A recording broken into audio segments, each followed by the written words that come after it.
推荐蓄意没有足够勇气，你就无法幸福。在很多人印象里，幸福是一件慵懒的事，就好像学佛是一件随性的事一样。没有足够的毅力和勇气，磕头、烧香、持咒、念佛都只是邪道，不得见如来。已经衣食无忧了，也买了足够的商业、意外、人寿、财产各种险，但还是隐隐约约觉得不安稳。因为总有一个无常悬在头顶，所以再找个信仰吧。可能那些缭绕的香烟能够带来安慰剂的效应。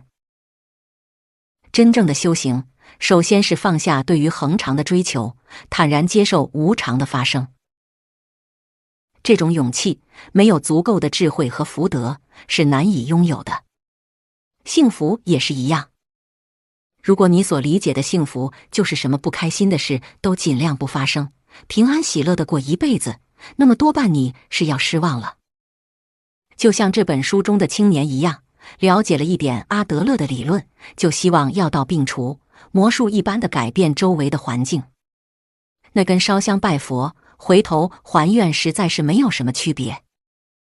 我们无法学会哲学，我们只能从事哲学。哲学是一条没有尽头的道路，有勇气的人才能百尺竿头更进一步。阿德勒所发现的哲学路径显然是影响巨大的。我最近阅读的多本书都不约而同地指向阿德勒的理论。张五常教授写过一篇文章，叫做《学术中的老人与海》。一个学者的价值不在于写了多少书和文章，而是你的理论被引用的次数和时间。阿德勒距离我们也有将近100年了，在这100年里，很多理论和技术都过时了，但人性没变，人们对于自卑与超越的矛盾没变。因此，在今天读阿德勒的理论，依然觉得切中要害。这本书的作者是阿德勒的痴迷者，这一辈子就研究这一个人，这种事我是做不来的。所以他对于阿德勒的理解又比我们这些门外汉更接近真相。在哲人与青年的对话过程中，通过青年之口，把一切世人常见的贪嗔痴慢疑惧都呈现了出来。这种写法是很容易引起读者共鸣的，因为能够毫无保留地接受一个理论，也是需要勇气的。当你获得了这一切问题的答案，却发现原因是你需要面对自己童年时受过的伤，用爱而不是恨来对待这个给过你伤害的世界，这种感受是令人震惊的。不是理论没用，而是你自己的病还没治好。相对于爱，人们更愿意选择恨。因为恨比爱容易，操作简单，而且责任不在我，甚至让我更有力量。但恨的结果就是相互对抗，两败俱伤。你内心的伤痛永远得不到疗愈的机会，一遇到风吹草动就会沉渣泛起，雷霆万钧。要选择爱，首先要过伤害这一关。明明遭遇过伤害，却要报之以琼瑶。这里需要的不仅仅是勇气，而是知识和智慧。理解了，才能接受。很多情侣宁愿吵架，也不愿意剖析内心的伤痛，因为愤怒比心碎好过得多。如果你相信真正的幸福不是假装没事的云淡风轻，如果你想要追求明白通达的幸福感，你第一个要具备的就是直面自己内心伤痛的勇气。而这才是阿德勒哲学之路的第一步。所以，没有足够的勇气，请不要跟我说你渴望幸福。樊登，2017年3月24日。推荐序2：自立尽头的爱。禅师和青年的故事有2个版本。理想的版本是青年遇到禅师，受了点拨，顿悟了，从此过上了幸福生活。现实版本则是青年受了点拨，觉得自己顿悟了，可回去没多久，发现知道了很多道理，却依然过不好这一生。青年或失望或愤怒，再也不相信鸡汤了。如果这时候青年再遇禅师，他会说些什么呢？作为被讨厌的勇气的续集，这本书就是从自觉受骗的青年在遇到研习阿德勒的哲人开始的。和几年前相比，这个青年可不再单纯了。他从图书管理员变成了一位教师，有了很多自己的实践经验，大部分是失败经验，对人生又多了些自己的理解和判断。他对阿德勒哲学的态度也经历了从盲目崇拜到满腹狐疑的转变。现在他来到了哲人的书房，以思想为利剑，代表常识的青年和代表阿德勒哲学的哲人开始了最后的决斗。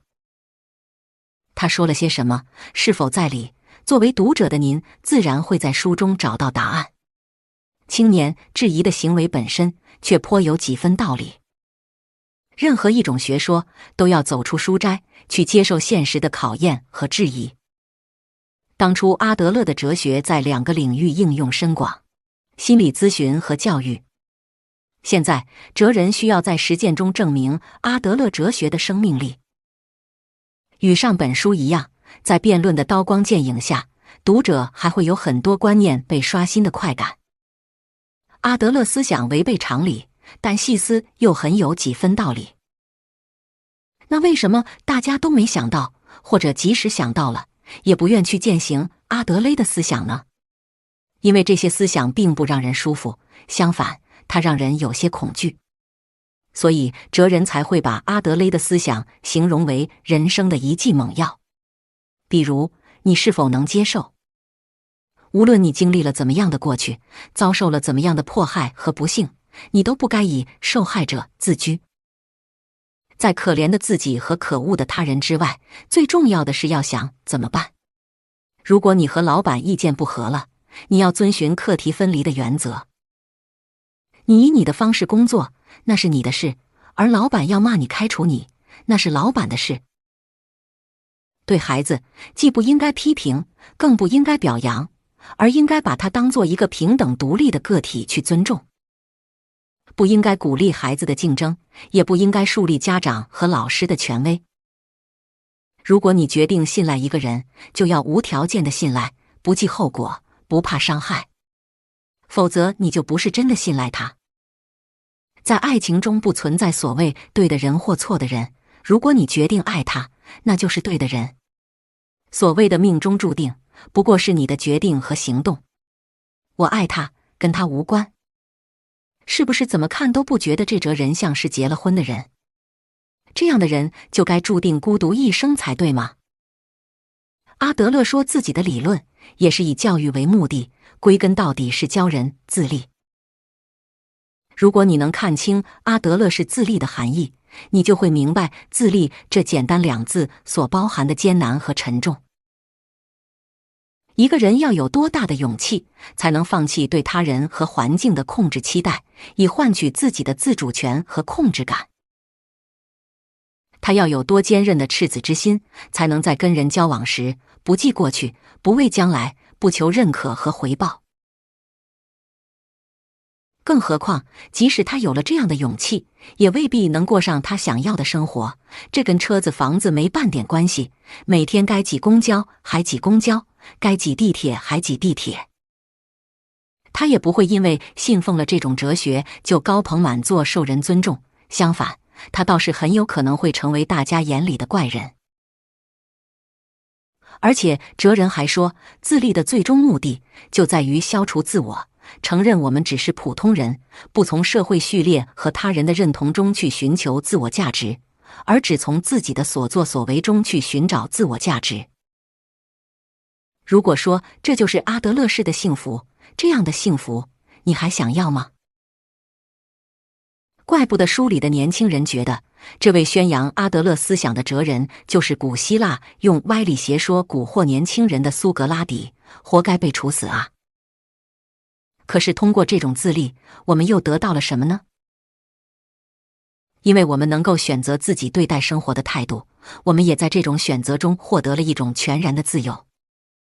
一个信奉阿德勒哲学的人是人群中的隐者，自立的背后是无边的孤独。当他遇到麻烦时，不再对亲人、朋友、同事怀有理所当然的期待，当然，他可以求助，这是他自己的课题。但是亲人朋友是否伸出援手，这是他们自己的课题，与他无关。或者他也可以期待，但这种期待是否被满足，也是他自己的事，与他人无关。从自立那天起，他就失去了抱怨的资格。当然，他也不再需要对他人的情绪负有什么理所当然的责任，因为这也是他们自己的课题。去掉了人们习以为常的以控制和期待来相互联系的方式，在一个个彼此独立的课题面前，他怎么能不孤独呢？看着阿德勒的哲学，我经常想，一个自立的人应该是很孤独的。他不处在表面热闹的人际关系中，哪怕在爱里，他仍然孤独。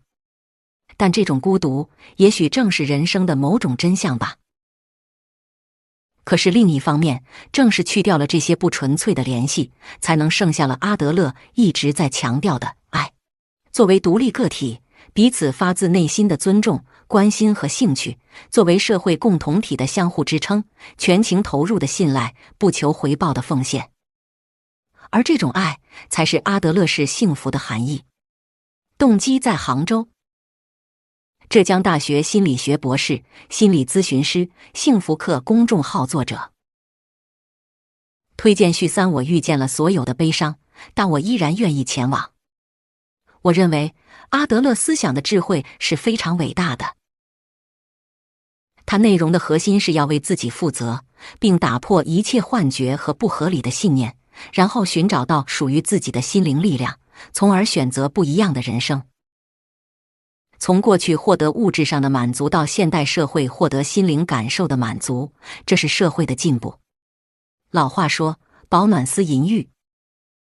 物质获得极大的满足之后，每一个人都开始了对自己心灵的探索，对优质生活和幸福感的追求。怎样获得幸福感？我们都在寻找幸福。有些人特别渴望别人给他幸福，但不管怎样，幸福似乎无法描述。阿德勒想表达的概念是，获得幸福真的需要勇气。这不是说幸福到来的时候，我们无法去承受，只是说获得幸福的体验需要我们改变自己。幸福是有公式的。2002年的诺贝尔经济学奖获得者及著名的心理学家丹尼尔·卡尼曼，他从心理学的角度提出了幸福4要素，非常有趣。第一个幸福要素是我们总体的幸福感，意思是对自己总体的生活状态基本满意，如没病没灾，有自己喜欢的东西，找到了一段自己较为满意的亲密关系。这对大多数人来说是较为完满的生活状态。第二个幸福要素是性格必须是快乐的。性格有跨情境和跨时间的一致性和稳定性。如果一个人性格多变，或性格中呈现严重的双面性，便要从自己的性格着手，改变自己。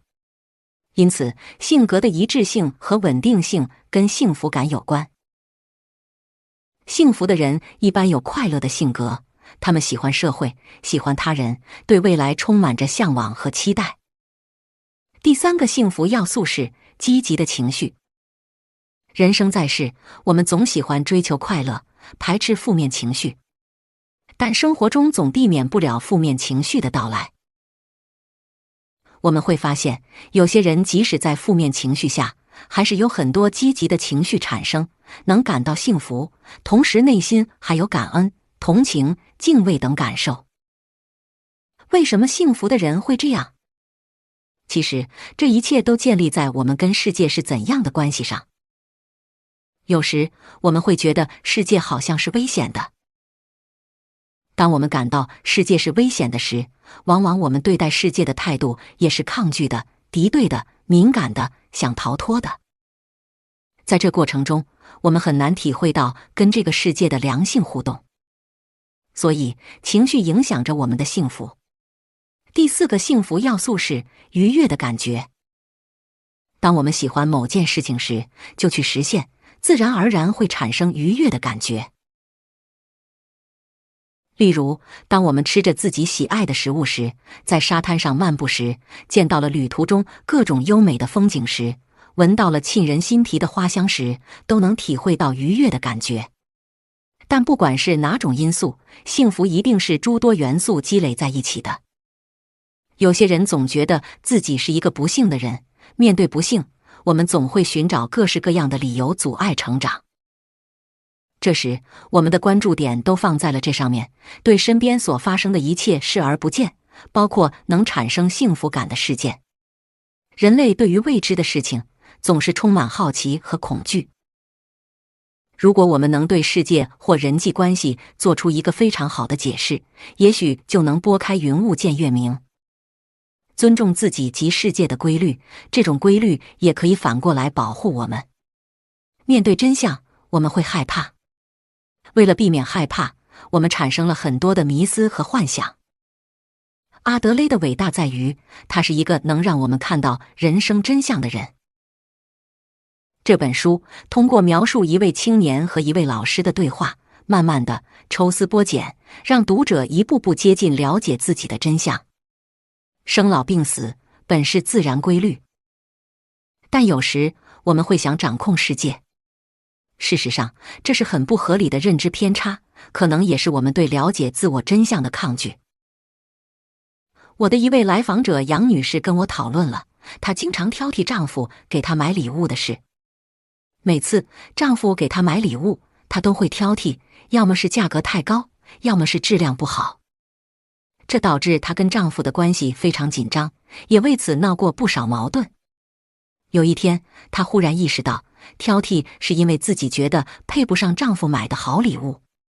顿时，她泪流满面。表面上，她对跟自己的关系是非常看重的。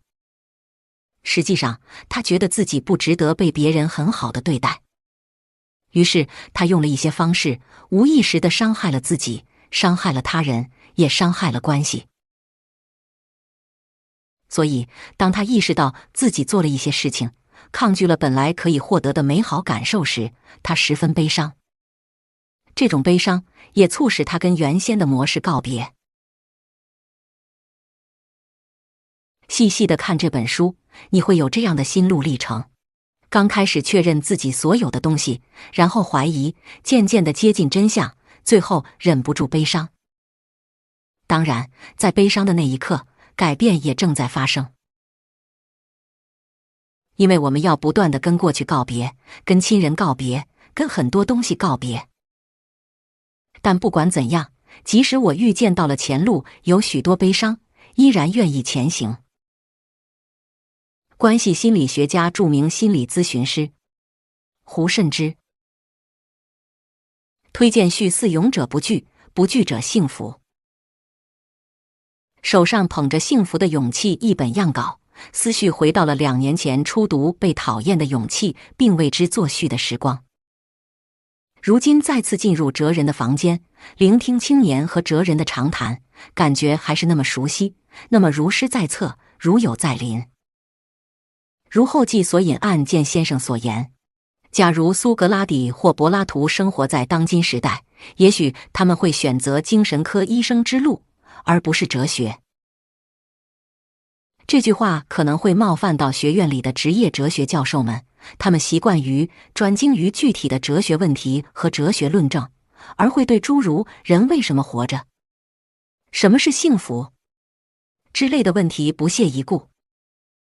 殊不知，苏格拉底就是把眼光从宇宙拉回到人世，才开创了西方哲学的传统的。今天的哲学文本几乎没有柏拉图对话录那样的表述形式，而惯于大部头的著作或结构严格的论文，这使得哲学离个人的生活越来越远，无法为人们的痛苦提供理解和出路。而这部著作如同其前篇一样，延续了对话体的写作方式。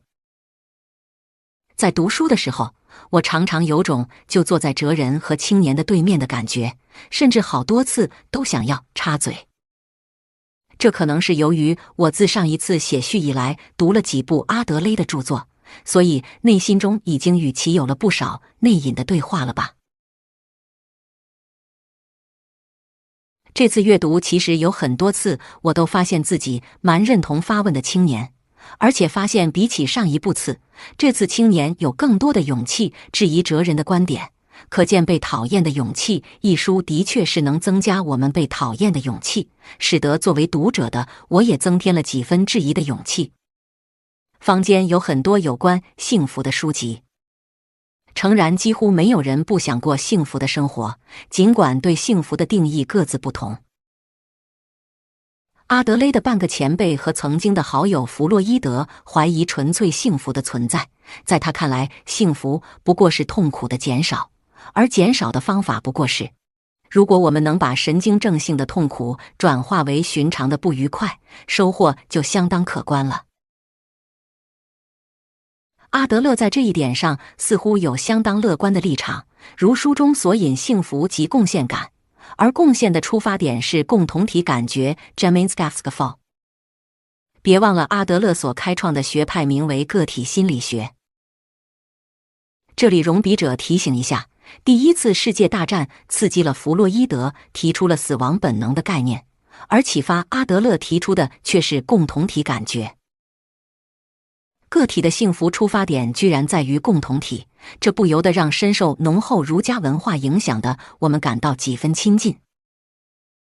而书中的哲人进一步引申道，为了获得幸福生活，就应该让自我消失，这几乎快要成了禅宗了。我想，这也许是阿德勒和岸见一郎先生都希望我们拥有的勇气吧。本人长期受训于弗洛伊德所开创的传统，后来也受到荣格的部分影响。弗洛伊德走向人的内心，而荣格走得更深，从个人无意识走向了集体无意识。这固然对理解人性很有帮助，但如果只持越深越好的视角，难免会使我们产生一种外界社会几乎不存在的负性幻觉。而阿德勒的心理学实在是一帖针对内向病的良药。其实，在弗洛伊德的后继者当中，多人都受到了阿德勒的间接影响，如书中多次引用到的弗洛姆。而存在主义疗法的创始人之一罗洛梅曾经直接受教于阿德勒。如此说来，做心理咨询与治疗的同道，最好是能处于弗洛伊德、荣格、阿德勒等边三角形的中心，才不至于偏颇。然而，本书并不是一本临床心理手册，相反，本书非常适合于一般读者阅读，尤其是教师和为人父母者。阿德勒有关教育的真知灼见，想必各位读后自有体会。张佩超，哲学博士，资深心理咨询师。2017年3月28日。译者序。在现实生活中，我们都渴望有一片心灵净土，好让现代生活中疲惫的灵魂得到片刻的宁静。然而，繁杂的人际关系常常令人们苦不堪言。特别是现代发达的信息技术，使得人们之间的信息透明度越来越高，这更是大大增加了人们内心的焦躁。人与人之间貌似随时随地处于朋友圈的联系之中，但心与心之间的距离却越拉越远。如此，便产生了许许多多忙碌而又孤独的现代人。那么，在现代社会，特别是现代都市社会中，我们怎样才能获得心灵的祥和与宁静呢？这部继《被讨厌的勇气》之后出版的《勇气2部曲完结篇》将告诉你如何在学会说不之后敞开心扉，关爱他人，拥抱世界，融入团体，继而获得真正的幸福。与弗洛伊德、荣格并称心理学三大巨头的阿尔弗雷德·阿德勒，作为个体心理学的创始人和人本主义心理学的先驱，有现代自我心理学之父之称。其基本思想已经在《勇气2部曲》第1部《被讨厌的勇气》中进行了较为详尽的介绍。本书主要针对阿德勒思想在现实生活中的实践进行详细阐释。他告诉我们如何在现实生活中不断完善自我，用自己的手一步步获得幸福。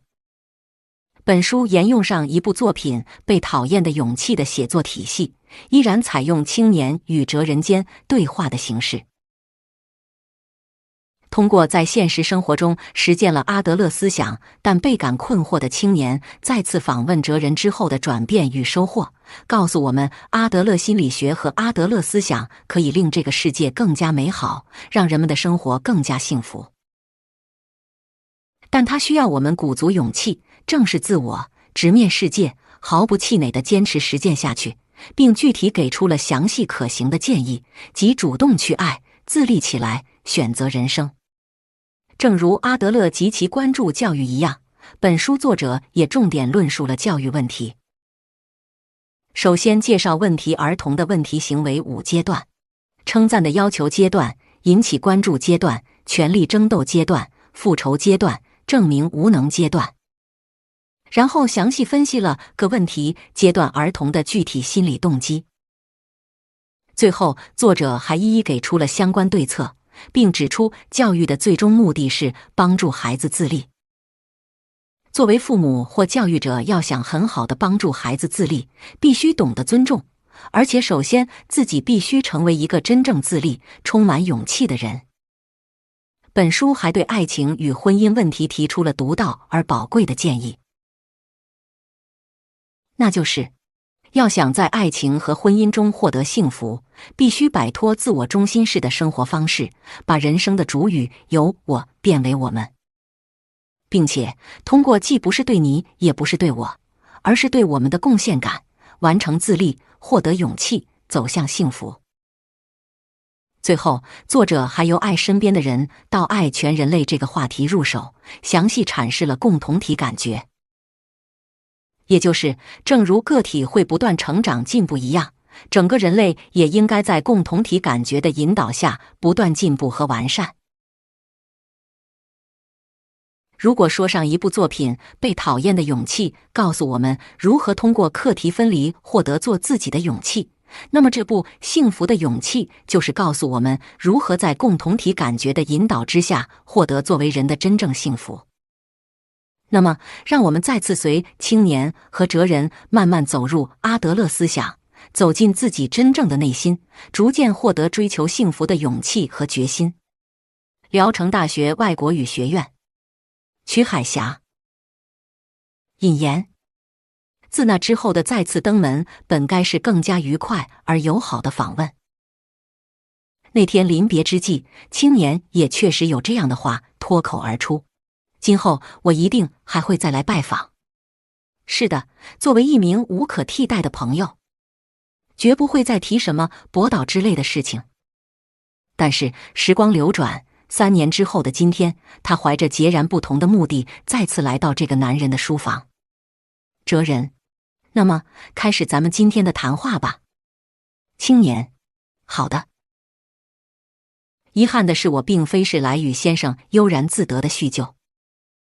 先生您很忙，我也不是无事可做的闲人，所以再次造访自然是因为事情紧急。哲人，那是自然。青年，我也思考过了，极其充分的苦思考过。苦思冥想之后，我下定了重大决心，今天就是专程来告诉您这件事。我知道您很忙，但请务必给我这1个晚上的时间。因为这恐怕将会成为我最后的拜访。哲人，是怎么回事呢？青年，该结束了吧？一直令我苦恼不已的课题，那就是是否抛弃阿德勒思想。哲人，哦。青年，我的结论就是阿德勒思想是一场骗局，彻头彻尾的大骗局。不得不说，它是一种影响恶劣的危险思想。先生自己信奉这种思想是您的自由，但是如果可以的话，希望您保持沉默。怀着这种想法，同时也为了当着您的面彻底抛弃阿德勒思想，我下定决心进行今晚这次最后的访问。哲人，你产生这种想法一定有什么缘由吧？青年，我这就给您从头道来。您还记得3年前咱们分别的最后一天的事情吧？哲人，当然记得。那是一个白雪皑皑的冬日。青年，是的。那是一个皓月当空的美妙夜晚。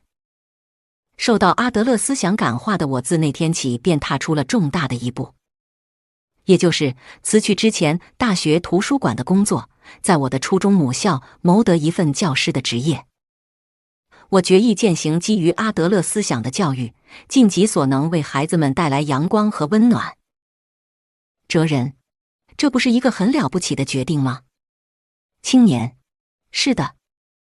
当时的我满怀理想，如此可以改变世界的伟大思想，绝不能一人独享，必须传播给更多的人。那么，传播给谁呢？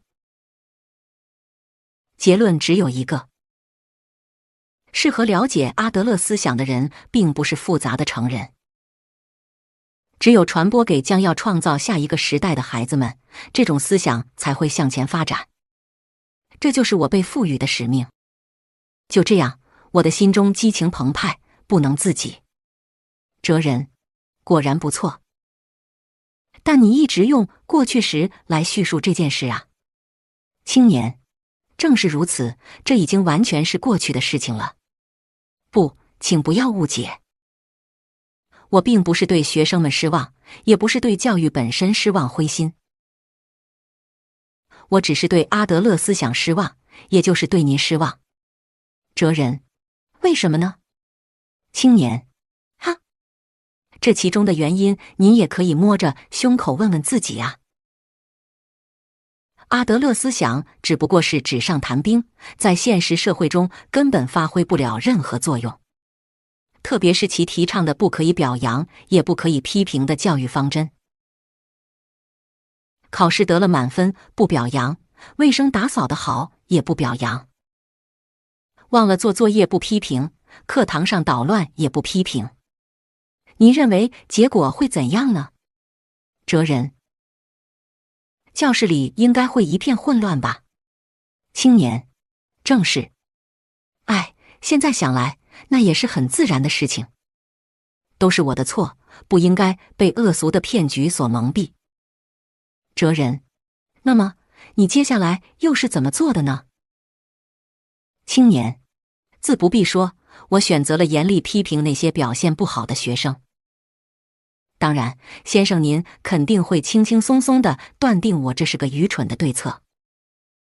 但是我并不是那种一味醉心于哲学、沉溺于空想的人。我是一名时刻生活在现实中，必须对自己的职业以及学生们的生命和人生负责的教育工作者。并且眼前的现实在一刻不停地发展变化着，情况实在是刻不容缓。哲人，效果如何？青年，当然，事情发展到这般地步，即使批评也无济于事了。因为学生们已经认定我是一个软弱可欺的人。老实说，我有时甚至羡慕以前允许体罚时代的老师们。哲人，你有些不平静啊。青年，为了避免误会，我还要补充一句，我这并不是冲动之下的发怒。这种发怒仅仅是基于理性的教育最终手段，可以说是在开一种名为斥责的抗生素。哲人，所以你就想要抛弃阿德勒思想？青年，哎呀，这只不过是简单易懂的一个例子。阿德勒思想的确很棒，它大大颠覆传统价值观，让我们感觉人生似乎豁然开朗，看上去简直是无可非议的世界真理。但是它只有在这个书房里才能行得通。一旦走出这扇房门，进入现实世界，阿德勒思想就显得过于天真。它只是一种空洞的理想论，毫无实用性。你也仅仅是在这个书房里虚构了一个自以为是的世界，整日沉溺于空想之中。您根本不了解外面那个乱象丛生的真实世界。哲人，的确有些道理。然后呢？青年既不表扬也不批评的教育，借着自主性的名义对学生们放任自流的教育，这些只不过是在放弃教育者的职责。我今后要以完全不同于阿德勒思想的方式来面对孩子们，这种方式是否正确都无所谓，但是我必须这么做，既要表扬也要批评。当然，必要的时候也必须得给予严厉的惩罚。哲人，我确认一下，你不打算辞去教育工作吧？青年，那是当然，我绝对不可能放弃教育事业，因为这是我自己选择的道路，对我来说它不是职业，而是生活方式。哲人，听你这么说我就放心了。青年，难道您还认为这没什么吗？假如要继续从事教育事业，我今天就必须在这里抛弃阿德勒思想，否则就等于是放弃教育者的责任，对学生弃而不顾。看呀，这就是一个非常急迫的问题。您要如何解答呢？人们误解了阿德勒思想。哲人，首先我要更正一点，刚才你用到了真理一词，但是我并没有把阿德勒思想说成是绝对不变的真理。这就好比是在配眼镜，很多人通过镜片可以开阔视野，另一方面，也有些人戴上眼镜之后视线更加模糊了。我并不想把阿德勒思想这副镜片强加给这些人。青年，等等，您这是在回避问题吧？哲人，不是。我这么来回答你。阿德勒心理学是一种最容易被误解，也是最难理解的思想。那些声称了解阿德勒的人，大半都误解了他的教导。他们既没有拿出真正去理解的勇气，也不想正视阿德勒思想背后更广阔的风景。青年，人们误解了阿德勒。哲人，是的。假如有人一接触阿德勒思想，便立即感激地说活得更加轻松了，那么这个人一定是大大误解了阿德勒。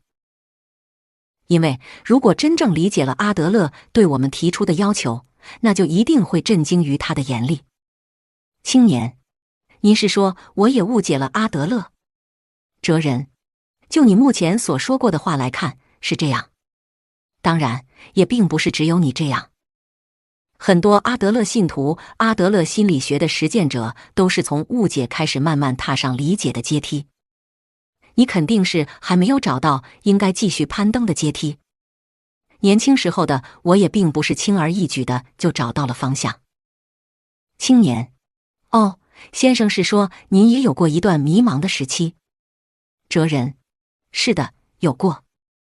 青年，那么我向您请教一下，通往理解的阶梯在哪里呢？所谓阶梯究竟是什么？先生又是在哪里寻找到的呢？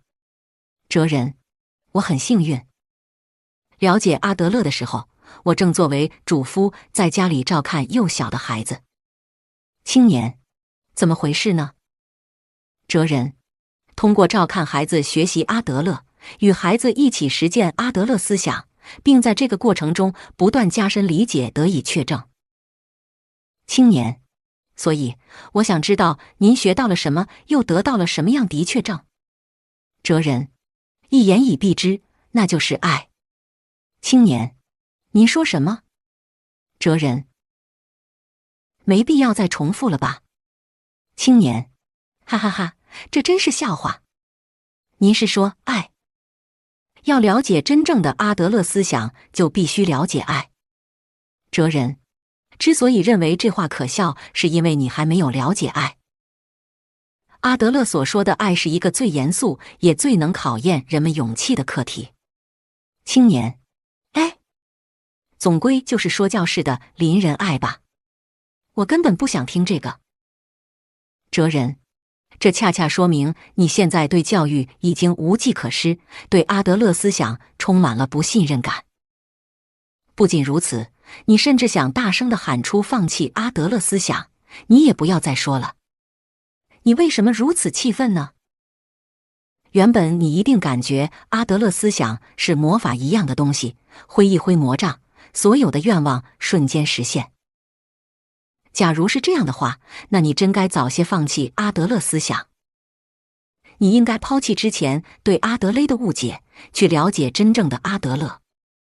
青年，不是的。第一，我原本也没有期待阿德勒会是什么魔法。第二，你以前应该也这么说过，也就是任何人都随时可以获得幸福。哲人，是的，我的确说过。青年，您这话本身不就像是一种魔法吗？您这好比是一边忠告人们不要被假币所骗，一边又让人们持有假币，典型的欺诈模式。哲人，人人都随时可以获得幸福，这并不是什么魔法，而是非常严肃的事实。你也好，其他什么人也好，都可以踏出幸福的第一步。但是幸福并非一劳永逸的事情，必须在幸福之路上坚持不懈地努力向前。这一点我有必要指出。你已经踏出了最初的一步，踏出了重要的一大步。但是你不但勇气受挫止步不前，现在甚至想要半路返回。你知道这是为什么吗？青年，您是说我耐力不够吧？哲人，不，你尚未做出人生最大的选择，仅此而已。青年，人生最大的选择，你让我选择什么呢？哲人，我刚才已经说过了，是爱。请您不要用抽象的说辞来回避话题。哲人，我是认真的。你现在所烦恼的一切都可以归结为爱的问题，无论是教育问题还是你自己人生方向的问题，都是如此。青年，好吧，这一点似乎有些反驳的价值。那么，在进入正式辩论之前，我就先说说这个问题。先生，我认为您完全就是当代苏格拉底。不过，并不是在思想方面，而是在罪责方面。哲人，罪责。青年，据说苏格拉底是因为有教唆古希腊城邦雅典的年轻人堕落之嫌，才获判死罪的吧？并且他制止了要助其越狱的弟子们服毒自尽。这岂不是很有意思？依我看，在这座古都宣扬阿德勒思想的您也犯了同样的罪过，也就是巧言迷惑不谙世事的年轻人，教唆他们堕落。哲人，你是说自己被阿德勒思想蒙蔽而堕落了？青年，所以才再次造访做一个了断，并且我不想再有更多的受害者，这次一定要从思想上打败您。哲人，夜已经深了。青年，但是今晚黎明之前一定要做一个了结，也没有必要反复来访了。究竟是我登上理解的阶梯，亦或是击碎你十分珍视的所谓阶梯，彻底抛弃阿德勒思想？两者之中必择其一，没有折中的结果。哲人，明白了。这将会是最后的对话吧？不，好像你势必要让其成为最后的对话。第一章：可恶的他人，可怜的自己。时隔3年再次拜访，哲人的书房与上次几乎没什么两样。一直使用着的书桌上尚未完成的书稿厚厚落着，或许是怕被风吹乱吧，书稿上面压了一支带有金色镂花的古色古香的钢笔。一切都令青年充满眷恋，他甚至感觉这里简直就像是自己的房间。绝不可以留恋此地，我必须迈出去。他暗暗地下着决心。阿德勒心理学是一种宗教吗？青年，直到决定今天再次登门拜访，也就是下定抛弃阿德勒思想这一决心之前，我真是相当苦恼。那种苦恼实在是超出你的想象，因为阿德勒思想是如此充满魅力。但事实是我自己也真是满腹疑问，这种疑问与阿德勒心理学这一名称本身直接相关。哲人：哦，是怎么回事呢？而且据我所知，心理学属于科学，但是阿德勒所提倡的主张有很多不科学的地方。当然，因为是研究心灵的学问，不可以等同于那种一切都用算式表示的学科。这一点我很清楚。但是麻烦的是，阿德勒思想谈论人的时候太过理想化，简直就像是基督教提倡的邻人爱一样不切实际的说教。好，所以我要提出第一个问题：先生认为阿德勒心理学是科学吗？哲人：要说它是不是严格意义上的科学，也就是那种拥有证伪可能性的科学，那应该不是。虽然阿德勒明确表示自己的心理学是科学，但当他开始提出共同体感觉这个概念的时候，很多人就离他而去了。与你一样，他们断定这种东西并不是科学。青年：是的，对于志在研究科学心理学的人来说，这也许是非常自然的反应。哲人：这一点也是至今依然存在争议的地方。弗洛伊德的精神分析学、荣格的分析心理学以及阿德勒的个体心理学，在不具有证伪可能性这个意义上，三者都与科学的定义存在矛盾之处。这是事实。青年：的确如此。今天我带了笔记本，准备好好记下来。您说阿德勒心理学不能说是严格意义上的科学。那么，先生，您3年前曾用另一种哲学这种说法来形容阿德勒思想，对吧？哲人：是的。我认为阿德勒心理学是与希腊哲学一样的思想，是一种哲学。阿德勒自己也这么认为。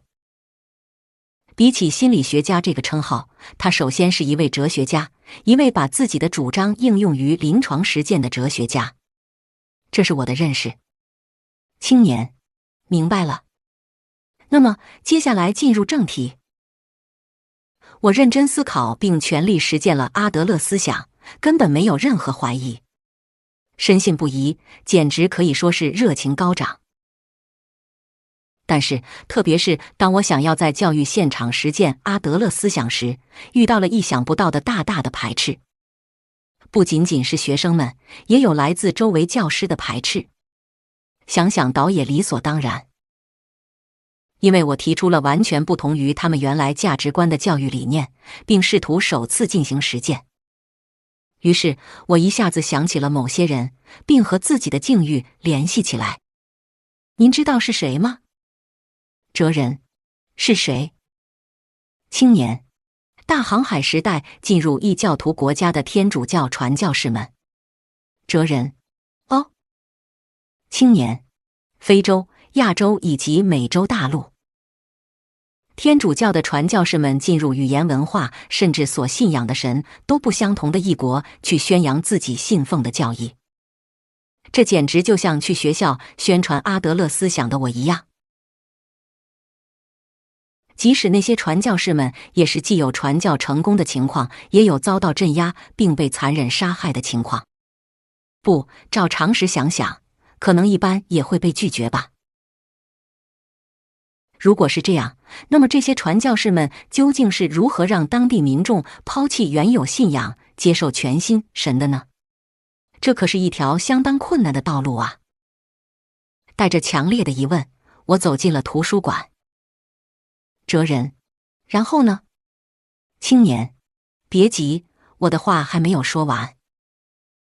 当我探寻大航海时代传教士们的相关书籍时，又发现了另外一件有趣的事情。那就是阿德勒哲学是否归根结底还是一种宗教？哲人：也有些道理。青年：对吧？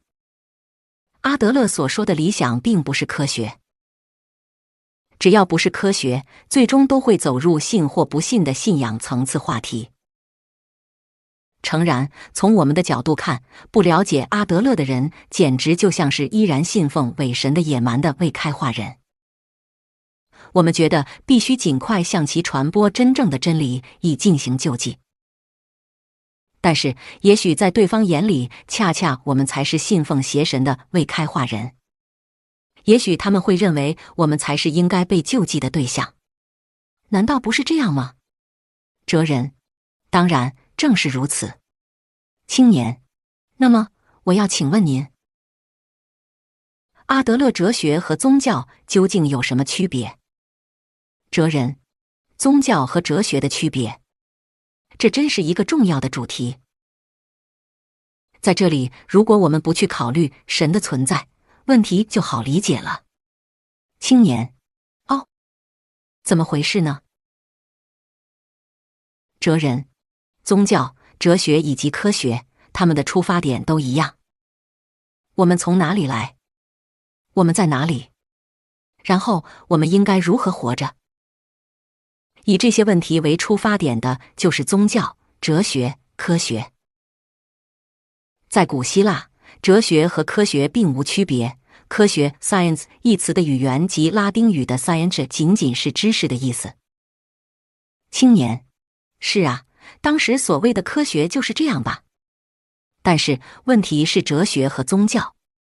哲学和宗教究竟有什么区别呢？哲人：在谈论区别之前，最好先来明确一下两者的共同点。与仅限于客观事实认定的科学不同，哲学或宗教的研究范畴深入到人类的真善美，这是一个非常重大的要点。青年：明白。您是说深入到人类心灵的是哲学、宗教？那么两者的区别分界线又在哪里呢？依然是否有神的存在这一点吗？哲人：不。哲学和宗教的最大区别在于是否有故事。宗教是通过故事来解释世界。在这里，可以说神是说明世界的重大故事的主人公。与此相对，哲学则拒绝故事。哲学通过没有主人公的抽象概念来解释世界。青年：哲学拒绝故事。哲人：或者，请你这样想。质疑常识，反复的自问自答，在不知延伸至何处的竹竿上拼命的攀登。于是，偶尔我们会在黑暗中听到自己内心的声音，那就是即使再往前走也没有什么，这里就是真理所在了之类的话。青年：哲人：于是有人就遵从内心的声音，停止了攀登的步伐，继而就会从竹竿上跳下来。我不知道。不过，停止攀登而中途跳下来，我称其为宗教。哲学则是永不止步，这与是否有神没有关系。青年：那么，永不止步的哲学岂不是没有答案吗？哲人：哲学 philosophy 的语源及希腊语的 philosophai 就包含热爱知识的意思。也就是说，哲学是爱之学，哲学家是爱之者。反过来也可以说，一旦成为无所不知的完美之者，那个人其实就已经不再是爱之者、哲学家了。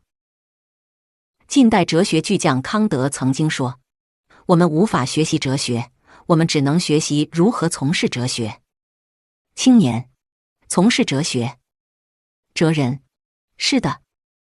与其说哲学是一门学问，不如说它是一种生存态度。或许宗教是在神的名义之下阐述一切，阐述全知全能的神以及受神委托的教义。这是与哲学有着本质差别的观点。并且，假如有人自称自己明了一切，继而停止求知和思考，那么不管神是否存在或者信仰有无，这个人都已经步入了宗教。我是这么认为的。青年：也就是说，先生您还不知道答案？哲人：不知道。当我们自认为了解了对象的那一瞬间，就不再想继续探索了。我会永不停止地思考自己，思考他人，思考世界。因此，我将永远不知。青年，呵呵呵，您这又是一种哲学式的回答吧？哲人，苏格拉底通过与那些自称知者、诡辩派的人对话，得出一个结论。我苏格拉底很清楚自己的知识并不完备，知道自己无知。但是他们那些诡辩派，也就是自称知者的人，自以为明了一切，却对自己的无知一无所知。在这一点上，也就是在知道自己的无知这一点上，我比他们更配称为知者。这就是著名的无知之知言论。青年，那么连答案都不知道的无知的您，究竟要传授给我什么呢？哲人，不是传授，是共同思考，共同攀登。青年，哦，朝着竹竿的无边尽头，绝不半路折回。哲人，是的，一直追问，一直前进。青年，您可真自信啊！但是诡辩已经无济于事了。好吧，那就让我把您从竹竿上摇落下来。教育的目标是自立。哲人，那么我们从哪里开始呢？青年，现在我关心的紧迫话题依然是教育。那就以教育为中心来揭穿阿德勒的自相矛盾吧。因为阿德勒思想在根本上与一切教育都有矛盾之处。哲人，听起来倒有些意思。青年，阿德勒心理学中有课题分离这种观点吧？人生中的一切事物都根据这是谁的课题。这一观点划分为自己的课题和他人的课题来考虑。比如，假设我被上司讨厌，当然心情肯定不好，一般情况下一定会想方设法获得上司的好感和认可。但是阿德勒认为这样做不对。他人、上司如何评价我的言行以及我这个人，这是上司的课题，他人的课题，我根本无法掌控。即使我在努力，上司也许依然讨厌我。因此，阿德勒说，你并不是为了满足他人的期待而活着，别人也不是为了满足你的期待而活着。不必畏惧他人的视线，不必在意他人的评价，也不需要寻求他人的认可。尽管去选择自己认为最好的路，也就是既不要干涉别人的课题，也不要让别人干涉自己的课题。这是一个会带给初次接触阿德勒心理学的人极大冲击的概念。哲人，是的。如果能够进行课题分离，人际关系中的烦恼将会减少很多。青年，而且先生也曾说过下面的话：到底是谁的课题？辨别方法其实很简单，也就是只需要考虑一下选择带来的结果，最终由谁承担。我没说错吧？哲人，没错。青年，那时先生举出的事例是孩子的学习问题。孩子不学习，担心其将来的父母会加以训斥并强迫其学习。但是这种事例中，孩子不学习所带来的结果，总之就是考不上理想学校或者难以找到工作之类的事情的承担者是谁呢？也就是说，学习是孩子的课题，父母不应该干涉。这样理解没有问题吧？哲人，是的。青年，那么这里就产生了一个大大的疑问：学习是孩子的课题，父母不可以干涉孩子的课题。倘若如此，教育又是什么呢？我们教育者又是什么样的职业呢？可以这么说，若是按照先生的理论，我们这些强迫学生学习的教育者，简直就是粗暴干涉孩子课题的不法侵入者。哈哈，怎么样？您能回答这个问题吗？哲人，的确，这是谈论教育者与阿德勒的时候时常遇到的一个问题。学习的确是孩子的课题，即使父母也不可以妄加干涉。假若我们片面地去理解阿德勒所说的课题分离，那么所有的教育都将是对他人课题的干涉，是应该被否定的行为。但是在阿德勒时代，没有比他更热心教育的心理学家。对阿德勒来说，教育不仅是中心课题之一，更是最大的希望。青年，具体讲呢？哲人。例如，在阿德勒心理学中，心理咨询并不被认为是治疗，而被看成是再教育的机会。青年，再教育。哲人。是的。无论是心理咨询还是孩子的教育，其本质都一样。我们也可以认为，心理咨询师就是教育者，教育者就是心理咨询师。青年，哈哈，这一点我还真不知道。难道我还成了心理咨询师了？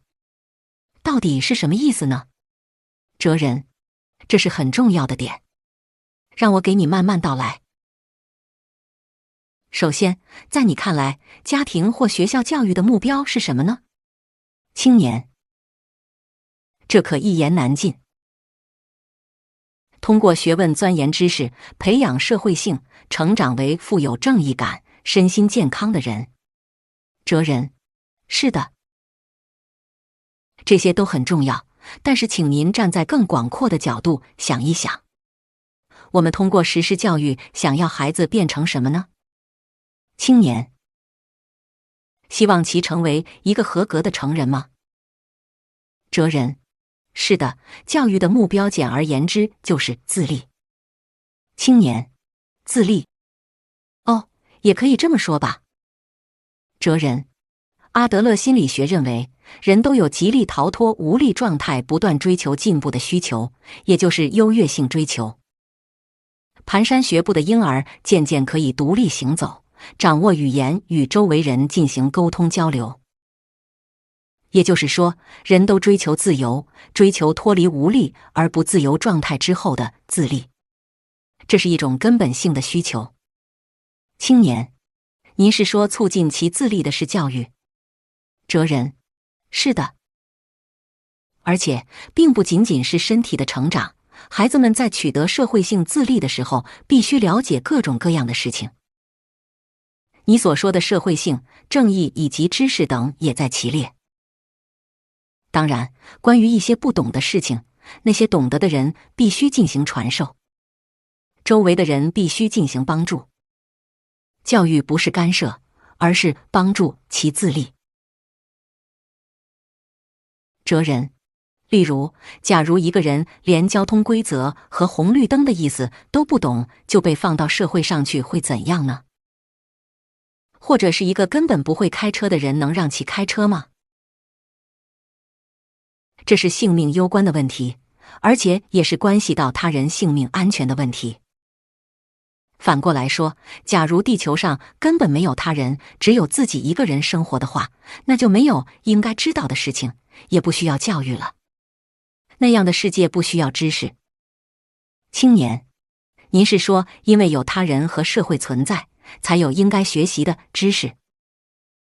哲人。正是如此。这里的知识不仅仅指学问，还包括人如何幸福生活的知识。也就是人应该如何在共同体中生活，如何与他人相处，如何才能在共同体中找到自己的位置。认识我，认识你，了解人的本性，理解人的理想状态。青年，人格知识。第一次听说这个词。哲人。或许吧。这种人格知识无法从书本上获得，只能从与他人交往的人际关系实践中学习。在这个意义上，可以说有众多人围绕的学校比家庭更具教育价值。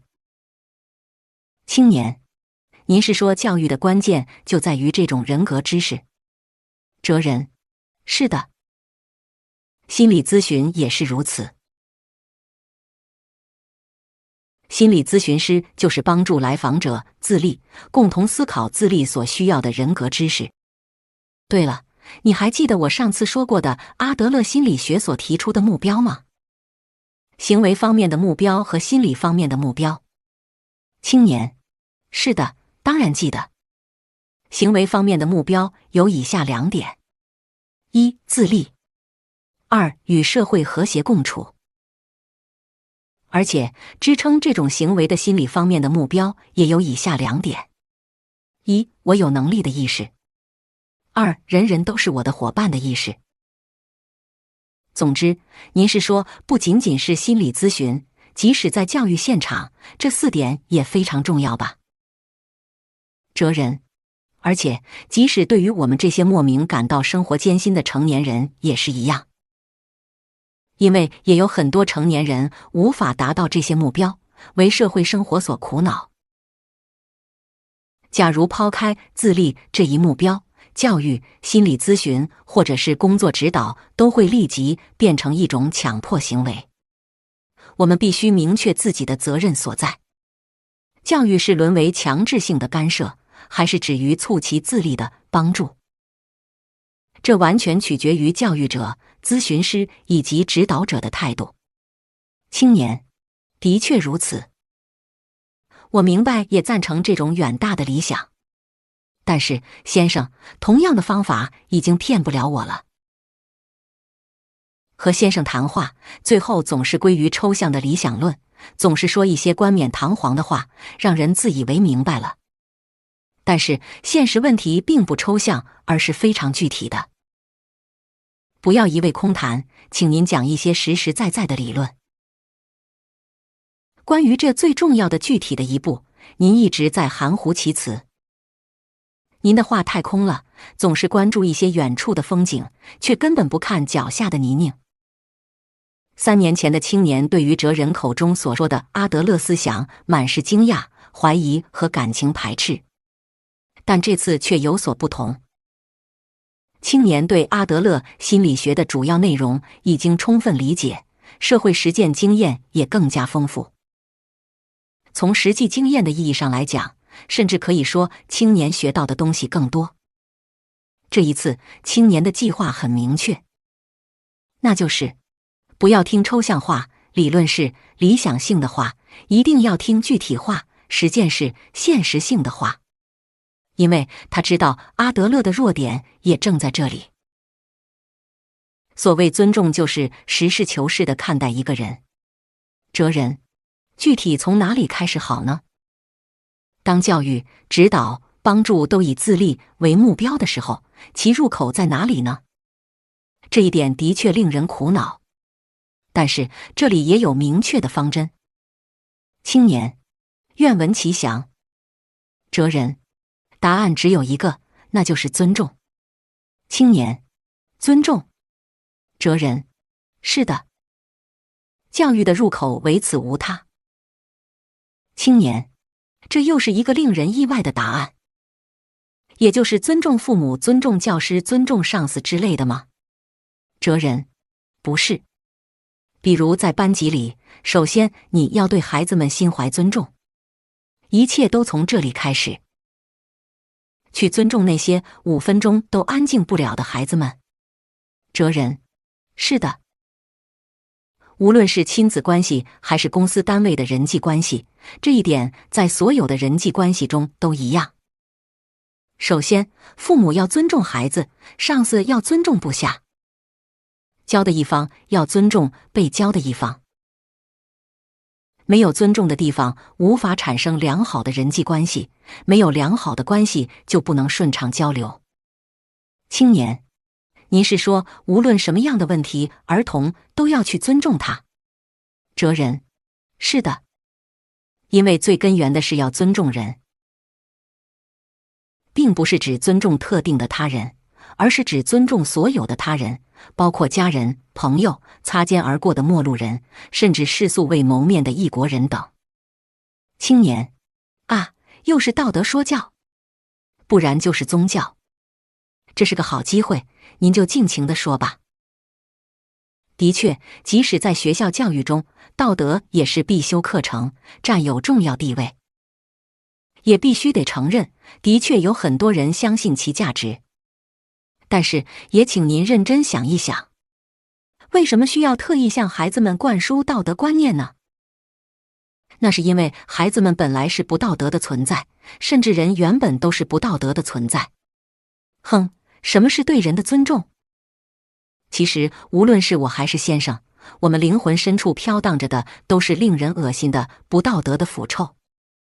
对不道德的人说一定要讲道德，要求我讲道德，这分明就是干涉、强迫。您说的都是一些自相矛盾的话。我再重复一遍，先生，您的理想论在现实中根本起不了任何作用。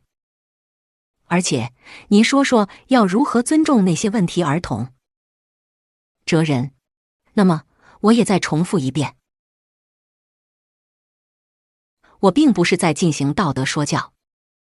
而且还有一点，像你这样的人更要懂得并学会尊重。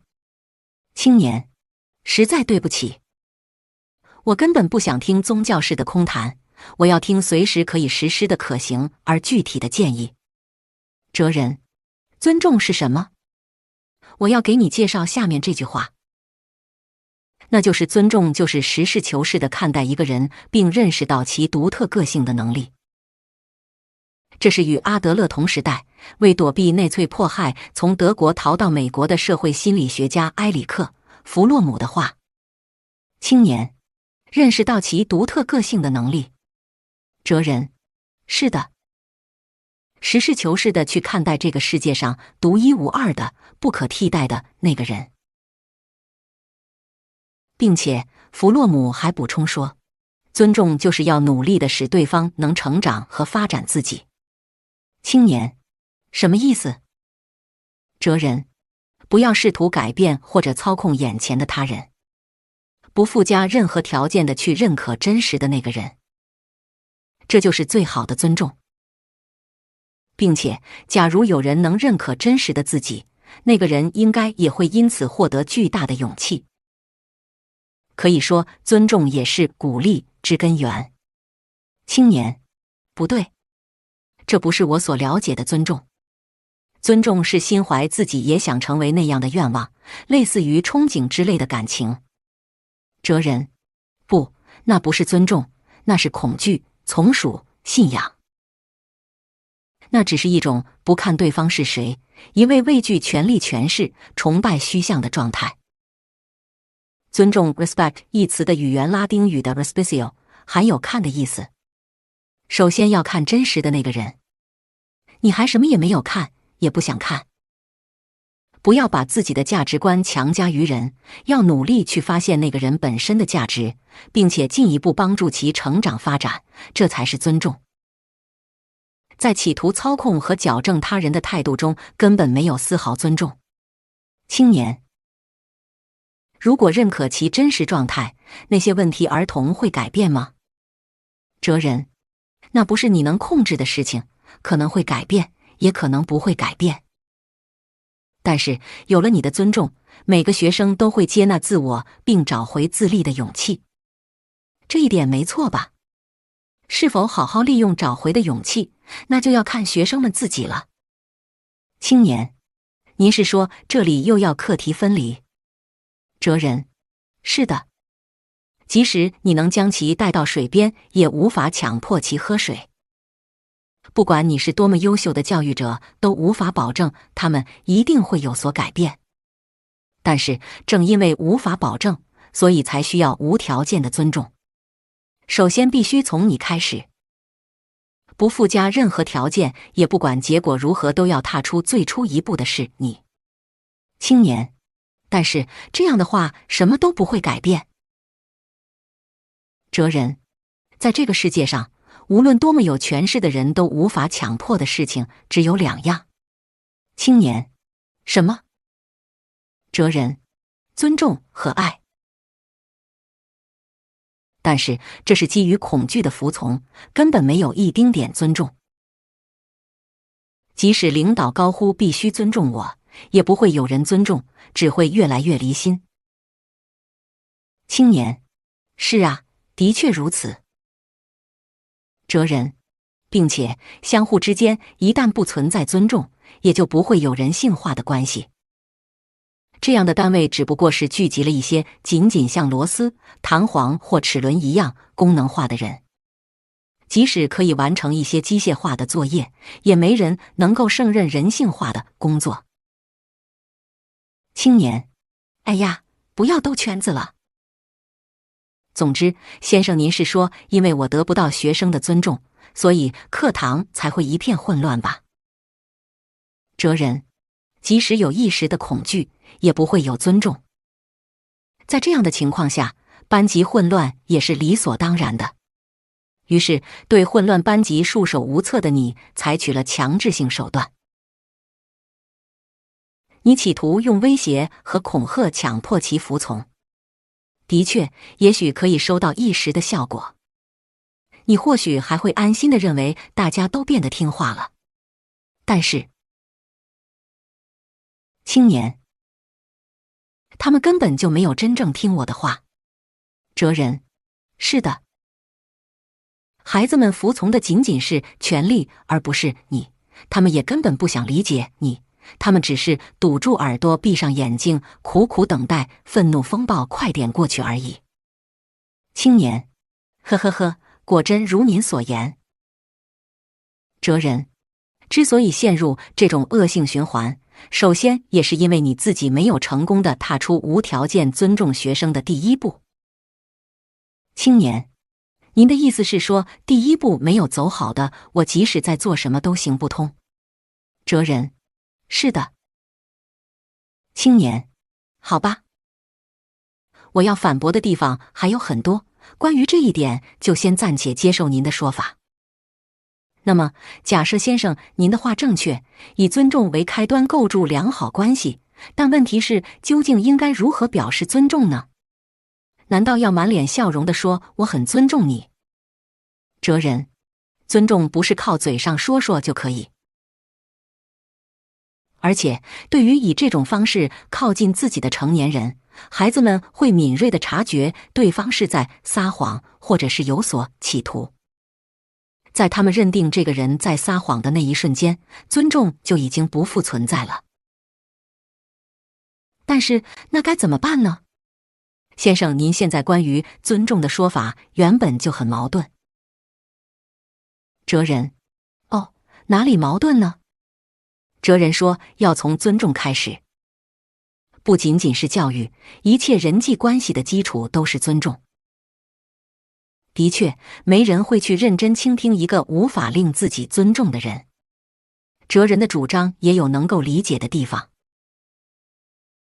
但是，尊重所有的人，也就是说，无论是班级里的问题儿童，还是社会上横行霸道的恶徒，都是应该尊重的对象。这种主张我坚决反对，并且这个男人已经在自掘坟墓，严重自相矛盾。也就是说，我应该做的工作就是将这个盐窟里的苏格拉底彻底埋葬。青年这样想着，缓缓地舔了一下嘴唇，之后开始了滔滔不绝的论战。关心他人兴趣。青年，您注意到了吗？这一点确实如此，我也非常赞同。但是您转而又说要尊重学生，哈哈，这不是很奇怪吗？不能强迫的事情，您却强迫我去做，这不叫矛盾。什么叫矛盾呢？哲人，的确，单单这两句话听起来也许有些矛盾。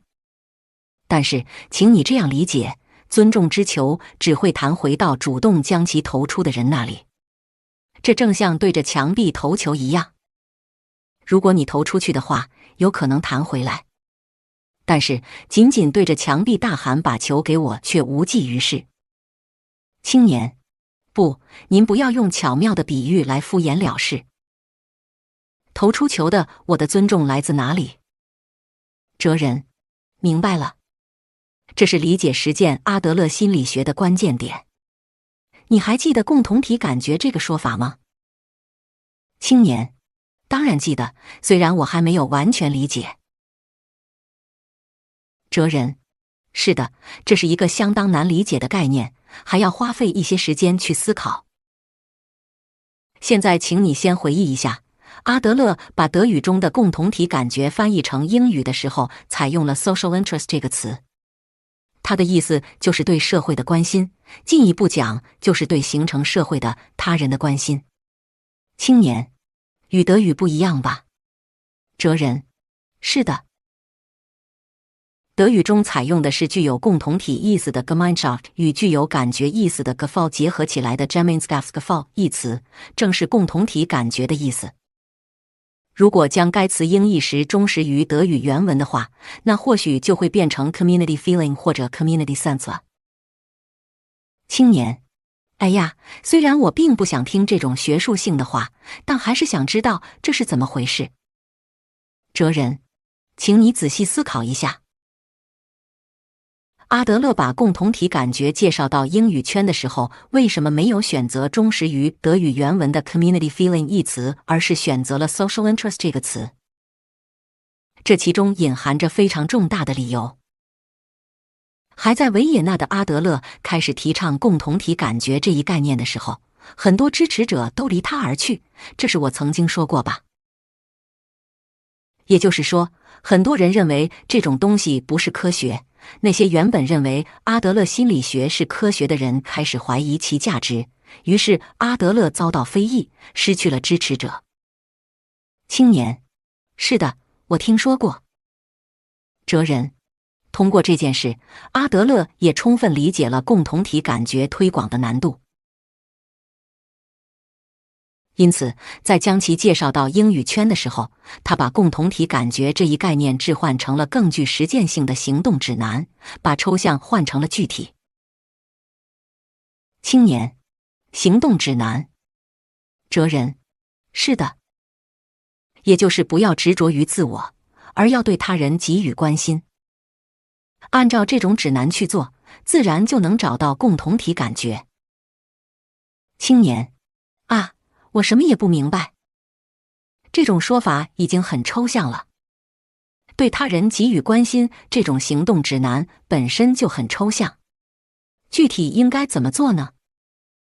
哲人，那么在这里请你再回忆一下弗洛姆的话，尊重就是要努力地使对方能成长和发展自己。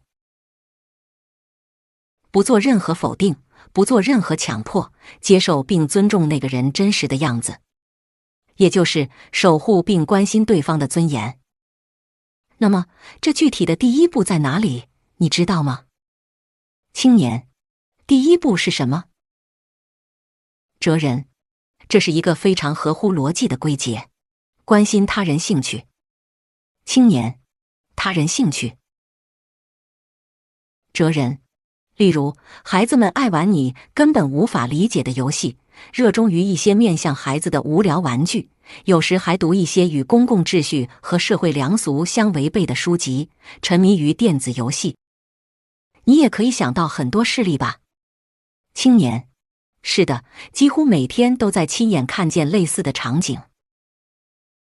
哲人，很多父母或者教育者都对此非常反感，希望能够带给孩子更多有用的东西，或者是有价值的东西，劝阻其不良行为，没收书籍或者玩具，只给孩子自己认为有价值的东西。当然，父母这么做是在为孩子着想，但这完全是一种缺乏尊重，只能逐渐拉远与孩子距离的行为，因为它否定了孩子们认为理所当然的兴趣。青年，那么您的意思是说要给他们推荐一些低俗的游戏？哲人，不是我们向其推荐什么，只是去关心孩子们的兴趣。无论在你看来是多么低俗的游戏，都首先试着去理解一下它到底是怎么回事，自己也去尝试一下，偶尔再和他们一起玩玩。不是陪你玩，而是自己也投入其中，愉快的享受。这时孩子们才会真正感到自己作为一个人被认可、被尊重、被平等对待，而不是仅仅被当作一个孩子。青年，但是那哲人并不仅仅是孩子，这是所有人际关系中都必须的尊重的具体的第一步。无论是公司里的人际关系，还是恋人间的关系，亦或是国际关系，在各种关系中，我们都需要对他人兴趣给予更多关心。先生，您或许不知道，那些孩子们的兴趣有的非常下流，有的甚至极其粗俗、怪诞、丑恶。所以，为他们指出正确道路，不正是我们大人的职责所在吗？哲人，不对。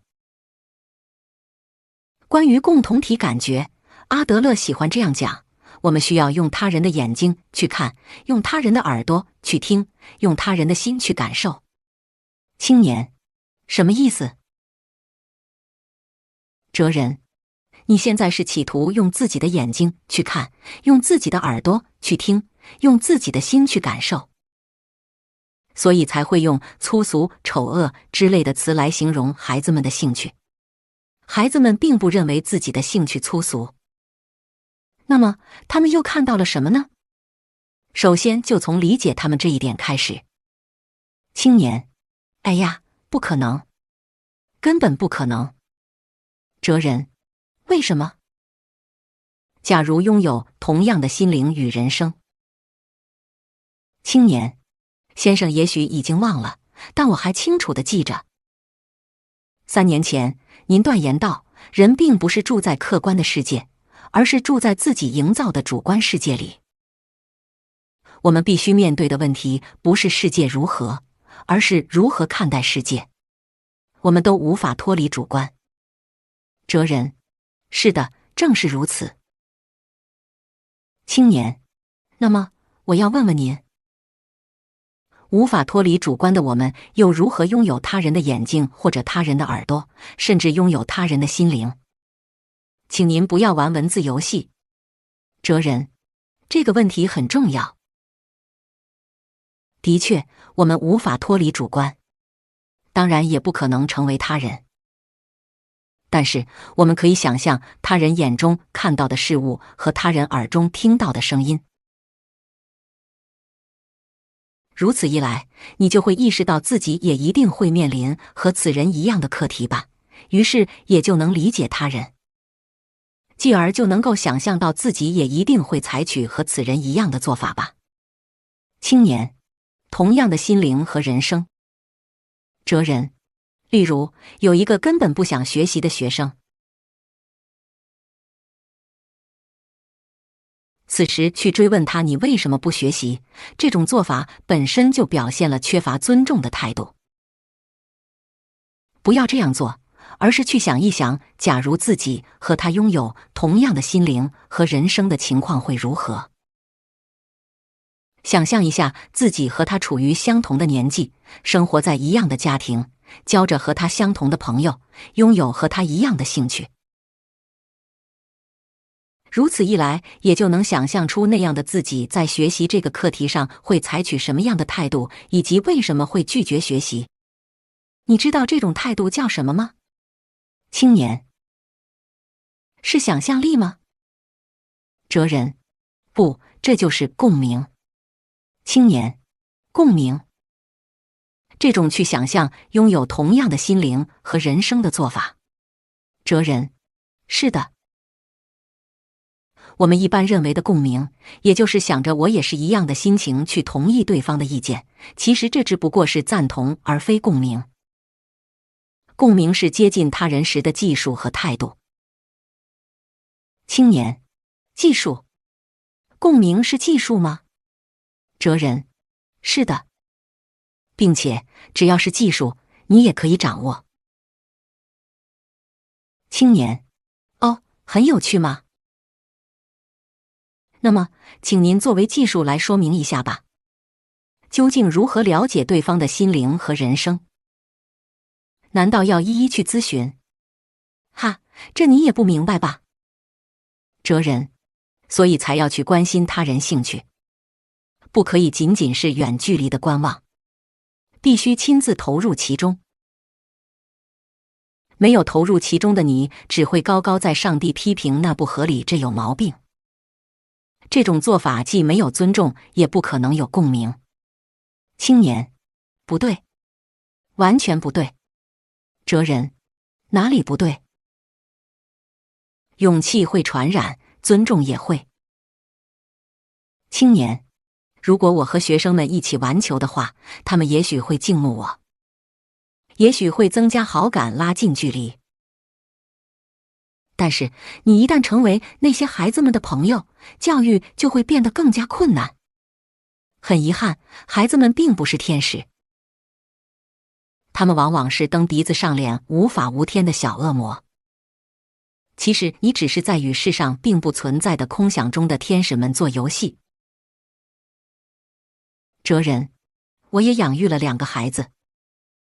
另外，也有很多不习惯学校教育的年轻人到这个书房里来进行心理咨询。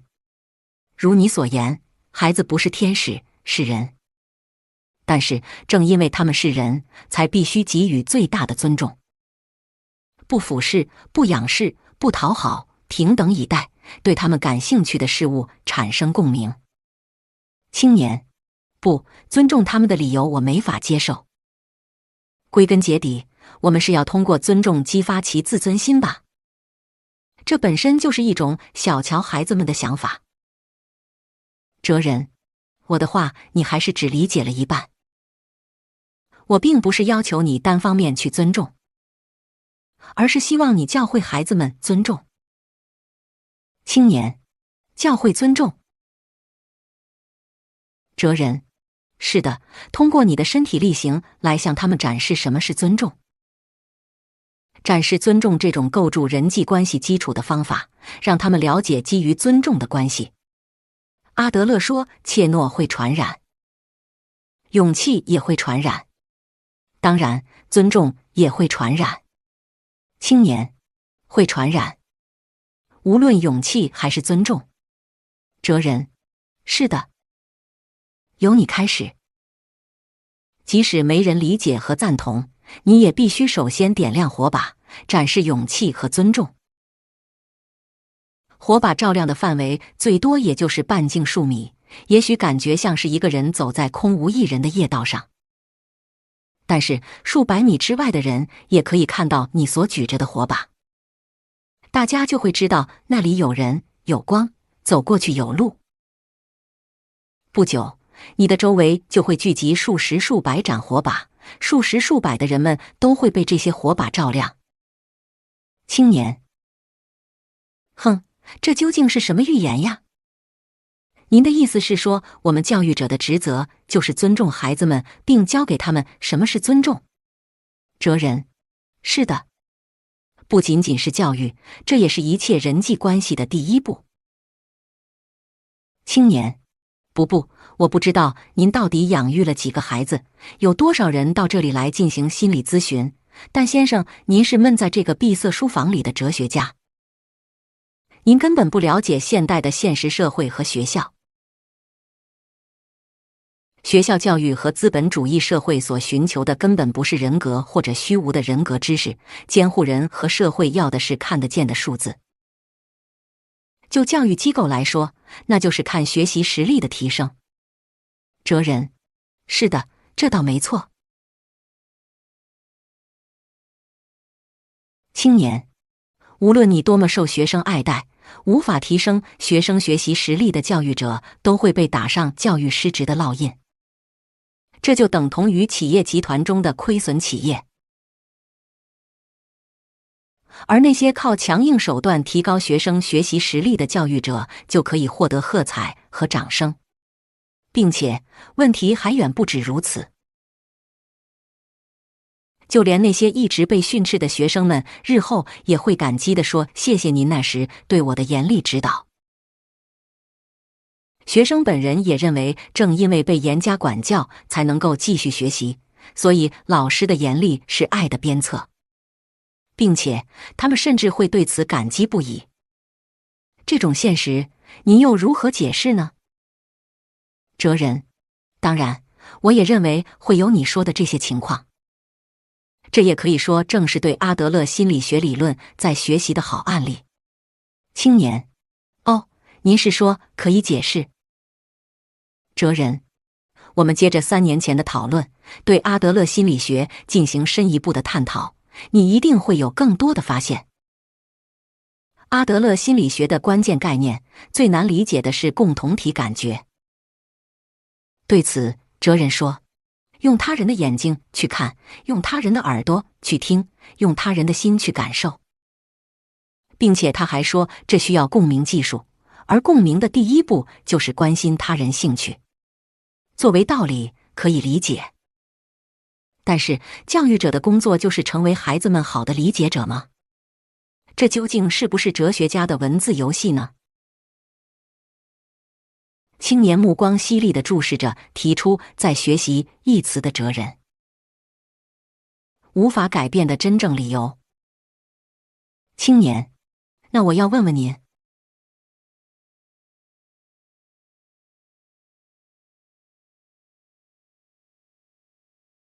哲人，在判定自己言行以及他人言行时，思考其背后所隐藏的目的。这是阿德勒心理学的基本主张。青年，我知道，就是目的论吗？哲人，那你能简单说明一下吗？青年，我试试吧。无论过去发生什么，那都不起决定作用。过去有没有精神创伤都没有关系，因为人并不是受过去的原因驱动，而是按照现在的目的活着。例如，有人说因为家庭环境恶劣，所以形成了阴郁的性格，这就是人生的谎言。事实上是有不想在与他人交往中受伤这一目的在先，继而为了实现这个目的，才选择了不与人来往的阴郁性格，并且为自己选择这种性格找借口，就搬出了过去的家庭环境。是这么回事吧？哲人，是的。你接着说。青年，也就是说，决定我们生活方式的并不是过去的经历，而是我们自己赋予经历的意义。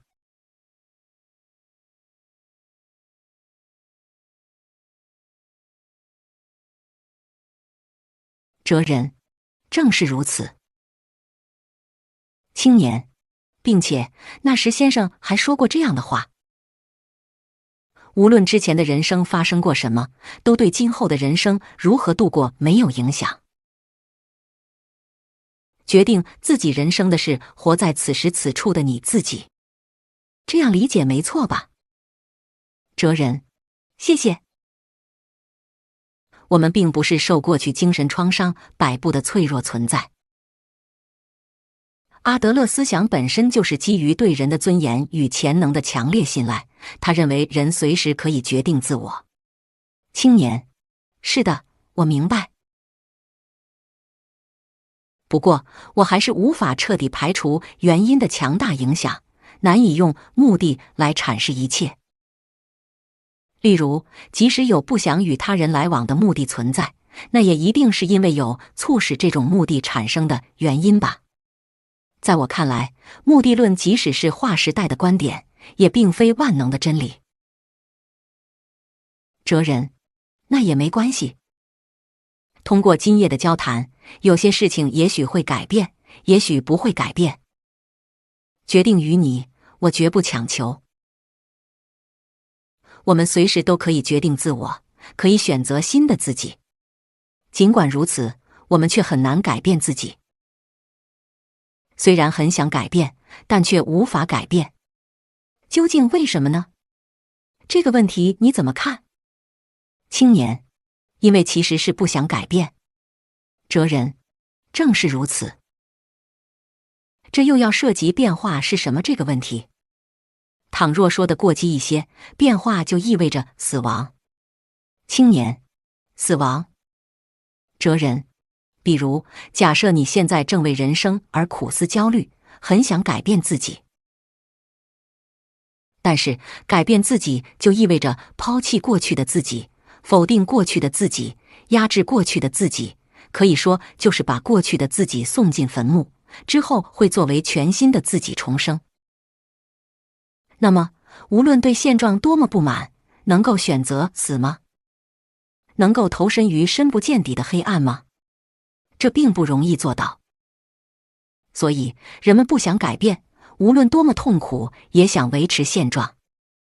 并且还要为维持现状这一选择寻找一些合适的借口。青年，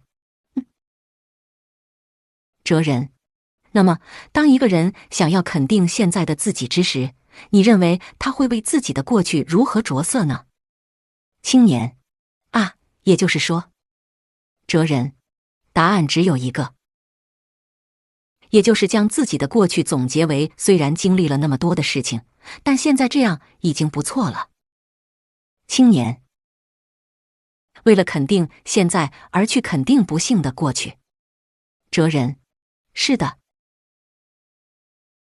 你刚才说到的大讲谢谢您那时对我的严厉指导之类感谢之词的人就是这样，他们其实是在想积极肯定现在的自己。结果，过去的一切都成了美好记忆。所以，他们并不是用感激之词来肯定强权式教育。作为脱离现实的心理学来说，这的确是非常有趣的研究。但是我无法赞同这种解释。为什么呢？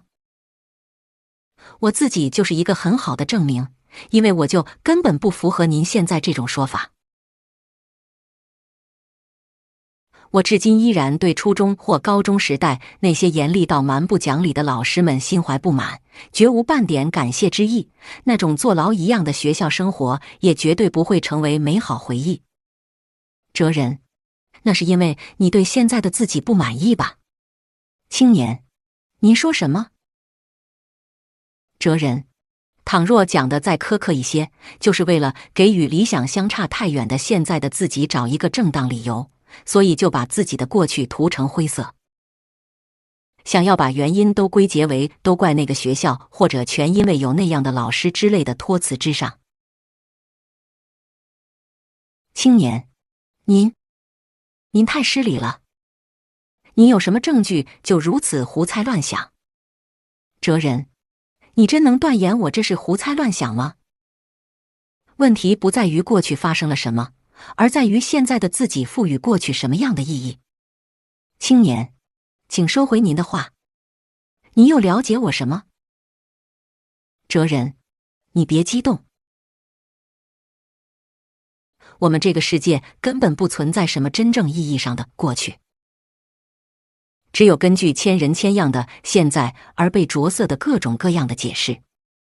青年，这个世界根本不存在什么过去。哲人，所谓的过去并不是无法回去，而是根本不存在。只要不认清这一点，就无法搞懂目的论的本质。青年，哎呀，太气人了！胡猜乱想之后，又在这里说什么过去根本不存在，真是满口谎言。您就打算这样糊弄我吗？好吧，那就让我把您的谎言一一揭穿。你的现在决定了过去。哲人，这的确是一个很难接受的观点。但是如果冷静的实事求是的想一想，你一定会同意，因为除此之外别无他法。青年，您似乎是被思想的热情烧坏头脑了吧？假如过去不存在，那历史又是什么？难道您热爱的苏格拉底或柏拉图也不存在？您这么讲会被嘲笑不懂科学。哲人，历史是被时代掌权者不断篡改的一个巨大故事。历史常常按照掌权者制定的是非观被巧妙地篡改。一切年表和史书都是被篡改过的伪书，目的就是为了证明时代掌权者的正统性。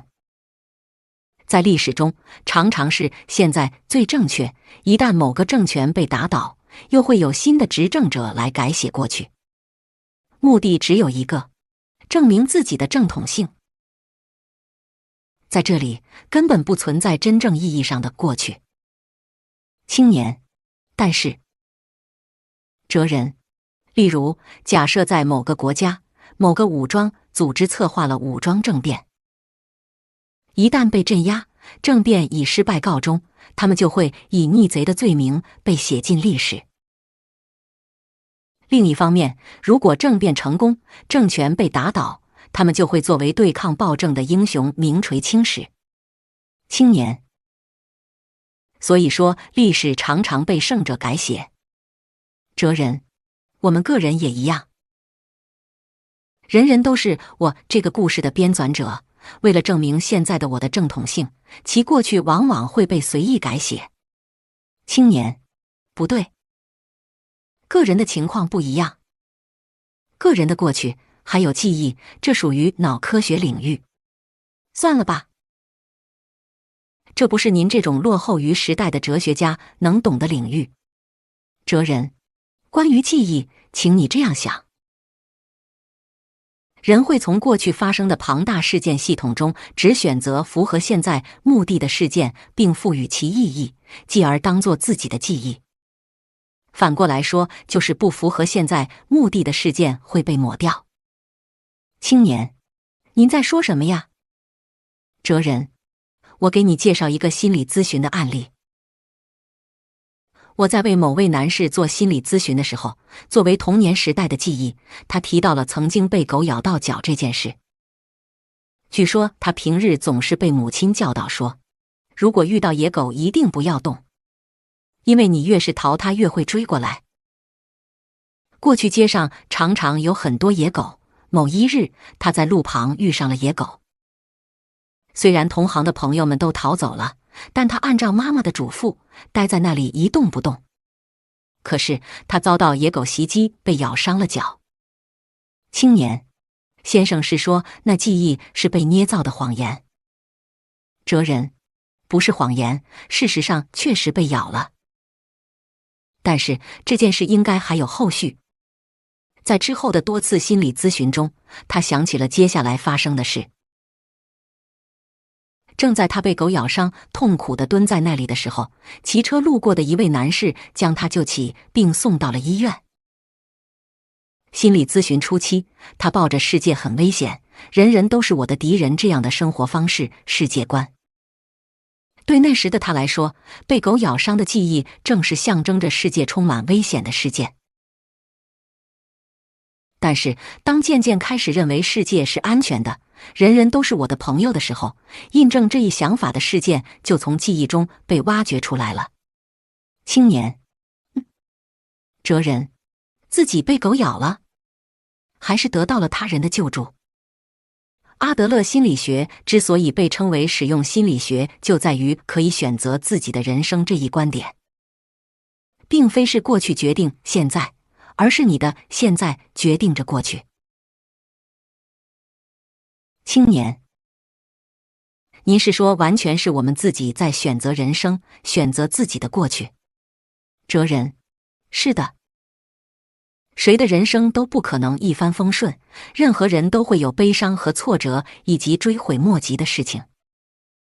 那么，为什么有的人会把过去发生的悲剧说成是教训或回忆，而有的人则把其当成至今不敢触及的精神创伤呢？这并不是被过去所束缚，其实是自己需要把过去这上不幸的颜色。若是说的再严重些，那就是企图借悲剧这一烈酒来忘却不得志的现在的痛苦。青年，够了，别再说这种不负责任的话了。什么是悲剧的烈酒？你所说的一切不过是强者的理论，胜者的理论。你根本不懂精神创伤者的痛苦，你这是在侮辱那些受过精神创伤的人。哲人，不对，我正因为相信人的潜能，才否定沉溺于悲剧的做法。青年，不，我并不想听你以前度过了什么样的人生，但感觉基本上能够理解。总之，你应该是既没有经历过什么挫折，也没有遭遇过极其不合理的事情，直接就踏进了虚无缥缈的哲学世界，所以才能如此不顾别人遭受的心灵创伤。您完全是一个幸运儿。哲人，你似乎无法接受啊。那么，我们来试试这个吧。这是我们做心理咨询时经常使用的三棱柱。青年，哦，看上去很有意思。这是什么？哲人，这个三棱柱就代表我们的心。现在，从你坐的位置只能看到三个侧面中的两个面。两个面上分别写着什么呢？青年，一个面上写着可恶的他人，另一个面上写着可怜的自己。哲人，是的，来进行心理咨询的人大多讲的就是这两种情况。声泪俱下的诉说自己遭到的不幸，亦或是深恶痛绝的控诉责难自己的他人，或者将自己卷入其中的社会。不仅仅是心理咨询，与家人朋友交谈的时候，商量事情的时候，我们往往很难认识到自己正在说什么。但是像这样视觉化之后，就会清楚地看到我们说的话归根结底只有这两种而已。青年，谴责可恶的他人，倾诉可怜的自己。也可以这么说吧。哲人，但是我们应该谈的并不是这种事情。无论你怎么谴责可恶的他人，倾诉可怜的自己，也无论能够得到别人多么充分的理解，即使可以获得一时的安慰，也解决不了本质问题。青年，那该怎么办呢？哲人，三棱柱被遮挡住的另一面，你认为这里写的会是什么呢？青年，哎呀，别故弄玄虚了，快给我看看。哲人，好吧，上面写的是什么？请你大声读出来。哲人拿出了折成三棱柱形状的纸，从青年所在的位置只能看到三面中的两个面，上面分别写着可恶的他人和可怜的自己。据哲人讲，苦恼不堪的人所倾诉的归根结底就这两种，并且哲人用他那纤细的手指缓缓地转动了一下三棱柱，露出了最后一个面上写的字。那上面写的话对青年来说简直是刺入肺腑。阿德勒心理学中并无魔法。青年，哲人，来，请你读出来。青年，以后怎么做？既不需要可恶的他人，也不需要可怜的自己。无论你再怎么大声倾诉这两点，我都会置若罔闻。青年，您太无情了。的确，假如我听他倾诉可恶的他人和可怜的自己，然后再随声附和地说些那一定很痛苦吧，或者你根本没有错之类的安慰话，对方也许会得到一时的慰藉，也许会产生一种接受心理辅导真好，或者和这个人交谈真好之类的满足感。但是这之后的每一天又会发生什么变化呢？倘若再次受伤，还会想要寻求治疗，最终这不就成了一种依赖了吗？正因为如此，阿德勒心理学要谈论的是以后怎么做。青年，但是如果要认真思考以后的话，还是得先了解作为前提的以前吧。哲人，不需要，你现在就在我眼前，了解眼前的你就已经足够了。而且原则上来说，我也无法了解过去的你。我再重复一遍，过去根本不存在，你所说的过去只不过是由现在的你巧妙编纂出来的故事而已。请你理解这一点。青年，不对，您这只不过在强词夺理地指责别人的诉苦。这种做法是不承认也不愿接受人性的弱点，是在强迫别人接受傲慢的强者理论。哲人，并非如此。例如，我们心理咨询师一般会把这个三棱柱递给来访者，并告诉他们，谈什么都可以，所以请把接下来要谈的内容的正面展示给我。然后，很多人都是自己选择以后怎么做这一面，并开始思考相关内容。青年，自己选择。哲人，另一方面，在其他流派的心理咨询中，也有不少人采用冲击疗法式的手段，也就是通过不断地追溯过去，故意刺激患者，令其感情爆发。但是事实上根本没有必要这么做。我们既不是魔术师，也不是魔法师。它不是神秘的魔法，而是具有建设性和科学性，并基于对人的尊重的一种理解人性的心理学。这就是阿德勒心理学。哲人：是的。青年：好吧，我暂且接受这个词，我现在就先暂且接受。那么我们接下来好好谈一谈对于我来说最大的问题，以后也就是教育者的明天吧。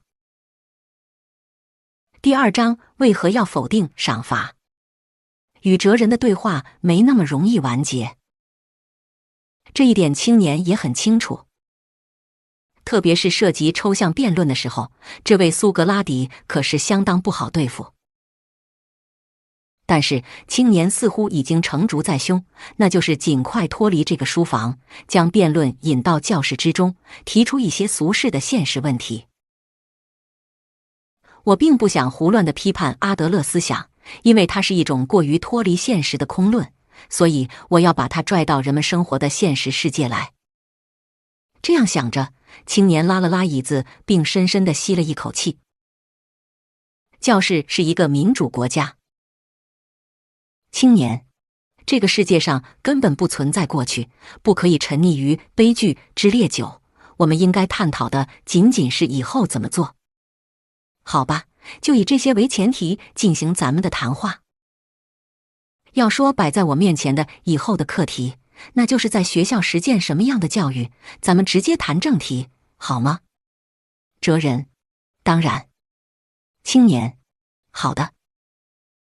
您刚才说具体性的第一步应该从尊重开始，对吧？那我要问一问，您的意思是说，只要将尊重引入班级，一切问题都可以得到解决吗？也就是说，只要有了尊重，学生们就不会再发生任何问题。哲人：仅仅如此还不行，问题还会发生。青年：如果是这样的话，那还是必须批评吧。因为他们这些问题学生做了坏事，也打扰到了其他同学。哲人：不可以批评。青年：那么您是说就这么放任他们胡作非为？这不就等于说不要抓小偷或者不要惩罚小偷吗？难道阿德勒会承认这种无法无天的行为？哲人：阿德勒思想并非无视法律或规则。不过，这里的规则必须通过民主程序制定出来。青年：民主程序？哲人：是的，把你的班级看作一个民主国家。青年：哦，什么意思呢？这就是国民主权或者主权在民原则。作为主权者的国民，根据彼此达成的协议，制定各种各样的规则，并且这些规则适用于全体国民，一律平等。正因为如此，所以人人都能够遵守规则，不是被动的服从规则，而是可以做到更加主动的去守护我们的规则。另一方面，如果规则不是按照国民意志制定，而是由某个人独断专行的决定，并且执行起来还非常不平等，那情况又会怎样呢？青年：那样的话，国民也不会善罢甘休吧？哲人：为了防止反抗，执政者只好行使一些有形无形的力量。这种情况不仅仅限于国家，企业亦是如此，家庭也一样。在靠力量控制的组织中，从根本上就存在着不合理。青年：的确如此。哲人：班级也是如此。班级的主权不属于教师，而是属于学生们，并且班级规则必须根据学生们的协商制定。首先要从这一原则开始。青年：您依然是爱把问题复杂化。总之，您的意思也就是说要认可学生自治吧？当然，学校也有一定的自治制度，比如学生会之类的组织。哲人：不，我说的是更根源的事情。例如，把班级看作一个国家的时候，学生们就是国民吧？倘若如此，教师的角色又是什么呢？青年：哎呀，假如学生们是国民的话，教师就是统领他们的领导，首相或者总统之类的吧？哲人，这就奇怪了。你是学生们通过选举选出来的吗？如果未经选举就自命为总统，那就不是民主国家，而是独裁国家。青年，哎呀，道理是这个道理。哲人，我并不是在讲道理，而是在摆事实。班级不是由教师统治的独裁国家，班级是一个民主国家，每一位学生都是掌权者。忘记这一原则的教师会不知不觉地陷入独裁之中。青年，哈哈，您是说我沾染了法西斯主义？哲人，坦率地说是这样。你的班级秩序混乱，并不是学生个人的问题，也有你作为教师资质不够的原因。正因为是腐败的独裁国家，所以才会秩序混乱，独裁者掌控的组织根本无法避免腐败。青年，请不要找茬儿。你这么吹毛求疵，到底有什么依据？哲人，依据非常清楚，就是你不断强调其重要性的赏罚。青年，什么？表扬和批评。青年，真有意思。那我就从这里向您发起挑战。关于教育，特别是教室里的事情，我可是实践经验非常充分的人，我一定要让您收回刚才那种非常失礼的评判。哲人，好的，那就让我们好好谈谈吧。既不可以批评，也不可以表扬。阿德勒究竟知不知道理想和现实之间有多大的距离？哲人，的确如此。青年，当然。即使被学生们讨厌，也必须批评，做错的事情必须加以纠正。我首先想听一听您对批评的看法。哲人，明白了。为什么不可以批评人呢？这需要分情况来看。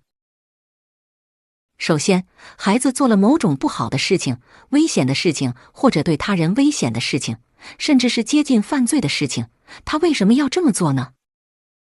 此时要想到一种可能性，那就是他并不知道这是不好的事情。青年，不知道。哲人，是的，讲讲我自己的事情吧。小时候，我无论到哪里都带着放大镜，见到昆虫观察，见到植物也观察，每天都尽情地观察肉眼看不到的世界，简直就像一个昆虫博士一样埋头观察。青年，很好啊，我也有过这样的时期。哲人，但是不久我就发现了放大镜另一个全新的用途。用它把光聚焦到黑色的纸上，纸竟然冒起烟来，很快又开始燃烧。在魔术一样的科学力量面前，我激动不已，似乎放大镜也不再仅仅是放大镜了。青年，这不是很好的事情吗？比起趴在地上观察昆虫，发现了更大的兴趣所在。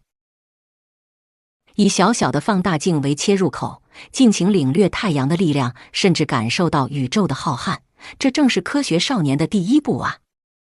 哲人，某个炎热的夏天，我又像刚刚说的那样烧黑纸玩。我像往常一样在地上放了一张黑色的纸，然后用放大镜聚光。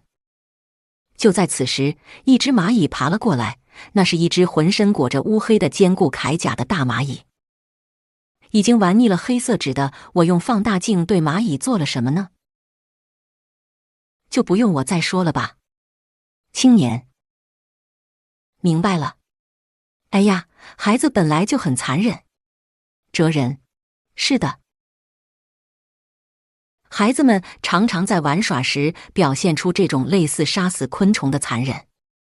但是，孩子们是真的那么残忍吗？比如说，孩子们心中是否隐藏着弗洛伊德所说的攻击冲动之类的东西呢？我认为不是。孩子们不是残忍，只是不知道生命的价值和他人的痛苦。倘若如此，大人们应该做的就只有一件事情。如果不知道，就要教给他，并且在教的时候不需要责备性的语言。请不要忘记这个原则。因为那个人并不是在故意做坏事，只是不知道而已。青年，您的意思是说，不是攻击性或者残忍，只是无知惹的祸。哲人，在铁路轨道上玩的孩子也许并不知道这样做很危险，在公共场合大声喧哗的孩子也许并不知道这样做会打扰别人。其他任何事情，我们都要从某人不知道这一点开始思考。对由于不知道造成的错误加以苛责，你不觉得很不合理吗？青年，哎呀，如果真是不知道的话。哲人，我们这些大人需要做的不是斥责，而是教导。既不感情用事，也不大声吼叫，而是用理性的语言去教导。你也并不是做不到这一点。青年，就现在这个事例来看，也许是这样。因为就先生而言，您并不愿意承认杀死蚂蚁的自己有多残忍。但是我还是无法接受，简直就像是粘在喉咙里的麦芽糖。您对人的理解实在是过于天真了。哲人，过于天真。青年，幼儿园的孩子姑且不论，小学生甚至初中生的话，他们可都是明明知道还去做。什么事情不可以做，什么事情不道德，他们早就知道，可以说他们是明知故犯。对于这种错误，就必须给予严厉惩罚。请您尽快抛弃这种把孩子们当作纯真无邪的天使的老年人思考习惯。哲人，的确，有很多孩子是虽然知道那样做不对，但还是陷入了问题行为之中，也许大部分问题行为都是如此。但是，你不觉得这很不可思议吗？他们不仅知道这样做不对，而且还明白这样做会被父母或老师责骂，尽管如此，还是陷入问题行为，这太不合道理了吧？青年，很简单，总而言之，就是因为他们在行动之前没有冷静的思考。哲人，果真如此吗？难道你不觉得还有更加深层的心理动机吗？青年，明知会被责骂还是去做，被责骂之后有的还会哭。哲人，考虑这种可能性很有必要。现代阿德勒心理学认为，人的问题行为背后的心理可以分为5个阶段来考虑。青年，哎呀，说得越来越像心理学了。哲人，如果理解了问题行为的5个阶段，也就知道批评究竟对不对了。青年，我要问一问，先生，您对孩子到底了解多少？又对教育现场了解多少？其实我一眼就能看清楚。哲人的话毫无道理。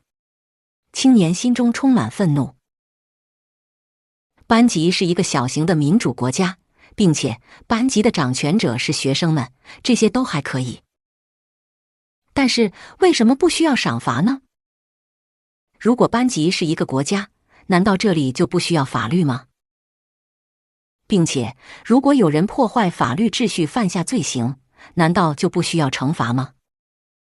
青年在笔记本上写下问题行为5阶段，然后微微一笑。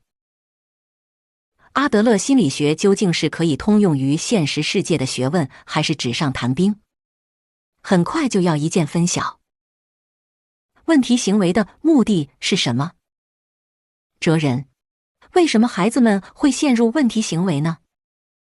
阿德勒心理学关注的是其背后隐藏的目的，也就是孩子们其实也不仅仅限于孩子抱着什么样的目的做出一些问题行为，这分5个阶段来考虑。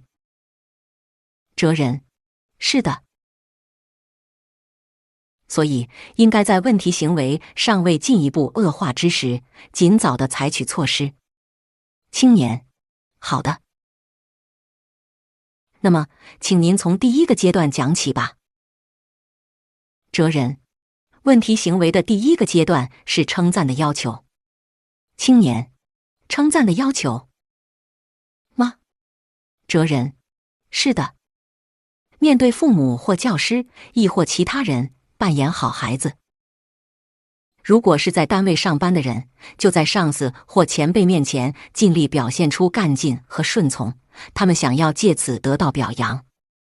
青年，这不是好事吗？不给任何人添麻烦，积极致力于生产性活动，也有益于他人。这里根本找不出任何问题呀。哲人，的确，作为个别行为来考虑的话，他们似乎是不存在任何问题的好孩子或者优等生。实际上，孩子们认真学习、积极运动，员工努力工作，旁人看了本来也会想要表扬。但是这里面其实有一个很大的陷阱，他们的目的始终只是获得表扬，进一步说就是在共同体中取得特权地位。青年，哈哈，您是说因为动机不纯，所以不能认可吗？您真是天真的哲学家。即使目的是获得表扬，但只要结果是努力学习，这就是没有任何问题的好学生啊。哲人，那么对于他们的付出，父母或教师、上司或同事没有给予任何表扬的话，你认为事情会怎样呢？哲人，是的，他们并不是在做好事，只不过是在做能获得表扬的事。并且，倘若得不到任何人的表扬和关注，这种努力就没有任何意义。如此一来，很快就会失去积极性。他们的生活方式、世界观就是如果没人表扬，就不干好事，或者是如果没人惩罚，就干坏事。青年，哎呀，也许是吧。哲人，并且这个阶段还有一个特征，那就是只因为想要成为周围人期待的好孩子，就去做一些作弊或者伪装之类的不良行为。教育者或领导不能只关注他们的行为，还必须看清其目的。青年，但是此时如果不给予表扬的话，他们就会失去干劲，变成无所作为的孩子，有时甚至会成为做出不良行为的孩子吧。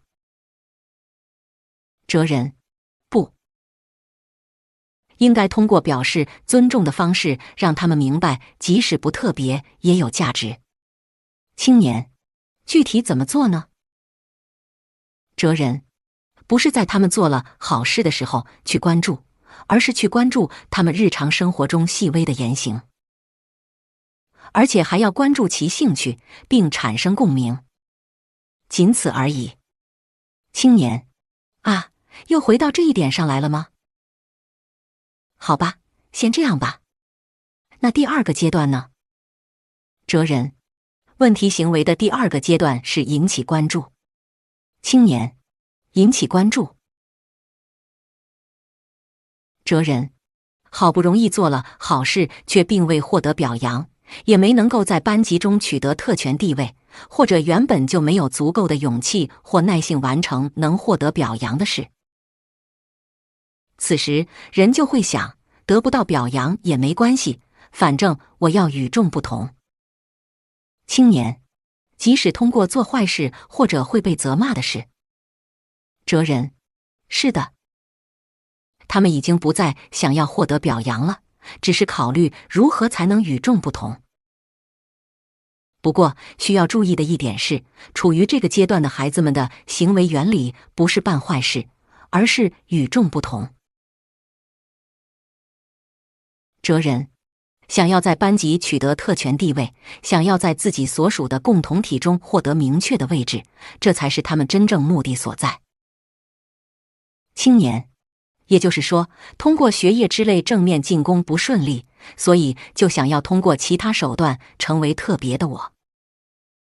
不是作为好孩子变得特别，而是作为坏孩子来达到这一目的，以此来确保自己的位置。哲人，正是如此。青年，是啊，那个年纪的时候，有时也会成为坏孩子而低人一等。那么具体来讲，这样怎么能与众不同呢？哲人，积极的孩子会通过破坏社会或学校的小规则，也就是通过恶作剧来博取关注。比如上课捣乱、捉弄老师、纠缠不休等。他们绝不会真正的触怒大人们，班级里逗笑的人也有不少会得到老师或朋友的喜爱。另外，消极的孩子们会表现出学习能力极其低下、丢三落四、爱哭等一些行为特征，希望以此来获得关注，也就是企图通过扮演无能来引起关注，获得特别的地位。青年，但是扰乱课堂或者丢三落四之类的行为会受到严厉批评吧？即使被批评也没关系吗？哲人，比起自己的存在被无视、被批评要好得多。即使通过被批评的形式，也想自己的存在被认可并取得特别地位，这就是他们的愿望。青年，哎呀呀，真麻烦呐，好复杂的心理呀。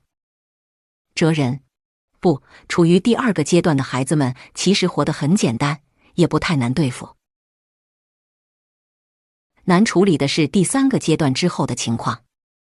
青年，哦，是什么呢？憎恶我吧，抛弃我吧。哲人，在问题行为的第三个阶段，目的发展为权力争斗。青年，权力争斗。哲人，不服从任何人，反复挑衅，发起挑战，企图通过挑战胜利来炫耀自己的力量，并以此获得特权地位。这是相当厉害的一个阶段。青年，挑战是指什么？莫非是上去打对方？哲人，简而言之就是反抗。用脏话来谩骂、挑衅父母或老师，有的脾气暴躁，行为粗鲁，有些甚至去抽烟、偷盗，满不在乎地破坏规则。青年，这不是问题儿童吗？是的，我对这样的孩子简直是束手无策。哲人，另一方面，消极的孩子们会通过不顺从来发起权力争斗，无论再怎么被严加训斥，依然拒绝学习知识或者技能，坚决无视大人们的话。他们也并非特别不想学习，或者认为学习没必要，只是想通过坚决不顺从来证明自己的力量。对这样的问题，儿童只能严加训斥吧。实际上，因为他们肆意破坏规则，甚至都想揍他们一顿。如若不然，那就等于是认可他们的恶行。哲人，是的。很多父母或老师此时都会拿起愤怒球拍打过去斥责之球。但是这样做就上了他们的当，只能是和对方站在同一个球场上。他们会兴高采烈地打回下一个反抗之球，并在心中窃喜自己发起的连续对打拉开了帷幕。青年，那么您说该怎么办呢？哲人，如果是触犯了法律的问题，就需要依法处理。但是当发现不涉及法律问题的权力争斗时，一定要立即退出他们的球场。首先应该做的事情仅此而已。请一定要清楚一点，斥责字不必说，即使表现出生气的表情，也等于站在了权力争斗的球场之上。青年，但是站在眼前的可是干了坏事的学生，怎么能不生气呀？放任不管的话，那还是教育者吗？哲人，合理的解释只有一种，不过我们最好在讲完5个阶段之后再一起考虑。青年，哎呀，太令人生气了。下一个阶段是什么呢？哲人，问题行为的第4个阶段就是复仇阶段。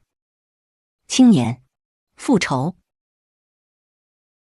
哲人，下定决心挑起了权力争斗，却并未成功，既没有取得胜利，也没有获得特权地位，没能得到对方的回应，败兴而退。像这样战败的人，一旦退下阵去，就会策划复仇。青年，向谁复仇？复什么仇？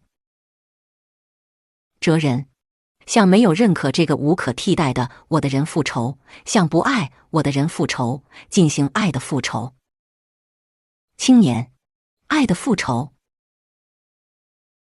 哲人，请你想一下，称赞的要求、引起关注以及权力争斗，这些都是希望更加尊重我的渴望、爱的心情的体现。但是，当发现这种爱的欲望无法实现的时候，人就会转而寻求憎恶。青年，为什么？寻求憎恶的目的是什么呢？哲人，已经知道对方不会爱我，既然如此，那就索性憎恶我吧，在憎恶的感情中关注我，就是这么一种心理。青年，他们的愿望就是被憎恶吗？哲人，是的。比如那些在第3阶段反抗父母或老师、发起权力争斗的孩子们，他们有可能成为班级中了不起的英雄，挑战权威、挑战大人的勇气受到同学称赞。但是，进入复仇阶段的孩子们不会受到任何人的称赞。父母或老师自不必说，甚至也会被同学憎恶、害怕，进而渐渐陷入孤立之境。即使如此，他们依然想要通过被憎恶这一点与大家建立联系。青年，既然如此，依旧采取无视态度就可以了，只要切断憎恶这个切入点就可以了。对，如此一来，复仇也就不会成立。这样一来，他们就会想一些更加正经的做法，没错吧？哲人，按道理来讲，也许如此，但是实际上要容忍他们的行为会很难吧？青年，为什么？您是说我没有那种耐性？哲人，例如，处于权力争斗阶段的孩子们是堂堂正正地进行挑战，即使夹杂着粗话的挑战，也是伴随着他们认为的正义的直接行为。正因为如此，有时还会被同学视为英雄。另一方面，进入复仇阶段的孩子们并不选择正面作战，他们的目标不是坏事，而是反复做对方讨厌的事。青年，具体讲呢？哲人，简单说来，所谓的跟踪狂行为就是典型的复仇，是针对不爱自己的人进行的爱的复仇。那些跟踪狂们十分清楚对方很讨厌自己的这种行为，也知道根本不可能借此发展什么良好关系。即使如此，他们依然企图通过憎恶或者嫌弃来想办法建立某种联系。青年，这都是些什么荒唐想法呀？哲人，还有自残行为或者自闭症，在阿德勒心理学看来也是复仇的一环。他们是通过伤害自己或者贬损自己的价值来控诉我变成这样都是你的错。当然，父母会十分担心，并且万分痛心。如此一来，对孩子们来说，复仇就成功了。青年，这不已经属于精神科的领域了吗？其他还有什么？哲人，暴力或粗话逐步升级就不用说了，甚至有不少孩子加入不良团伙或反社会势力参与犯罪。另外，消极的孩子则会变得异常肮脏，或者是沉溺于一些令周围人极其反感的怪异癖好等。总之，复仇手段多种多样。青年，面对这样的孩子，我们该怎么办呢？哲人，如果你的班里出了这样的学生，那么你能做的事根本没有。他们的目的就是向你复仇，你越想插手去管，他们就越认为找到了复仇的机会，继而进一步升级不良言行。这种情况下，只能求助于完全没有利害关系的第三方，也就是说，只能依靠其他教师或者是学校以外的人，比如我们这样的专业人员。青年，但是假如这个是第4阶段的话，那还会继续恶化吧？哲人，是的，还有比复仇更麻烦的最后一个阶段。青年：您请讲。哲人：问题行为的第5个阶段就是证明无能。青年：证明无能。哲人：是的，在这里请您试着把它当成自己的事情来考虑。为了被人当成特别的存在来对待，之前可谓想方设法，绞尽脑汁，但都没有成功。父母、老师、同学，大家对自己甚至连憎恶的感情都没有。无论是班级里还是家庭中，都找不到自己的位置。如果是你，你会怎么做？青年：应该会马上放弃吧，因为无论做什么也得不到认可，那就会不再做任何努力吧。哲人：但是父母或老师依然大力劝说你好好学习，而且关于你在学校的表现及朋友关系，他们也事事介入。当然，他们这都是为了帮助你。青年：真是多余的关心啊！这些事如果能做到的话，我早就去做了。真希望他们不要什么都管啊。哲人：你这种想法得不到理解，周围的人都希望你能更加努力，他们认为只要去做就能办到，希望通过自己的督促来让你有所改变。青年：可对我来说，这种期待是一种很大的麻烦，真希望能够解放出来。哲人：是的，正是不要再对我有所期待这样的想法，导致了证明无能行为的产生。青年：也就是告诉周围的人，因为我很无能，所以不要再对我有所期待。哲人：是的，对人生绝望，打心底里厌恶自己，认为自己一无是处，并且为了避免再次体会这种绝望，就去逃避一切课题。向周围人表明，因为我如此无能，所以不要给我任何课题，我根本没有解决这些问题的能力。青年：为了不再受伤。哲人：是的。与其认为也许能办到而致力其中，结果却失败，还不如一开始就认定不可能办到而放弃更加轻松，因为这样做不用担心再次受到打击。青年：哎呀，心情倒是可以理解。哲人：所以他们就会想尽办法证明自己有多么无能，赤裸裸的装傻，对什么都不感兴趣，再简单的课题也不愿去做。不久，连他们自己都深信自己是个傻瓜。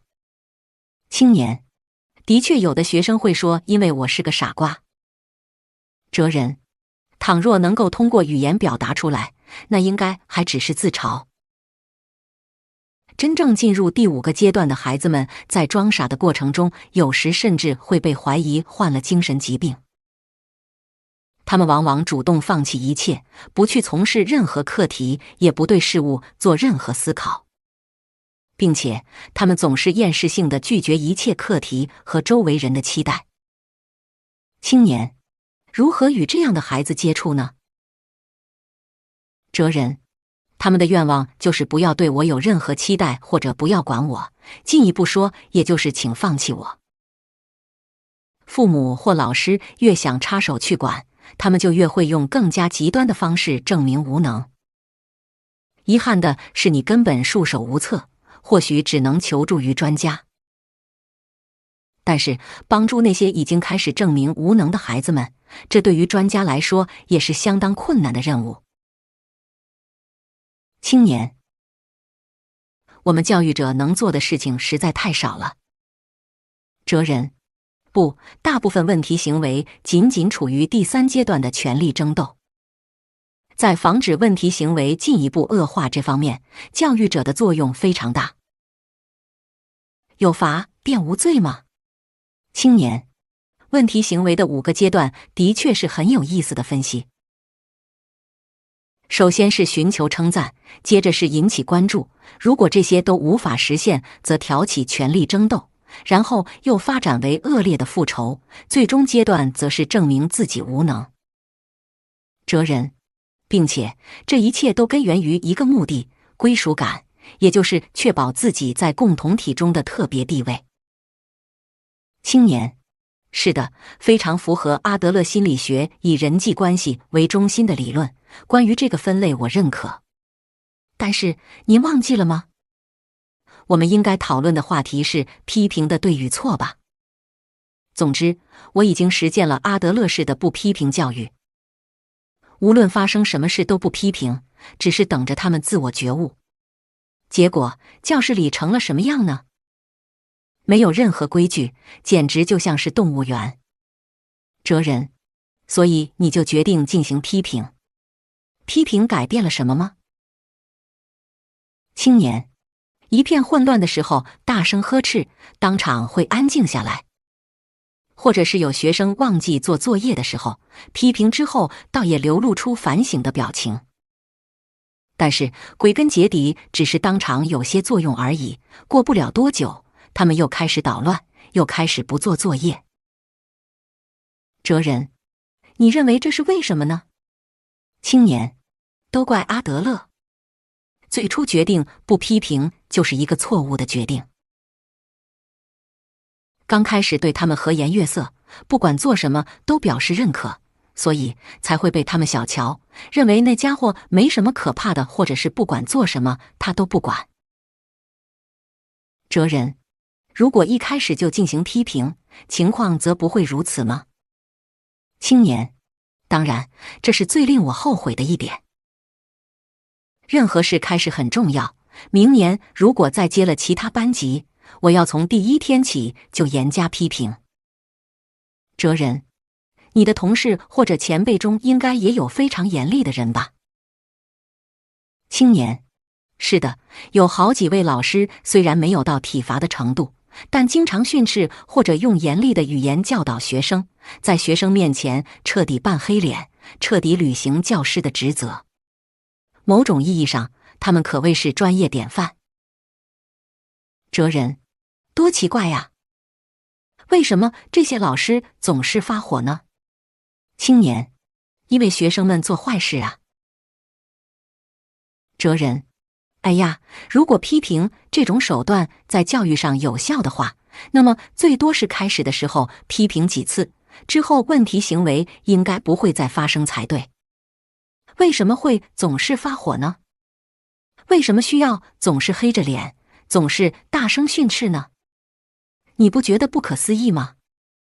青年，那些孩子们可没有那么听话。哲人，不是的。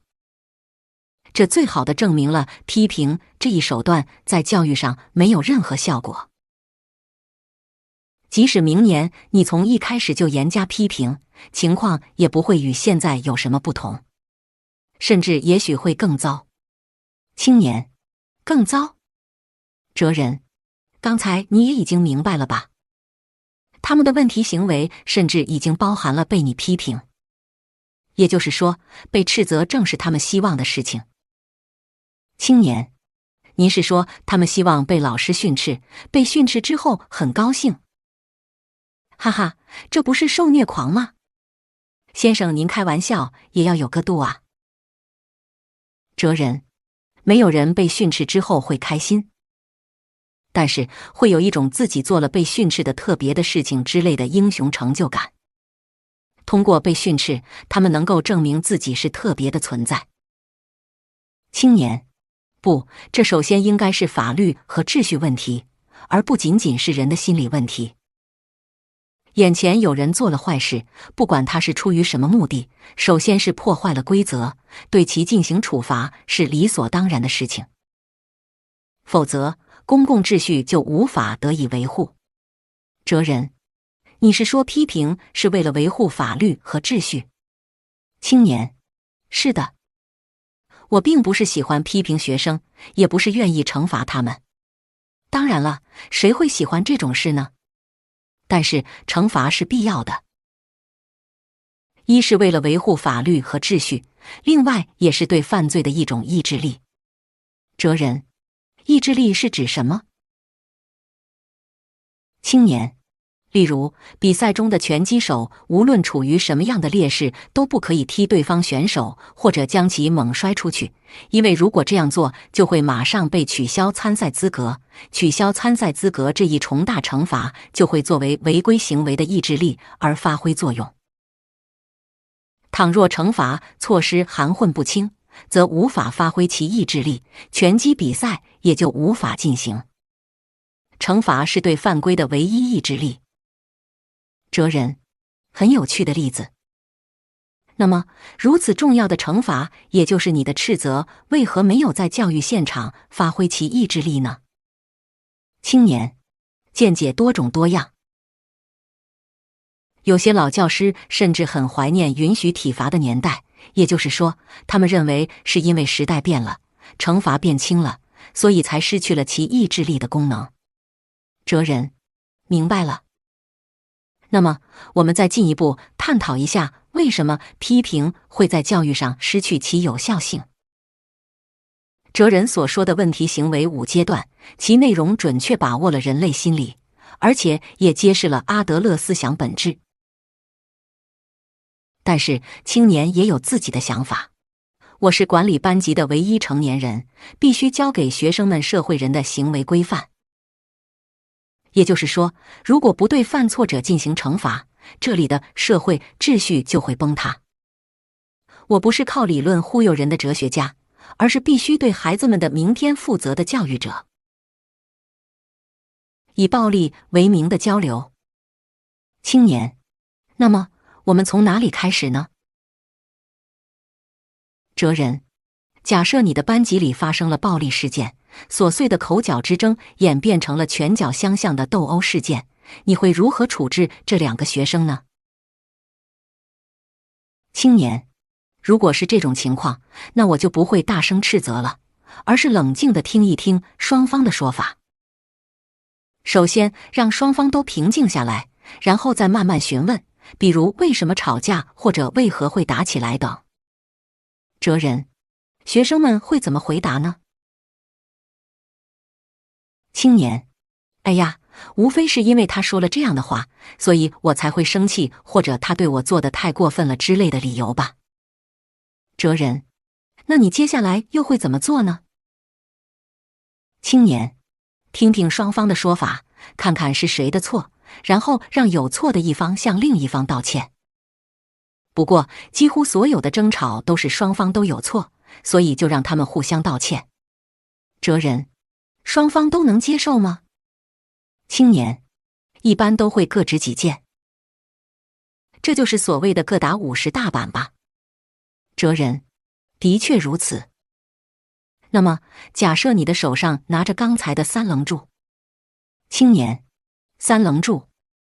哲人，是的。一面写着可恶的他人，另一面写着可怜的自己，最后一面写着以后怎么做。就像我们心理咨询师使用的3棱柱一样，你在听学生们说吵架理由的时候，脑子里也想象着3棱柱。青年，什么意思呢？哲人，学生们所说的因为他说这样的话，所以我才会生气，或者他对我做的太过分了之类的吵架理由。如果用3棱柱对其进行分析的话，是不是最终都是可恶的他人和可怜的自己呢？青年，是的，哎呀。哲人，你只问学生们原因，无论怎么挖掘，都无非是一些推卸责任的辩解之词。你应该做的是关注他们的目的，与他们一起思考以后怎么做。青年，吵架的目的，而不是原因。哲人，咱们按顺序来解释一下。首先，通常我们是要通过语言进行交流吧？青年，是的，就像我现在正在和先生交谈一样。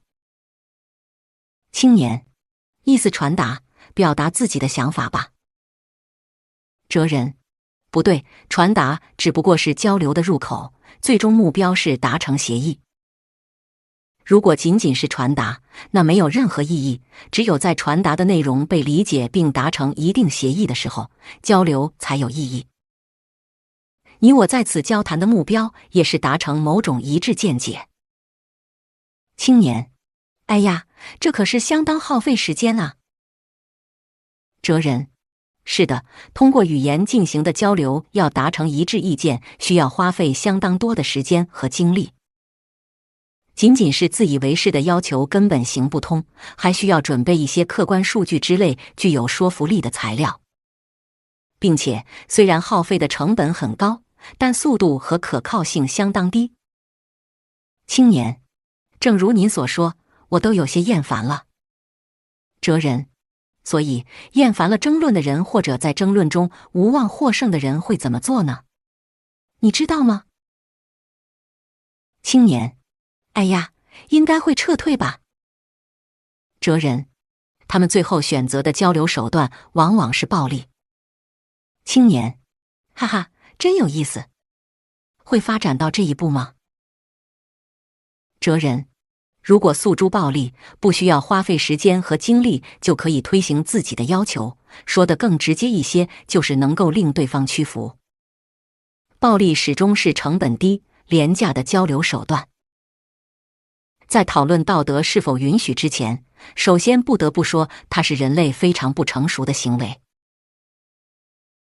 青年：您的意思是说，不认可它并不是基于道德观点，而是因为它属于不成熟的愚蠢行为。哲人：是的。道德标准往往会随着时代或情况而发生变化，仅仅靠道德标准去评判他人，这很危险，因为过去也有崇尚暴力的时代。那么，究竟该怎么做呢？还得回到我们人类必须从不成熟的状态中慢慢成长这一原点上。绝不可以依靠暴力这种不成熟的交流手段，必须摸索出其他的交流方式。作为暴力原因被列举出来的对方说了什么，或者是态度如何具有挑衅性，事实上根本没有任何意义。暴力的目的只有一个，应该考虑的是以后怎么做。青年：的确，这真是对暴力很有意思的洞察。哲人：你怎么可以像是在说他人的事情一样呢？现在说的是，也可以说是在说你自己。青年：不，我根本不使用暴力，请您不要莫名其妙的找茬。发怒和训斥同意。哲人：与某人争辩，情况变得越来越不妙，自己处于劣势之中，或者是发觉一开始自己的主张就不合理。在这种情况下，有的人即使不动用暴力，也会高声吼叫、拍打桌子，或者是泪流满面等。他们想要借此来威逼对方，进而推行自己的主张。这些行为也属于低成本的暴力性交流手段。你明白我想说什么吧？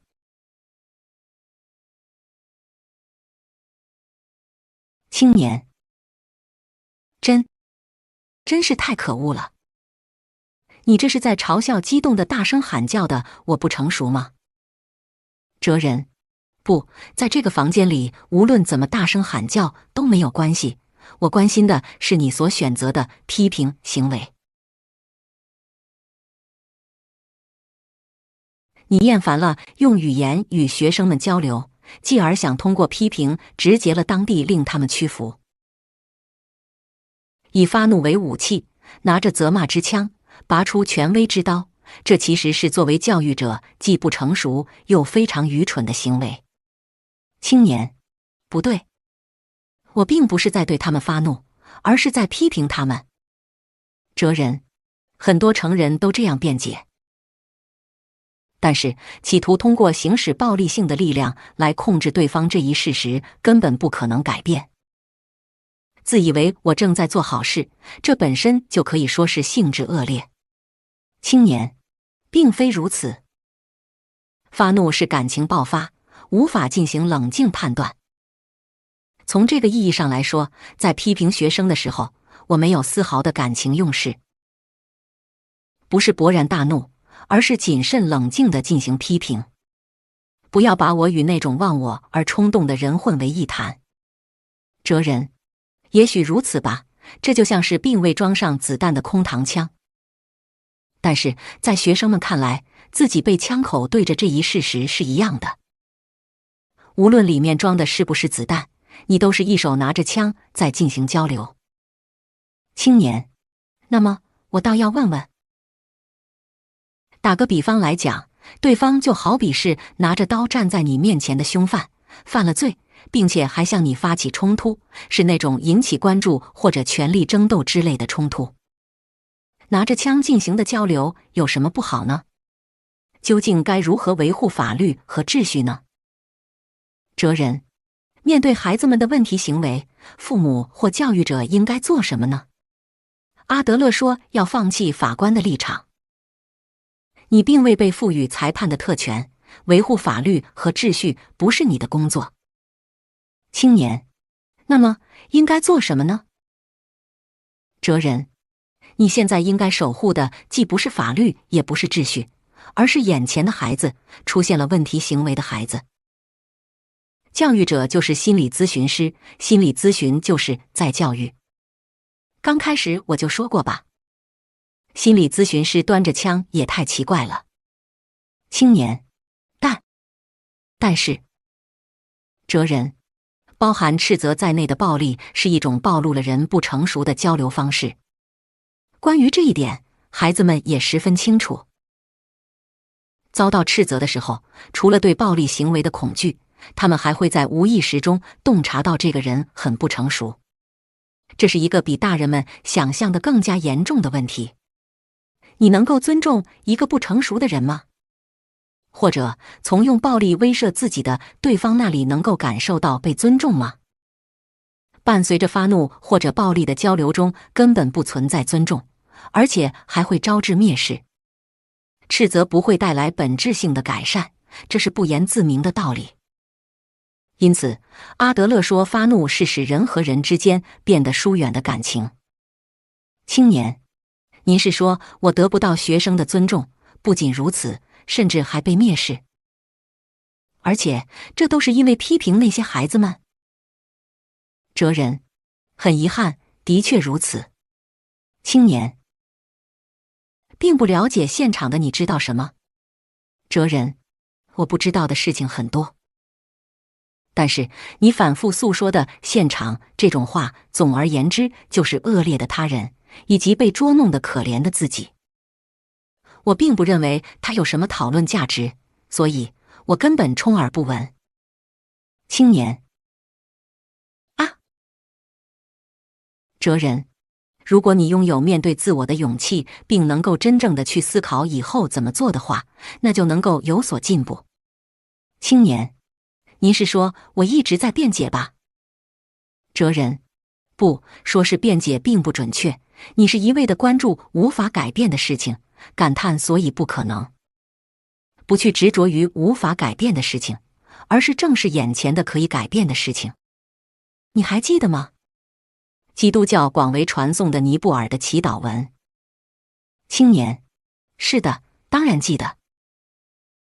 上帝，请赐予我平静，去接受我无法改变的；给予我勇气，去改变我能改变的；赐我智慧，分辨这两者的区别。哲人：仔细领会一下这段话之后，再想想以后怎么做。自己的人生可以由自己选择。青年：那么假设我接受先生的提议，既不批评也不追问原因，而是问学生们以后怎么做，那情况会怎样呢？根本不用想，他们说的话肯定是再也不这么干了，或者以后好好干之类的口头反省。哲人：强求一些反省的话，那没有任何作用。尽管如此，还是经常有人命令写道歉信或者检讨书，这些文书的目的仅仅是获得原谅，根本起不到反省作用。除了能够让命令写的人获得一定的自我满足之外，也没有其他意义。并不是这些，在此要问的是对方的生活方式。青年：生活方式。关于自立，他是这么说的：人处于未成年状态，不在于缺乏理智，而在于没有他人的教导，就缺乏运用自己理智的决心和勇气。也就是说，人处于未成年状态是自己的责任。青年，未成年状态，哲人，是的，没有真正自立的状态。而且他所使用的理智一词，我们可以理解为从理性到感性的一切能力。青年，也就是说，我们并不是能力不够，而是缺乏运用能力的勇气，所以才无法摆脱未成年状态，是这个意思吗？哲人，是的。并且他还进一步断言，一定要拿出运用自己理智的勇气。青年，哦，简直就像是阿德勒说的话吗？哲人，那么为什么人要把自己置于未成年状态呢？说得更直接一些，就是人为什么要拒绝自立呢？你的看法是什么？青年，是因为胆怯吗？哲人，也有这个原因。不过，请你再想一下康德的话。我们按照他人的教导活着很轻松，既不用思考难题，又不用承担失败的责任。只要表示出一定的忠诚，一切麻烦事都会有人为我们承担。家庭或学校里的孩子们，在企业或机关工作的社会人，来进行心理咨询的来访者，一切都是如此吧？青年，哎呀，哲人，并且周围的大人们为了把孩子们置于未成年状态之中，想方设法灌输自立如何危险，以及其中的种种风险及可怕。青年，这么做是为了什么呢？哲人，为了让其处于自己的支配之下。青年，为何要做这样的事呢？哲人，这需要你扪心自问一下，因为你也是在不自觉的情况下妨碍了学生们的自立。青年，哲人，是的，没错。父母以及教育者往往对孩子们过于干涉、过于保护，结果就培养出了任何事都要等待他人指示的自己什么也决定不了的孩子。最终培养出的人，即使年龄上成为大人，内心依然是个孩子，没有他们的指示，什么也做不了。如此一来，根本谈不上什么自立。青年，不，至少我很希望学生们自立。为什么要故意阻碍他们自立呢？哲人，难道你不明白吗？你很害怕学生们自立。青年，为什么？哲人，一旦学生们自立之后，与你站在平等的立场上，你的权威就会丧失。你现在与学生们之间建立的是纵向关系，并且你很害怕这种关系崩塌。不仅是教育者，很多父母也潜在地怀着这种恐惧。青年，不是我。哲人，还有一点，孩子们遇到挫折的时候，特别是给他人带来麻烦的时候，你自然也会被追究责任。作为教育者的责任，作为监督者的责任，如果是父母，那就是作为父母的责任。是这样吧？青年，是的，那是当然。哲人，如何才能回避这种责任呢？答案很简单，那就是支配孩子，不允许他们冒险，只让其走无灾无难、不会受伤的路，尽可能将其置于自己掌控之中。其实这样做并不是担心孩子，一切都是为了保全自身。青年，因为不想由于孩子们的失败而承担责任。哲人，正是如此。因此，处于教育者立场上的人以及负责组织运营的领导，必须时时树立起自立目标。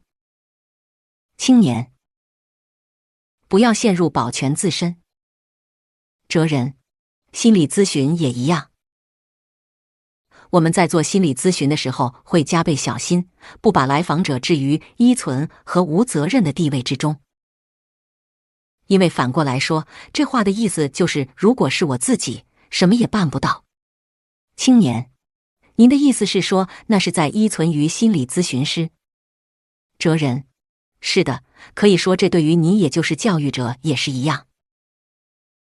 让学生说出多亏了先生才能毕业，或者多亏了先生才能及格之类的话的教育者，在真正意义的教育上是失败的。必须令学生们感到他们是靠自己的力量做到了这一切。青年，但是，哲人，教育者是孤独的存在，无人赞美，没有慰劳，全靠自己的力量默默前行，甚至都得不到感谢。青年，人们能接受这种孤独吗？哲人，是的。不期待学生的感谢，而是能够为自立这一远大目标做出贡献。教育者要拥有这种奉献精神，唯有在奉献精神中找到幸福。青年，奉献精神。哲人，3年前我应该也说过，幸福的本质是奉献精神。如果你希望获得学生们的感谢，期待他们说出多亏老师了之类的话，那最终将会妨碍学生们自立。请一定记住这一点。青年，那么具体如何才能做到不把学生们置于依存或无责任地位的教育呢？不要仅仅是观念性的说明，请您用具体事例来解释一下，否则我还是无法接受。哲人，好吧。比如，孩子们问你我可以去朋友那里玩吗？这时候，有的父母就会回答说当然可以，并附加上做完作业之后吧之类的条件。或者，也有的父母会直接禁止孩子去玩。这都是将孩子置于依存或无责任地位的行为。父母不可以这样，而应该告诉孩子这是你可以自己决定。告诉他自己的人生、日常的行为，一切都得由自己决定。并且，假如有做出决定时需要的材料，比如知识或经验，那就要提供给他们。这才是教育者应有的态度。青年，自己决定。他们有相应的判断力吗？哲人，存在这种怀疑的你，还是对学生们不够尊重。如果可以做到真正的尊重，那就能够放手让其自己决定一切。青年，也许会造成无可挽回的失败呀。哲人，在这一点上，即使父母或老师为其选定的道路也一样。你凭什么能够断言只有他们自己的选择会以失败告终，而自己为其指出的道路就不会失败？青年，但是哲人，孩子们失败的时候，也许你确实会被问责。但是这并不是关乎自己人生的责任，真正要承担责任的只有孩子自己，所以出现了课题分离这一思想主张，也就是最终要承担某种选择导致的后果的人是谁之类的想法。并未处于承担最终责任的你，不可以介入他人的课题。青年，你是说对孩子放任不管？哲人，不是。尊重孩子们自己的决断，并帮助其做出决断，并且告诉孩子自己随时可以为其提供帮助，并在不太近但又可以随时提供帮助的距离上守护他们。即使他们自己做出的决断以失败告终，孩子们也学到了自己的人生可以由自己选择这个道理。哲人，呵呵呵，自己的人生可以由自己选择，这是贯穿本日讨论的一大主题，请你好好的记清楚。对，请记在笔记本上。那么，我们先休息一下吧。请你也回忆回忆自己是以什么样的态度面对学生们的。青年，不需要休息，咱们继续吧。哲人，接下来的对话需要更加集中精神，而要想集中精神，就需要适度休息。我冲了热咖啡，稍微平静一下，整理整理思路吧。第3章由竞争原理到协作原理。教育的目标是自立。当初，青年觉得这2个词是很普通的概念，几乎并未怎么留意。但是，随着辩论的展开，他开始对自己的教育方针产生疑虑。下定决心守护法规和秩序的教育错了吗？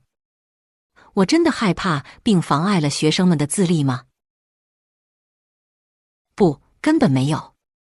毫无疑问，我一直在帮助他们自立。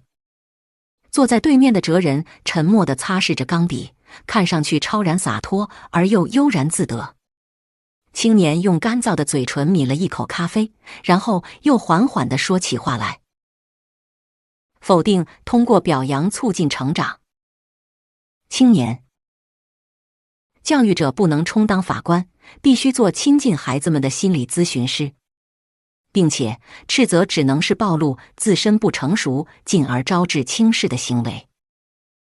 教育的最终目标是自立，任何人都不应该成为这条道路上的障碍。好吧，关于不可以批评这一点，我就暂且接受。不过，你首先得认可下一个课题。哲人，下一个课题。青年，我们与教师同事或者是学生家长一起讨论批评式教育和表扬式教育对错的机会有很多。在讨论中，非常不被认同的当然是批评式教育，这是时代潮流所致。当然，也有很多人不赞同，是出于道德观点考虑。就连我本人也并不愿意批评学生，对不可以批评大体还是持赞同态度。另一方面，支持表扬式教育的人占多数，从正面否定这种教育方式的人几乎没有。哲人，肯定如此。青年，但是阿德勒连表扬也否定啊。3年前我询问理由的时候，您的说法如下：表扬是有能力的人对没能力的人所做出的评价，其目的是操纵，因此不可以进行表扬。哲人，是的，我这么说过。青年，我也相信了这种说法，并忠实地践行了不表扬教育。但是一个学生令我深深地意识到这种做法的错误。哲人，一个学生？青年，那是几个月前的事情。班里一个即使在学校里也能数得着的问题学生写了一篇读后感。那是暑假期间的自由任务，他竟然读了家庙的一帮人，我真的有些吃惊。他读后感的内容也令我非常吃惊，那是一篇用多愁善感的青春期少年所特有的细腻而感性的笔触写出的精彩作文。读了之后，我不禁大加赞扬：你太厉害了！我都不知道你竟能写出这么好的作文，真令我刮目相看呐。哲人，是啊。青年，话说出的那一瞬间，我就感到了不妥。特别是刮目相看这样的话，包含了阿德勒所不认同的自上而下的评价。进一步讲，这就等于说之前一直瞧不起他。哲人，是的，不然也不会说出刮目相看这样的话。青年，但实际上我是表扬了他，而且是用非常明显的语言表扬了他。那么，听了我的话，那个问题学生的表情如何呢？有没有抗拒呢？啊，真希望先生你也能看到呀。他竟然展露出我以前从未见过的极其天真烂漫的少年式的笑脸。哲人，呵呵呵。青年，顷刻间，我感到眼前云开雾散，顿时彻悟阿德勒思想究竟是什么。我竟然受其蒙蔽，实施了剥夺孩子们笑容和欢喜的教育。这算什么教育啊？哲人，所以你决定要开始表扬吧。青年，当然，毫不犹豫地进行表扬。表扬他，也表扬他以外的学生们。于是大家都非常开心，学业也有所进步。越表扬大家的积极性越高，毫无疑问，这是一个良性循环。哲人，你是说收到了很好的效果？青年，是的。当然，不可以不加区别的一律表扬，而是仅仅针对一定的努力或成果进行表扬。因为如果不是这样的话，那赞美之词就会成为谎言。之前写读后感的那名问题学生，现在已经成了一个读书迷。总之，他读了很多的书，并写了很多读后感，很棒吧？书可是通向世界的大门。在这个过程中，他也许会不再满足于学校图书馆，而去大学图书馆，去我曾经工作过的图书馆。哲人，如果是这样，也许会感慨颇深吧。青年，我就知道，先生一定会加以否定吧。说什么这是称赞的要求，属于问题行为的第一个阶段。但是现实完全不同。即使最初以获得表扬为目的，在努力的过程中，本人渐渐认识到学习的喜悦，体会到坚持的快乐，并逐步用自己的脚站立起来，这不正是阿德勒所说的自立吗？哲人，你能够断言事情一定会如此发展吗？青年，您就承认吧。不管怎么说，通过表扬，孩子们又找回了笑容和干劲吧。这才是生活在教育现场有血、有肉、有温度的教育。阿德勒教育中有什么温度和笑容啊？哲人，那么咱们一起想一想吧。为什么要在教育现场贯彻不可以表扬这一原则呢？为什么明明通过表扬会令有些孩子非常开心并取得进步，但却不可以进行表扬呢？青年，呵呵呵，您又要开始讲歪理了。我绝不会让步的，这就让您改变主张。褒奖带来竞争。哲人，前面我说过班级是一个民主国家，你还记得吧？青年，哈哈，你可是片面的把我说成是法西斯主义者呀？怎么会忘呢？哲人，并且我还指出独裁者掌控的组织根本无法避免腐败。如果再深入的想一想其中的理由，就会明白为什么不可以表扬了。青年，您继续讲。哲人，在独裁横行、民主尚未确立的共同体中，善恶的一切规章标准都由领导一人来定。国家自不必说，公司组织也是如此，即使家庭或学校也是一样。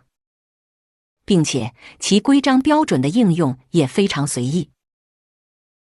青年，啊，所谓的独断式经营公司就是典型吧？哲人，那么这些独断专行的领导会不会被国民讨厌呢？答案是未必如此，甚至很多时候还会得到国民的热烈拥戴。你认为这是为什么呢？青年，因为这些领导具有领袖式的魅力。哲人，不，这还在其次，或者只是表面上的原因。更大的原因在于其赏罚分明。青年，哦，是这样吗？哲人，破坏规则就会受到严厉惩罚，遵守规则就会被大家赞扬，并且后者还会被认可。也就是说，人们并不是支持领导的人格或思想信条，顺从的目的只是为了获得表扬或者不被批评。青年，是的，是的，社会就是如此啊。哲人，那么问题就在这里。见他人得到表扬就会心生愤懑，自己得到表扬则会自鸣得意，如何才能比周围的人更早更多地获得表扬呢？或者说，如何才能独占领导的宠爱呢？如此，共同体就会被以褒奖为目标的竞争原理所支配。青年，感觉您又在绕圈子。总之，您就是不赞同竞争吧？哲人，你认同竞争吗？青年，非常认同。先生，您只关注竞争的缺点，应该开阔一下思路。无论是学业还是艺术或体育比赛，亦或是进入社会之后的经济活动，正因为有齐头并进的竞争者存在，我们才会付出更大的努力。哲人，是这样吗？将孩子们置于竞争原理之下，迫使其与他人进行竞争的时候，你认为会发生什么呢？不久，孩子们就会形成他人都是敌人或者人人都在找机会陷害我，绝不可大意之类的生活方式、世界观。青年，您为什么要把事情想得这么悲观呢？对于人的成长来说，竞争对手的激励作用有多大？并且，竞争对手在多大程度上有可能成为值得信赖的朋友？这些您根本不懂。您过的一定是整日埋头于哲学，既没有朋友，也没有竞争对手的孤独人生吧？呵呵，我都有点同情先生您了。哲人，我非常认同可以称为竞争对手的盟友的价值，但是根本没有必要与这样的竞争对手进行竞争，也不可以进行竞争。青年，认可竞争对手，但不认可竞争。哎呀哎呀，您又开始自相矛盾了。共同体的病，哲人，一点儿都不矛盾。你可以把人生看成一场马拉松比赛，竞争对手就在自己旁边一起奔跑，这本身是一种激励和鼓舞，所以没有任何问题。但是，一旦你产生战胜竞争对手的想法，事情就完全变了。最初跑完或跑快的目的，转而变成了战胜这个人的目的。原本应该是盟友的竞争对手，变成了应该打倒的敌人，并且围绕着胜利的策略应运而生，有时甚至会演变为妨害或者不正当行为。青年，所以您就否定竞争？哲人，有竞争的地方就会产生策略，甚至滋生不正当行为。没必要战胜任何人，只要能够走完全程不就可以了吗？青年，不，太天真了。这种想法太天真了。哲人，那么咱们就把话题从马拉松比赛转到现实社会。与竞争时间的马拉松比赛不同，独裁式领导管理的共同体中，怎样算获胜，标准并不明确。就班级而言，学业以外的部分也会成为判断依据，并且评价标准越不明确，那些拖同伴后腿、给别人下绊、向领导献媚的人就越是横行不止。你的单位应该也有这样的人吧？青年，哎呀，哲人，为了防止这种事态发生，组织必须贯彻既无赏罚又无竞争的真正的民主。请一定记住，企图通过赏罚操纵别人的教育是最背离民主的态度。青年，那么我来问问，您所认为的民主是什么？什么样的组织，什么样的共同体才是民主的呢？哲人，不是靠竞争原理，而是基于协作原理运营的共同体。青年，协作原理。哲人，不与他人竞争，而是把与他人合作放在第一位。如果你的班级是按照协作原理运营的话，学生们就会形成人人都是我的同伴之类的生活方式。现在即使在幼儿园，也不可能有这种不切实际的事情了。哲人，例如，假设有一个男生总是做一些问题行为，于是很多教育者都在思考该如何对待这个学生：表扬、批评，还是无视，亦或是想其他办法。实际上，这种想法本身就是一种错误。青年，为什么？哲人，这并不是因为他坏才陷入问题行为，问题在于蔓延在整个班级的竞争原理。打个比方来说，不是他一人患了肺炎，而是整个班级都患了重度肺炎，他的问题行为只是表现出来的一个症状而已。这就是阿德勒心理学的看法。青年，整个班级的病。哲人，是的，名为竞争原理的病。教育者应该做的不是去关注产生问题行为的个人，而是去关注出现了问题行为的共同体。而且一定要去治疗共同体本身，而不是去治疗个人。青年，如何去治疗整个班级的肺炎呢？哲人：停止赏罚，消除竞争，让竞争原理从班级中消失。青年：这根本不可能，而且还会起到反作用。你忘记了吗？我已经经历了不表扬教育导致的失败了。哲人：是的，我知道。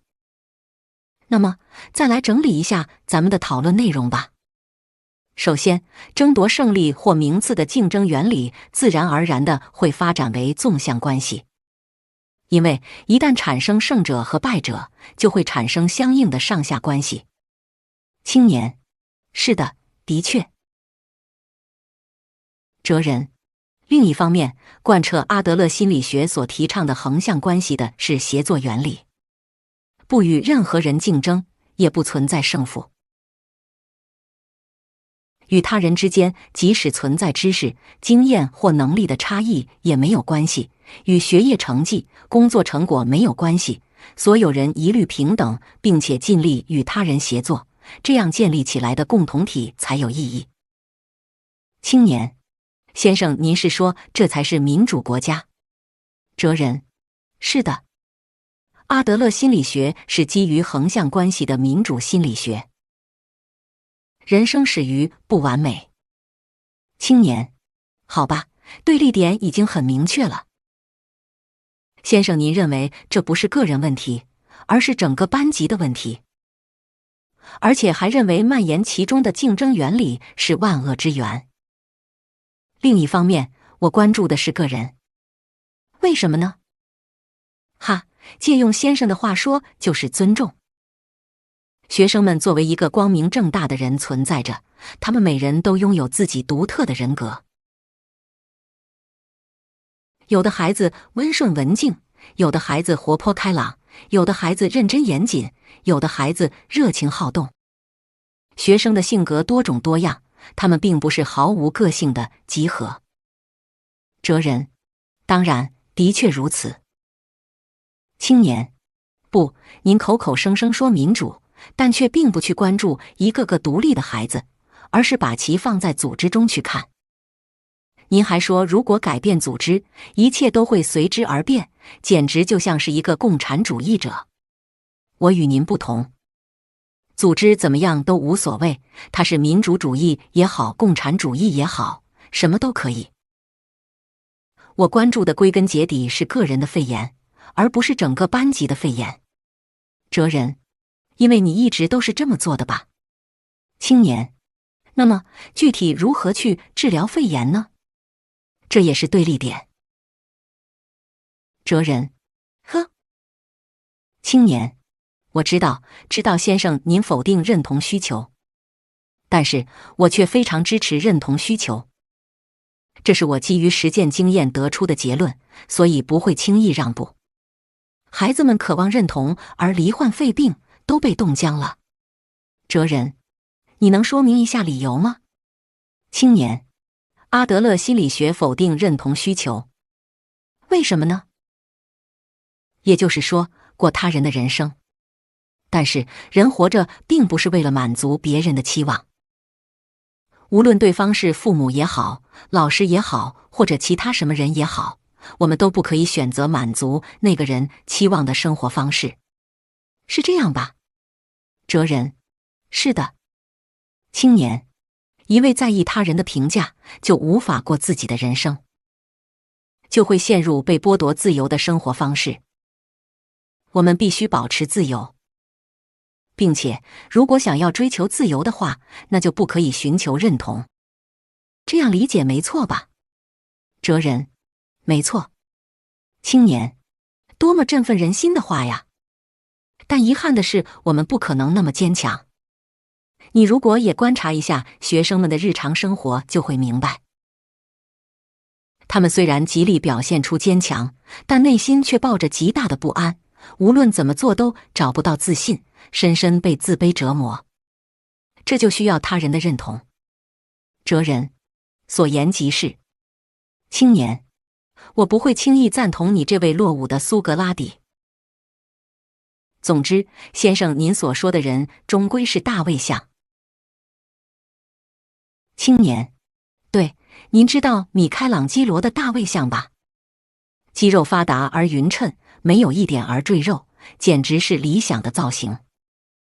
但是那终究是无血无肉的理想造型，并不是现实中存在的人。活着的人既会有头疼脑热，也会有流血受伤。但你总是在拿理想的大卫像来谈论人。哲人：呵呵呵，很有意思的表达。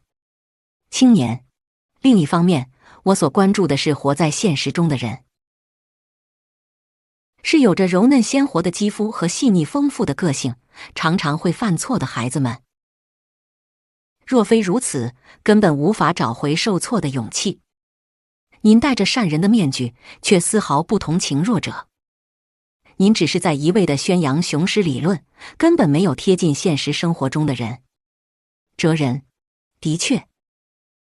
假如我的话听起来像是脱离实际的理想论，那也绝不是我的本意。哲学在追求理想的同时，也必须进行脚踏实地的思考。关于阿德勒心理学否定认同需求的原因，我们从其他角度来进行思考吧。青年：哼，又是苏格拉底式的辩白。哲人：正好我们可以从你刚刚提到的自卑感入手。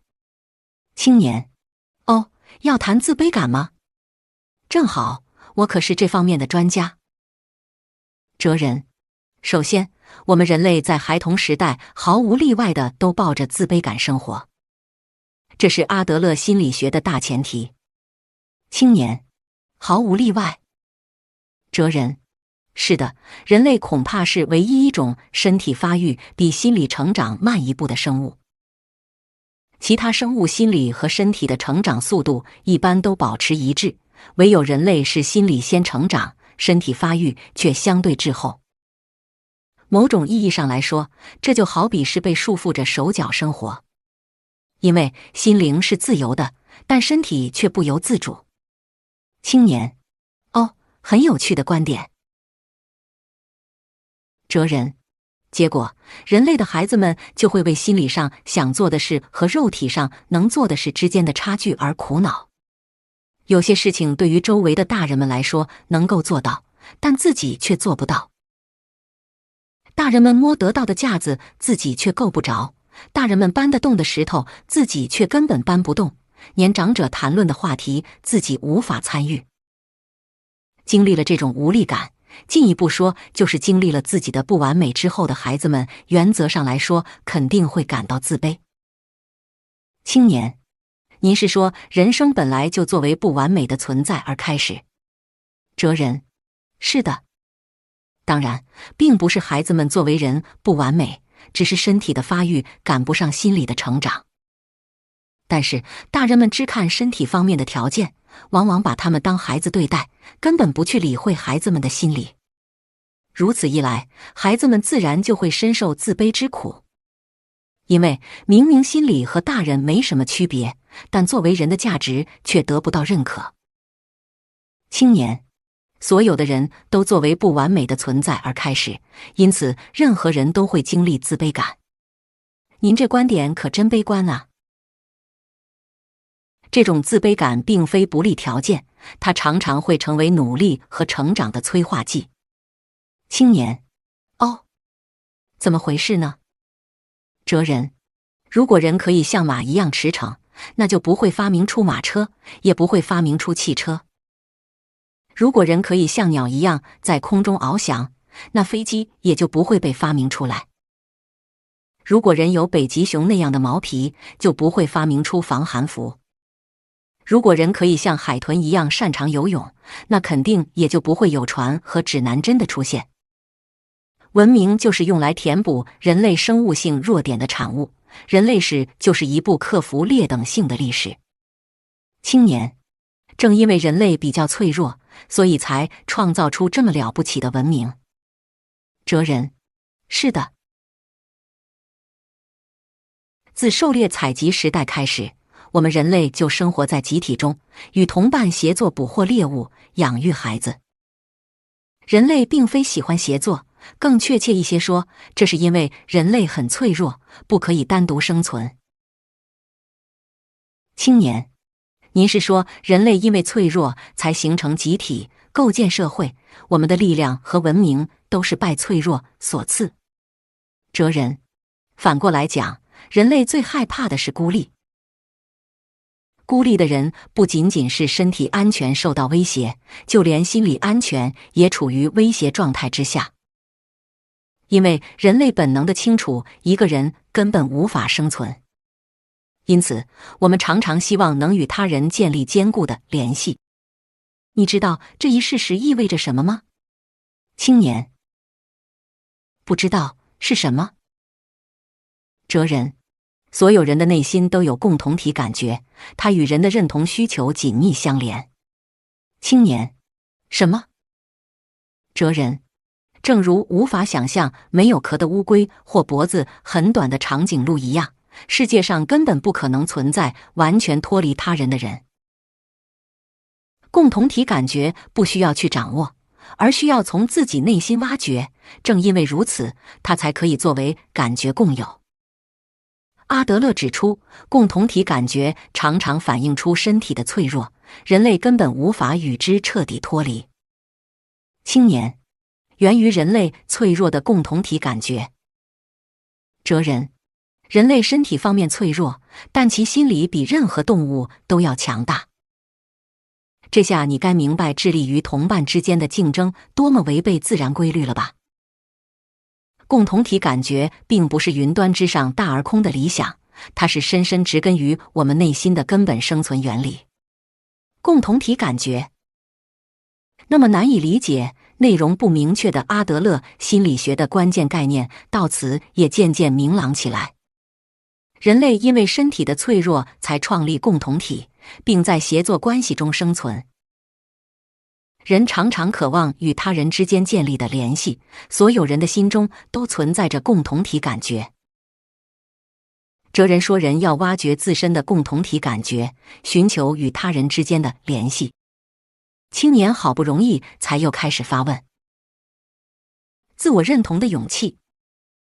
青年，但是这种自卑感和共同体感觉的存在，为何要和否定认同需求相联系呢？相反，应该通过互相认同来加强联系才对吧？哲人，那么，请你再回忆一下问题行为5阶段。青年，好的，我都记在笔记本上了。哲人，学生们先是陷入称赞的要求，接着发展为引起关注或权力争斗，其目的是什么呢？你还记得吗？青年，希望获得认同，继而在班级中取得特别地位，是这样吧？哲人，是的。那么，取得特别地位是指什么？为何要如此呢？你怎么看这个问题？青年，为了获得尊重或者高人一筹吧。哲人，严格说来并非如此。阿德勒心理学认为，人类最具根源性的需求是归属感。也就是说，不想孤立，想要真实的感到可以在这里。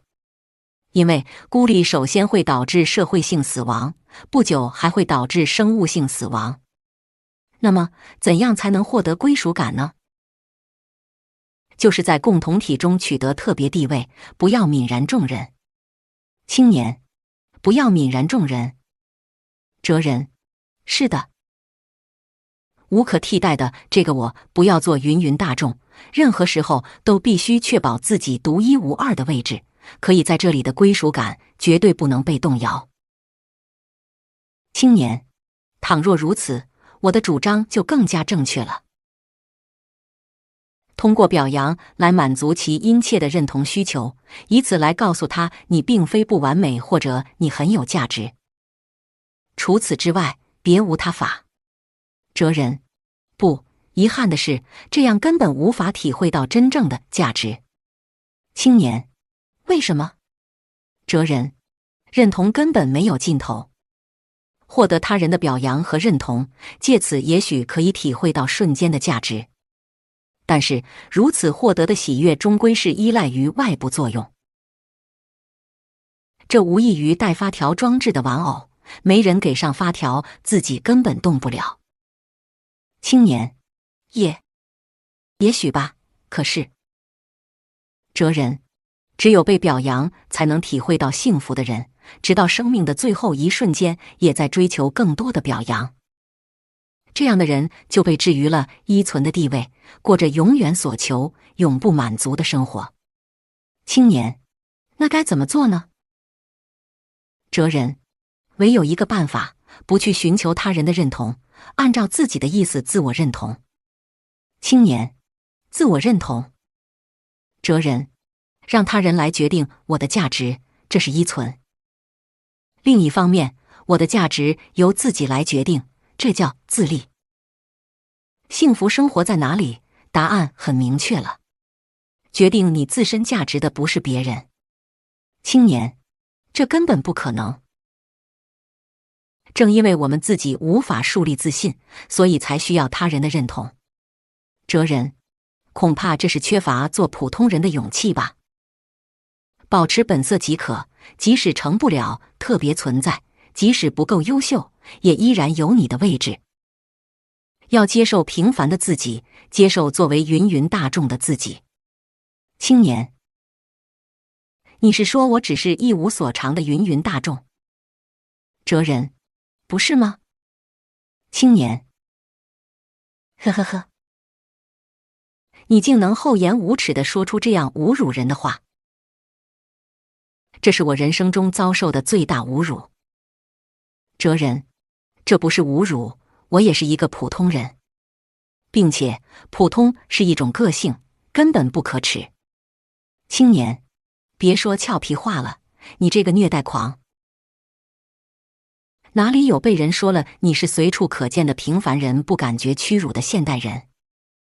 获得这也是个性之类的安慰就能够真正接受的人又在哪里？哲人，如果为这种话感到屈辱，那说明你还想要成为特别的我。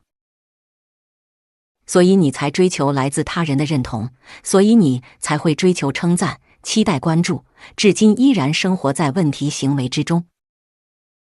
青年，别开玩笑了。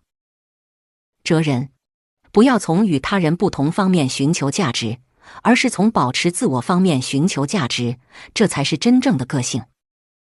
不认可真正的自我，一味地与他人进行比较，盲目地突出不同，这是一种自欺欺人的生活方式。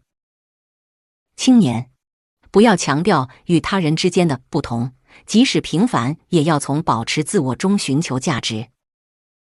哲人，是的，因为你的个性不是相对的，而是绝对的。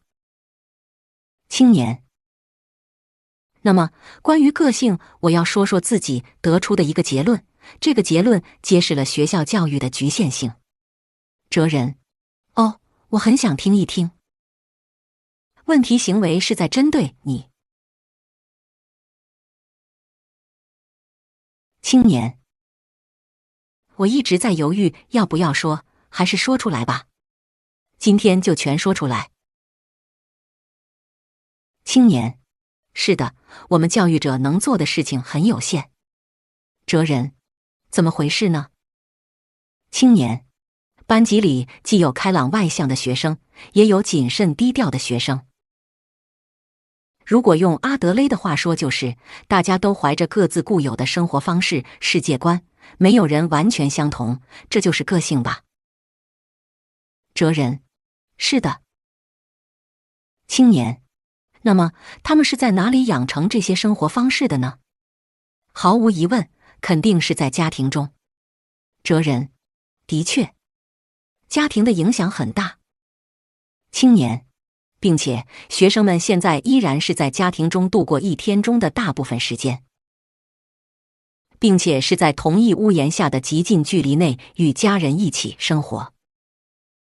这里既有热心教育的父母，也有对教育孩子不太积极的父母，父母离婚、分居，甚至是去世的家庭也有不少。哲人，是的，太令人遗憾了。青年，另一方面，我们教师与一个学生相处的时间只是毕业前的短短几年，与陪伴左右的父母相比，前提条件就存在太大的差异。哲人：所以你的结论是？青年：首先，包括人格形成在内的广义的教育是家庭的责任。也就是说，假如有一个暴力倾向严重的问题儿童的话，其父母要对孩子的成长负根本责任，这怎么说也不是学校的责任。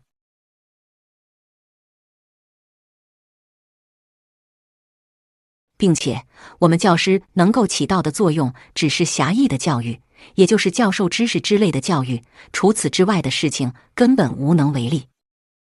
虽然不胜羞愧，但这是现实，也是结论。哲人：哦，恐怕阿德勒会立即驳回你的这个结论。青年：为什么？怎么驳回？哲人：因为不得不说，你所得出的结论是在无视孩子们的人格。青年：无视人格。哲人：阿德勒心理学将人的一切言行都放在人际关系中进行思考。例如，假如有人陷入割腕之类的自残行为的时候，阿德勒并不认为其行为是无所针对的。伤害自己是为了针对某人，这就像是问题行为中的复仇一样。也就是说，一切言行都有其针对的对象。青年：然后呢？哲人：另一方面，你班里的学生们在家庭中表现如何，不在那个家庭里的我们根本不可能了解。但是他们恐怕不可能与在学校的时候完全一样。因为给父母看的面孔，给老师看的面孔，给朋友看的面孔，给前辈或后辈看的面孔，这些完全相同的人根本不存在。青年：什么？哲人：哪个学生戴上给你看的面孔的面具的时候，他就是针对你才反复做出问题行为，根本不是父母的问题，完全是出自你和学生之间关系的问题。青年：与家庭教育没有任何关系吗？哲人：这无法了解，而且不能干涉。总之，他们现在是针对你体现出妨碍这个老师的课，或者无视这个老师布置的作业之类的决心。当然，也有虽然在学校里反复做出问题行为，却决心在父母面前做个好孩子的情况。这是针对你的行为，所以首先必须由你来进行阻止。青年：你是说我必须在我的教室里来解决？哲人：正是如此，因为他们就是在向你求助。青年：那些孩子们是在针对我才反复做出一些问题行为。哲人：并且他们既然在你面前还选择你能看得到的时候行动，那就是在家庭以外的其他的世界，也就是在教室里寻求自己的位置。你必须通过尊重来向其展示出位置。为什么人会想成为救世主？青年：阿德勒实在太可怕了。如果不知道阿德勒，我也不用如此苦恼。与其他教师一样，应该批评的学生就批评，值得表扬的学生则表扬，毫无困惑地指导着学生，接受学生的感谢，把教学当作天职来完成。有时我甚至想，如果从来没有了解这种思想该多好。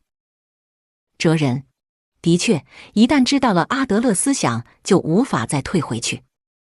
与你一样，很多接触过阿德勒思想的人都想要抛弃它，认为这只是理想论或者是不科学的。但是根本无法抛弃，心中的某个角落总会感觉不妥，总会忍不住地意识到自己的谎言。这真可谓是人生猛药。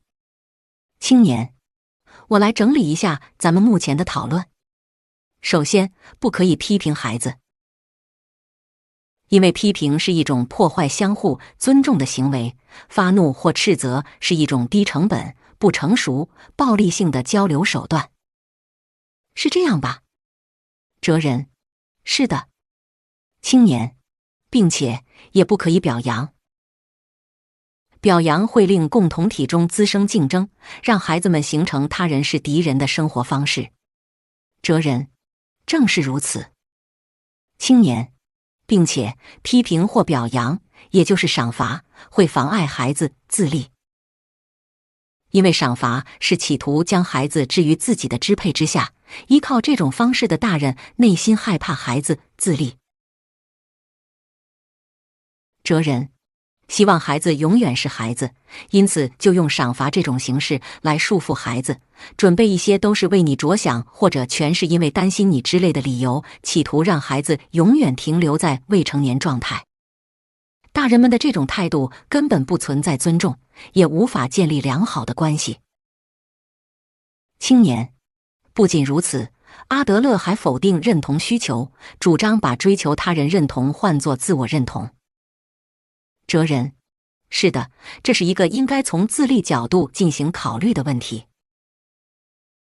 青年，我明白，自立就是用自己的手决定自己的价值。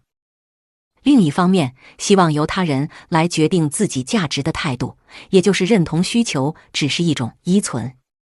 可以这么说吧？哲人，是的。听到自立这个词，有人往往只从经济角度去考虑。但是，即使10岁的孩子也能够自立，也有人即使到了50、60岁依然无法自立。自立是精神问题。青年，好吧，的确是了不起的理论，至少作为在这个书房里讨论的哲学来说，它完全无懈可击。哲人，但是你并不满足于这种哲学。青年，呵呵呵，是的。不要仅仅限于哲学，我要的是通用于这个书房之外，特别是我的教室里的实践，否则还是不能接受。先生，您是向我灌输阿德勒思想的罪魁祸首。当然，最终做决断是我的事情。如果一直像目前一样，那我既无法回到赏罚教育，又无法信赖阿德勒式的教育。哲人，也许答案很简单。青年，答案简单，那是对你来说的，无非是相信阿德勒，选择阿德勒，仅此而已。哲人，不，是否抛弃阿德勒思想已经无所谓了，最重要的是我们要暂时脱离教育话题。青年，脱离教育话题。哲人，作为一个朋友，我要跟你说一说，虽然今天一直在谈论教育，但你真正的烦恼不在这里。你依然没有获得幸福，也没有获得幸福的勇气。并且，你选择教育者之路，也并不是因为想要拯救孩子们，你是想要通过拯救孩子们，最终使自己获救。哲人，想要通过拯救他人使自己获救，通过扮演一种救世主的角色来体会到自己的价值，这是无法消除自卑感的人常常会陷入的优越情节的一种形态，一般被称为弥赛亚情节。它是一种想要成为弥赛亚，也就是他人的救世主的心理性反常。青年，别被开玩笑了，你又在胡说什么呢？哲人，你这样高声怒吼也是自卑感的表现，人受到自卑感刺激的时候，就会想用愤怒的感情进行解决。青年，哎呀，你这个。哲人，重要的还在后面。你这种不幸者提供的救助无法脱离自我满足的范畴，根本不可能让任何人获得幸福。实际上，你虽然积极投入救助孩子们的事业，但自己依然身处不幸之中。你所渴望的只是体会到自己的价值。首先，你应该用自己的手去获得幸福。若非如此，咱们之前的讨论也许就只能是无聊的对骂，没有任何意义。青年，没有意义。这种讨论没有意义。哲人，如果你选择就这样不改变，我尊重你的决断，你可以保持现在的状态再回到学校。但是如果你选择改变，那就从今天开始。青年，哲人，这已经是一个超越了工作或教育，关系到你自己人生的主题。不再讨论教育。你并不是想要拯救孩子们，而是想要通过教育来拯救身处不幸漩涡的自己。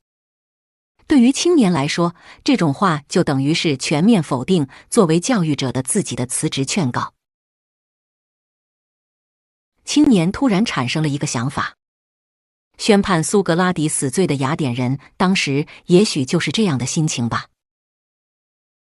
这个男人太危险，如果对这样的恶棍放任不管，世界很快就会染上虚无主义之毒。教育不是工作，而是交友。青年：哎呀，先生，你必须感谢我的自制力。如果我再年轻上10岁，不，哪怕是5岁，也不会有这么强的自制力。如果是那样，这会儿你的鼻梁恐怕已经被我的拳头打断了。哲人：呵呵呵，你很不冷静啊。的确如此。阿德勒也曾遭受过来自商谈者的暴力。青年：也有这种可能啊。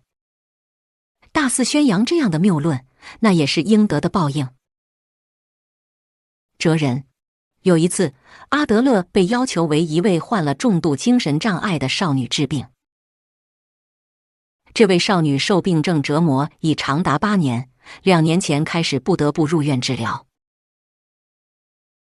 初次见面时候的她，据说是像狗一样狂吠不止，口水不断，一直想要撕衣服、吃手绢。青年：这已经不属于心理咨询的范畴了。哲人：是的，这是就连入住医院的负责医生都束手无策的重度病症。于是他们问阿德勒：你能治吗？青年：阿德勒治了吗？哲人：是的。最终，这位少女顺利回归社会，甚至恢复到可以自力更生的程度，并与周围的人融洽相处。阿德勒说，看到现在的他，恐怕没人相信他曾患过精神病。青年：究竟用了什么魔法呢？哲人：阿德勒心理学并无魔法。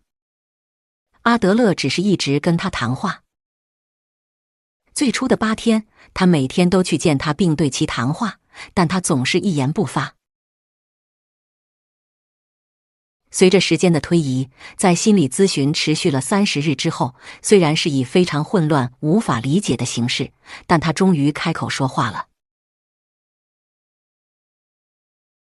关于他的行为举止像狗一样的原因，阿德勒这样理解：他感觉被自己的母亲当狗对待。是否真的被像狗一样对待，我们并不了解，但至少他感觉是这样。于是，作为对母亲的反抗，他下意识地决定索性扮演狗给您看。青年：也可以说是一种自残行为。哲人：如你所言，正是自残行为。作为人的尊严被伤害，于是用自己的手再去不断撕裂伤口。所以，阿德勒就把他作为平等的人，百折不挠地跟其谈话。青年：的确。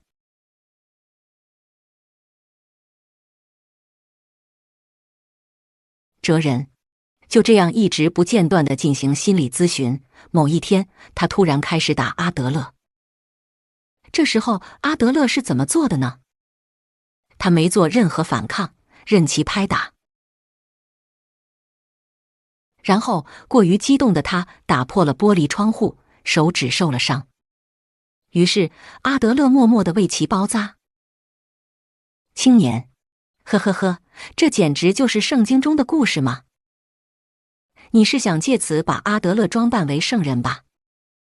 哈哈哈，很可惜，我绝不会上当。哲人：阿德勒不是圣人，这种情况下选择不反抗，也不是出于道德角度考虑。青年：那为什么不反抗呢？哲人：阿德勒说，当他开始讲话的时候，自己感到我是他的朋友。于是，在被无故拍打的时候，也只是用友好的眼神注视着他。也就是说，阿德勒并非是作为工作、作为职业人来面对他，而是作为一个朋友与之相处。长期处于苦恼之中的朋友出现了精神错乱，所以才来拍打自己。如果想一想这种情况，就能够理解阿德勒的行为一点儿都不奇怪。哲人。那么，在这里我们还必须再回忆一下这些概念。心理咨询就是面向自立的再教育，心理咨询师就是教育者，还有教育者就是心理咨询师。既是心理咨询师又是教育者的阿德勒，作为一个朋友来面对来访者。如果是这样的话，你也应该作为一个朋友来面对学生。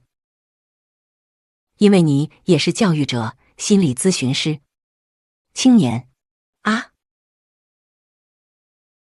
哲人，你在阿德勒式教育上的失败，以及至今感受不到幸福的原因，其实很简单，因为你一直在逃避由工作、交友和爱这三大项构成的人生课题。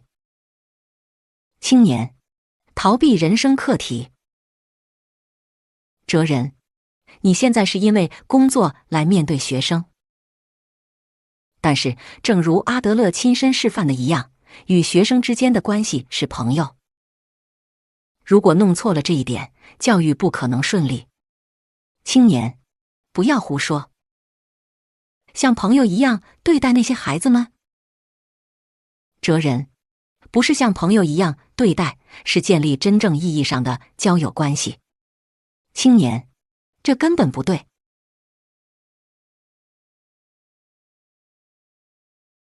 我可是专业教育者，正因为当成专业的、拿报酬的工作，才可以负起重大责任。哲人，我知道你要说什么，但是我的意见不会变，你与学生们之间应该建立的是交友关系。3年前，关于人生课题，咱们没能细谈。如果理解了人生课题，你就一定能够明白我最初说的人生最大的选择这句话的意思，进而你也就能够理解你目前应该面对的获得幸福的勇气。青年，如果理解不了呢？哲人，那你可以抛弃阿德勒，抛弃我。青年，有意思，您就这么自信吗？第4章付出，然后才有收获。哲人的书房里没有钟表。之前的辩论究竟花了多长时间？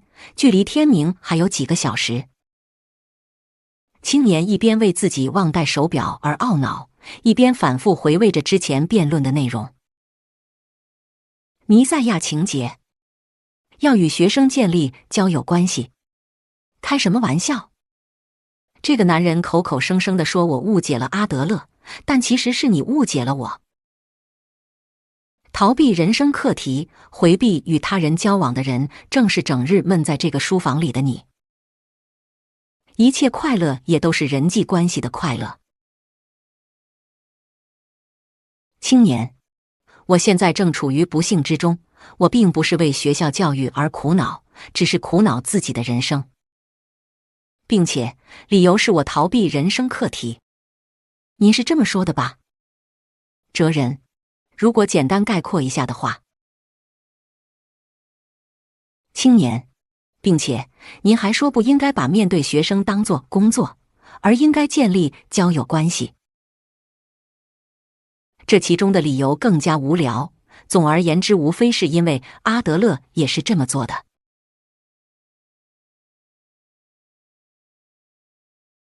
阿德勒把来访者当作朋友来对待，伟大的阿德勒是这么做的，所以你也应该这么做。你认为这样的理由我能接受吗？哲人，如果我的依据仅仅是因为阿德勒也是这么做的，那你肯定无法接受。当然，我还有其他更重要的依据。青年，如果您不能讲清楚的话，我还得继续反驳。哲人，我明白。阿德勒把一个人在社会上生存时必须面对的课题称为人生课题。青年，这个我知道，工作课题、交友课题和爱的课题吗？哲人，是的，这里一个重要的关键点就是这些都是人际关系课题。例如，讲工作课题的时候，也不是把劳动本身作为课题来考虑，关注的是其中的人际关系。青年，也就是说，不要关注行为，而要关注关系。哲人，是的。那么，为什么阿德勒如此关注人际关系呢？这是阿德勒心理学的根本原则，你明白吗？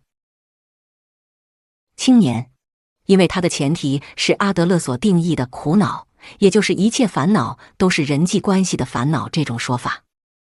哲人，正是如此。关于这个定义也需要做一些说明，可以断言一些烦恼都是人际关系的烦恼的理由是什么呢？阿德勒认为，青年，哎呀，又在绕圈子。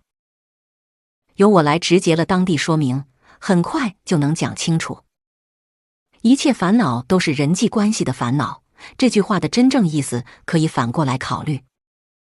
假如宇宙中只有我一个人存在，那会怎么样？恐怕那将是一个既没有语言也没有道理的世界，既没有竞争也没有嫉妒，但也没有孤独。因为只有存在疏远我的他人的时候，人才会感受到孤独。真正一个人的时候，孤独也就不会产生。哲人，是的，孤独只存在于关系之中。青年，但是事实上这种假设根本不可能成立，因为从原则上来讲，我们根本不可能脱离他人独自生存。所有人都是由母亲所生，吃乳汁成长。刚出生时，别说是自己一个人吃饭，就连翻身都不会。并且，作为婴儿的我们睁开眼睛明确他人，多数情况下是母亲存在的那一瞬间，社会就产生了。接着是父亲、兄弟姐妹以及家人以外的他人出现，社会也越来越复杂。哲人，是的。青年，社会的诞生也就是苦恼的诞生。在社会中，我们深受冲突、竞争、嫉妒、孤独以及自卑等各种烦恼折磨。我和他人之间常常发出不和谐的声音，那被羊水包裹着的静谧日子再也不可能出现，只能生活在喧嚣的人类社会。如果没有他人，也就没有烦恼。但是我们根本无法摆脱他人。哲人，没有，你总结得很好，我只补充一点。如果一切烦恼都源于人际关系的话，是否只要切断与他人之间的关系就可以呢？是否只要远离他人，闷在自己房间里就可以呢？不是这样，完全不是，因为人的快乐也源于人际关系。独自生存在宇宙中的人没有烦恼，但也没有快乐，且将会度过极其乏味的一生。阿德勒所说的一切烦恼都是人际关系的烦恼，这句话背后也隐含着一切快乐也都是人际关系的快乐这一幸福定义。青年，所以我们必须勇敢面对人生课题。哲人，是的。青年，好吧。那么还是刚才那个问题，为什么我必须与学生们建立交友关系？哲人，好的。交友是怎么回事呢？为什么我们肩负着交友任务呢？我们借助阿德勒的话来思考这个问题。关于交友，阿德勒说过，我们在交友的时候，会学着用他人的眼睛去看，用他人的耳朵去听，用他人的心去感受。青年，这话前面说过。哲人，对共同体感觉的定义。青年，怎么回事？您的意思是说，我们通过交友关系学习人格知识，掌握共同体感觉？哲人：不，掌握这种说法不对。前面我就说过，共同体感觉是存在于所有人内心的一种感觉，不是努力掌握，而是从自己内心挖掘出来。所以，准确地说是通过交友挖掘出来。我们只有在交友关系中，才能尝试着为他人贡献。不进行交友的人，根本无法在共同体中找到自己的位置。青年，请稍等一等。哲人：不，咱们继续，直到得出结论。此时的问题是究竟在哪里进行交友？答案你已经知道了吧？孩子们最初学习交友、挖掘共同体感觉的场所就是学校。青年：哎呀，我说让您等等。讨论进行得太快，我根本弄不明白什么是什么。您是说，因为学校是学习交友的地方，所以要和孩子们成为朋友？哲人：这里是很多人都会误解的地方。交友关系并不单单止于朋友关系，即使那些不能成为朋友的人，很多时候我们也可以与之建立交友关系。阿德勒所说的交友是指什么？它为什么会和共同体感觉相关？咱们好好的讨论一下这个问题。是信任还是信赖？青年：我再确认一遍，您并不是说必须与孩子们成为朋友，这没错吧？哲人：是的。3年前那个白雪皑皑的最后1日，我就解释了信任和信赖的区别。你还记得吗？青年：信任和信赖。您可真是一个不停变换话题的人啊！当然记得，至今依然印象深刻，因为那是我很感兴趣的研究。如果是你，会如何解释信任？青年：好的。坦率地说，信任就是有条件地相信对方。例如，向银行贷款的时候，银行当然不会无条件地把钱贷出去。银行只有在取得不动产或担保人之类的担保之后，才会贷出与之相应的金额，并且还会收取非常可观的利息。这并不是因为相信你所以放贷，而是一种因为相信你准备的担保价值所以放贷的态度。总之，不是相信那个人，而是相信那个人所具备的条件。哲人：那么信赖是指什么呢？青年：在相信他人的时候不附加任何条件，即使没有值得信任的依据也相信，不考虑什么担保，无条件的相信，这就是信赖。相信的是那个人本身，而不是他所具备的条件。也可以说，关注的是人性化的价值，而不是物质性的价值。哲人：的确如此。因为如果对自己的判断没有自信，那就一定会要求担保。所以说，只有信赖自己，才能信赖他人。哲人：谢谢，你总结得很精彩。青年：我是个很优秀的学生吧？我信奉阿德勒的时间比较长，而且还查阅了很多文献进行学习。最重要的是，我在教育现场进行了实践。我并不是毫不理解的冲动拒绝。哲人：那是当然。不过这一点请不要误解，你既不是我的弟子，也不是我的学生。青年：哈哈，您是说像我这种没礼貌的家伙，已经不配称为弟子了吗？这真是杰作呀！提倡阿德勒的您都发怒了。哲人：你肯定非常热爱知识，毫无疑问也在不断思考，以期达到更好的理解。也就是说，你是一个爱知者，一个哲学者，并且我只不过是与你站在同一水平线上的一个同样热爱知识的哲学者，而并非高高在上传授教义的人。青年：您是说既没有老师也没有弟子，咱们都是对等的哲学者？哲人：当然。我也有很多东西想要向你学习，事实上，咱们每次交谈，我都能获得新的启发。青年，呵，即使您给我戴高帽子，我也不会放松批判呐。那么，为何要讲信任和信赖呢？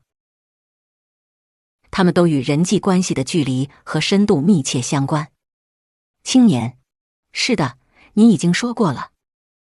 哲人，不过笼统地说距离和深度，恐怕很难理解，被误解的时候也很多吧。所以可以简单的这样理解，工作和交友是信任还是信赖的区别。哲人，是的，工作关系是信任关系，而交友关系则是信赖关系。青年，什么意思呢？哲人，工作关系是伴随着某些利害或者外在要素的附带条件的关系。例如，因为碰巧在同一个公司，所以要互相协作。虽然人格方面相互并不喜欢，但因为是客户，所以要保持关系，而且也相互提供帮助。但是离开了工作之后，根本不想继续保持关系。这就是由工作利害结成的信任关系。不管个人是否愿意，都必须保持关系。另一方面，交友根本不存在必须和这个人交友的理由，既不存在利害，也不是受外界要素制约的关系。它是一种由喜欢这个人之类的内在动机结成的关系。如果借用你刚才说的话来讲，那就是相信那个人本身，而不是他所具备的条件。交友显然是信赖关系。青年，啊，又是令人费解的辩论。既然如此，为什么阿德勒不直接使用工作或交友之类的词呢？一开始就用信任、信赖以及爱来表述人际关系，不就可以了吗？哲人，我知道了。那么，我尽量简单地说明一下阿德勒选择工作一词的理由。青年确信，恐怕阿德勒把清贫当作美德，认为一切经济活动都很低贱，所以他轻视工作，主张与学生们建立交友关系。这真是天大的笑话。青年既为自己是个教育者自豪，又为自己是个职业人而骄傲。我们不是出于爱好或慈善，而是作为职业去从事教育，正因为如此，才能够尽职尽责地干好本职工作。咖啡已经喝完，夜更深了。尽管如此，青年的眼睛依然炯炯有神。为什么工作会成为人生的课题？青年，那么我要问问您，阿德勒究竟如何评价工作？他是不是轻视工作，或者说轻视通过工作赚钱呢？这是把容易陷入空洞理想论的阿德勒心理学转变为脚踏实地的实用理论的必不可少的讨论。哲人，对于阿德勒来说，工作的意义很简单，工作就是在地球这一严酷自然环境中生存下去的生产手段。也就是说，他认为工作是与生存紧密相关的课题。青年，哼，多么平庸啊！总之就是为吃饭而劳动吧。哲人，是的。从生存和吃饭角度去考虑，人当然也必须从事某种劳动，并且阿德勒关注的是使工作成立的人际关系。青年，使工作成立的人际关系，什么意思？哲人，处于自然界中的人类，既没有锋利的牙齿和翱翔的翅膀，也没有坚固的甲壳，可以说身体方面处于劣势。正因为如此，我们人类才选择集体生活，共同抵御外敌，守护自身。集体性的狩猎、农耕、保护粮食和自身安全，一起育儿。阿德勒从这一点上得出了一个非常了不起的结论。青年，什么结论？哲人，我们人类并不是单纯的结成群体，人类在此掌握了分工这一划时代的劳动方式。分工是人类补偿身体劣势而发明出的罕见的生存战略，这就是阿德勒的最终结论。青年，分工。哲人，如果仅仅是结成群体的话，很多动物都在做，但人类是在组成高度分工系统的基础上结成群体。当然，也可以说是为了分工而形成了社会。对阿德勒来说，工作课题并非单纯的劳动课题，而是以与他人之间的关联为前提的分工课题。青年，正因为以与他人之间的关联为前提，工作才是人际关系的课题。哲人，正是如此。人为什么要劳动呢？为了生存，为了在这个严酷的自然中活下去。人为什么要形成社会呢？为了劳动，为了分工、生存、劳动以及建立社会，这三者之间密不可分。青年，哲人，早在阿德勒之前，亚当、斯密等人就已经从经济学角度指出了分工的意义。但是在心理学领域，并且是从人际关系角度倡导分工意义的，阿德勒是第一人。这一关键词明确说明了劳动和社会对于人类的意义。青年，哎呀，这是非常重要的课题，请您说的再详细一些。哲人，阿德勒的发问经常从这么一个要点开始。引用他的话就是：如果我们生活在不需要劳动就可以获得一切的行星上，那也许懒惰就会是美德，而勤勉是恶习。青年，说的真有意思啊。然后呢？哲人，但是实际上地球不是那样的环境，粮食极其有限，而且住所也无人为我们提供。那么我们人类该怎么办呢？劳动，而且不是一个人单独劳动，而是和同伴们一起。阿德勒如此总结，符合逻辑及常识的答案就是：我们应该劳动、协作、贡献。哲人，这里很重要的一点是，阿德勒并没有把劳动本身归为善，与道德性的善恶无关。我们必须劳动，必须分工，必须与他人建立关系。青年，这是超越善恶的结论吧？哲人，总之，人类不可以单独生存。且不说能否耐得了孤独，或者是否想要人陪伴，首先生存层面上就活不下去。并且，为了与他人进行分工，就必须相信别人。与不信任的对象，根本无法协作。青年，您是说这就是信任的关系？哲人，是的。人类无法选择不信任，根本不可能不协作、不分工。并不是因为喜欢那个人，所以才协作，而是不得不协作的关系。你可以这样理解。青年，有意思。哎呀，这太精彩了！工作关系我是理解了。也就是说，为了生存需要分工，为了分工需要相互信任，并且也无可选择。我们不能独自生存，也无法选择不信任，必须建立关系。是这样吧？哲人，是的。这正是人生的课题。职业不分贵贱。青年，那么我还要接着问：不得不信任或者不得不协作的关系，这得限于劳动现场而言吧？哲人，是的。拿一个最容易理解的例子来说，体育比赛的队员之间就是典型的分工关系。为了赢得比赛，必须超越个人好恶，全力协作。因为讨厌所以无视，或者因为关系不好所以不出场，类似的选择根本没有。并且自己也要努力当好功能的一部分。青年，比起关系好来说，更应该优先考虑能力。哲人，这一点无法逃避。实际上，亚当、斯密甚至断言分工的根源就在于人类的利己心。青年，利己心。哲人，例如，假设有一位制造弓箭的高手，但他并非狩猎高手，不善奔跑，视力也不好，虽然拥有上好的弓箭，但并不擅长狩猎。这时他就会悟出自己要专心于制造弓箭。青年：哦，为什么？哲人：如果只专心于制造弓箭，一天就可以制造几组几十组弓箭。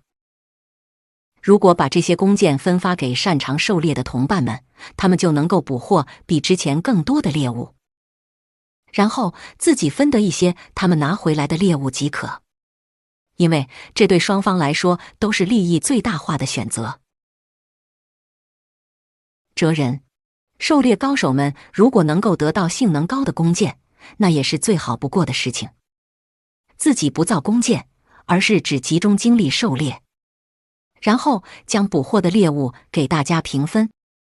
如此，人们就完成了比集体狩猎更先进、更高级的分工体系。青年：确实很有道理。哲人：这里很重要的一点是谁都不牺牲自己。作为追求利己心的结果，一定的经济秩序产生。这就是亚当·斯密所认为的分工。青年：在分工社会中，利己发展到极致就会导致利他的结果。哲人：正是如此。青年：但是阿德勒提倡他者贡献吧？3年前，你强烈断言贡献是人生的指针、引导之星。优先考虑自己的利益，这种想法不与他者贡献相矛盾吗？哲人：一点儿都不矛盾。首先来看工作关系，通过利害与他人或社会相联系。如此一来，追求利己心的结果就是他者贡献。青年：虽说如此，如果进行任务分工的话，就会产生优劣吧？也就是负责重要工作者和承担无足轻重工作者，这岂不是违背了平等原则吗？哲人：不，一点儿也不违背。国家元首、企业老板、农民、工人，或者是一般不被认为是职业的专职主妇，一切工作都是共同体中必须有人去做的事情，只是我们分工不同而已。青年：您是说无论什么工作价值都相等？哲人：是的。关于分工，阿德勒这么说：人的价值由如何完成共同体中自己被分配的分工任务来决定。也就是说，决定人价值的不是从事什么样的工作，而是以什么样的态度致力于自己的工作。青年：如何致力？哲人：例如，你辞去图书管理员的工作，选择了教育者之路。现在眼前有几十名学生，你感觉自己掌握着他们的人生，感觉自己从事了极其重大并且有益于社会的工作。或许甚至还会认为教育就是一切，其他职业都是微不足道的小事。但是从共同体整体来考虑的话，无论是图书管理员，还是初中教师，亦或是其他各种各样的工作，一切都是共同体中必须有人去做的事情，并不分优劣。假如有优劣的话，也只是致力于工作的态度。青年：何为致力于工作的态度？哲人：原则上，分工关系中很重视每个人的能力。例如，企业录用员工时也会以能力高低为判断基准，这并没有错。但是，分工之后的人物评价或者关系状况就不会仅仅以能力进行判断，此时更加重要的是是否愿意与这个人一起工作。因为如果双方不愿意一起工作，就很难相互帮助。决定是否愿意与这个人一起工作，或者这个人遇到麻烦时，是否愿意帮他的最大要素，就是那个人的诚实和致力于工作的态度。青年：那么您是说，只要诚实而真挚地致力于其中，从事救死扶伤工作的人和成人之微放高利贷的人，其价值也没有区别？哲人：是的，没有区别。青年：呵。哲人：我们的共同体中有各种各样的工作，所以需要从事各种工作的人，这种多样性正是丰富性所在。一份工作没有被淘汰而依然存在，这就说明其具有一定的价值。青年，所以高利贷也有价值。哲人，你这么想也很自然。最危险的就是提出何为善何为恶之类并不明朗的正义。醉心于正义的人无法认同异于自己的价值观，最终往往会发展为正义的干涉。而这种干涉的结果就是自由被剥夺、整齐划一的乏味社会。你从事什么工作都可以，而别人从事什么工作也都没有关系。重要的是如何利用被给予的东西。青年，很有意思，这种阿德勒式的分工实在是很有意思的概念。处于自然界中的人类非常脆弱，根本无法一人独自生存下去。正因为如此，我们结成群体，并创造了分工的劳动方式。如果是分工的话，即使庞然大物也可以被击败，而且既能够从事农耕，又能够建造住所。哲人，是的。青年，并且分工始于超越好恶的去信任他人。我们如果不分工就无法生存，如果不与他人协作就无法生存，这也就是如果不信任他人就无法生存。这就是分工关系、工作关系。哲人，是的，例如公路上的交通法规。这并不是无条件的信赖，首先左右确认一下。即使如此，我们依然对陌生的他人给予了一定的信任。某种意义上讲，这也是事关顺利交通这一共同利害的工作关系。青年，的确如此。关于分工，目前我尚未找到可以反驳您的点。不过，您不至于忘了吧？这次辩论的出发点是您对我说的应该与学生们建立交友关系这句话。哲人，是的，我没有忘。青年，但是按照分工进行考虑的话，您的主张就越来越不合理了。究竟为什么我要与学生们建立交友关系？无论怎么想，都应该是工作关系啊。无论是我还是学生，都不是主动的选择对方，只不过是被随机分配在一起的陌生人关系。但是我们必须互相协作，为了管理好班级，顺利实现毕业这一目标。这正是由共同利害结成的工作关系。哲人，很好的问题。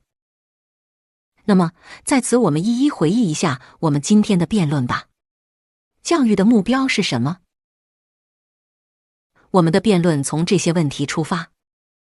阿德勒的结论很简单：教育的目标是自立，教育者应该做的工作是帮助其自立。关于这一点，你应该也是同意的吧？青年，是的，我基本认可。哲人，那么如何帮助孩子们自立呢？对于这个问题，我说过要从尊重做起。青年，您是说过。哲人，为什么要尊重呢？尊重又是什么？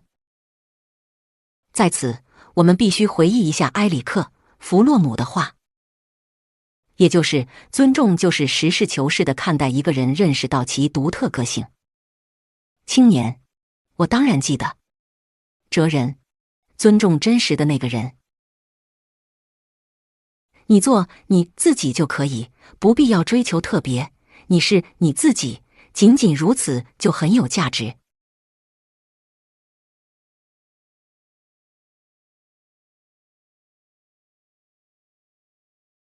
通过尊重向孩子们传达这个道理，借此孩子们就会找回受挫的勇气，开始步入自立阶段。青年，前面的辩论内容确实如此。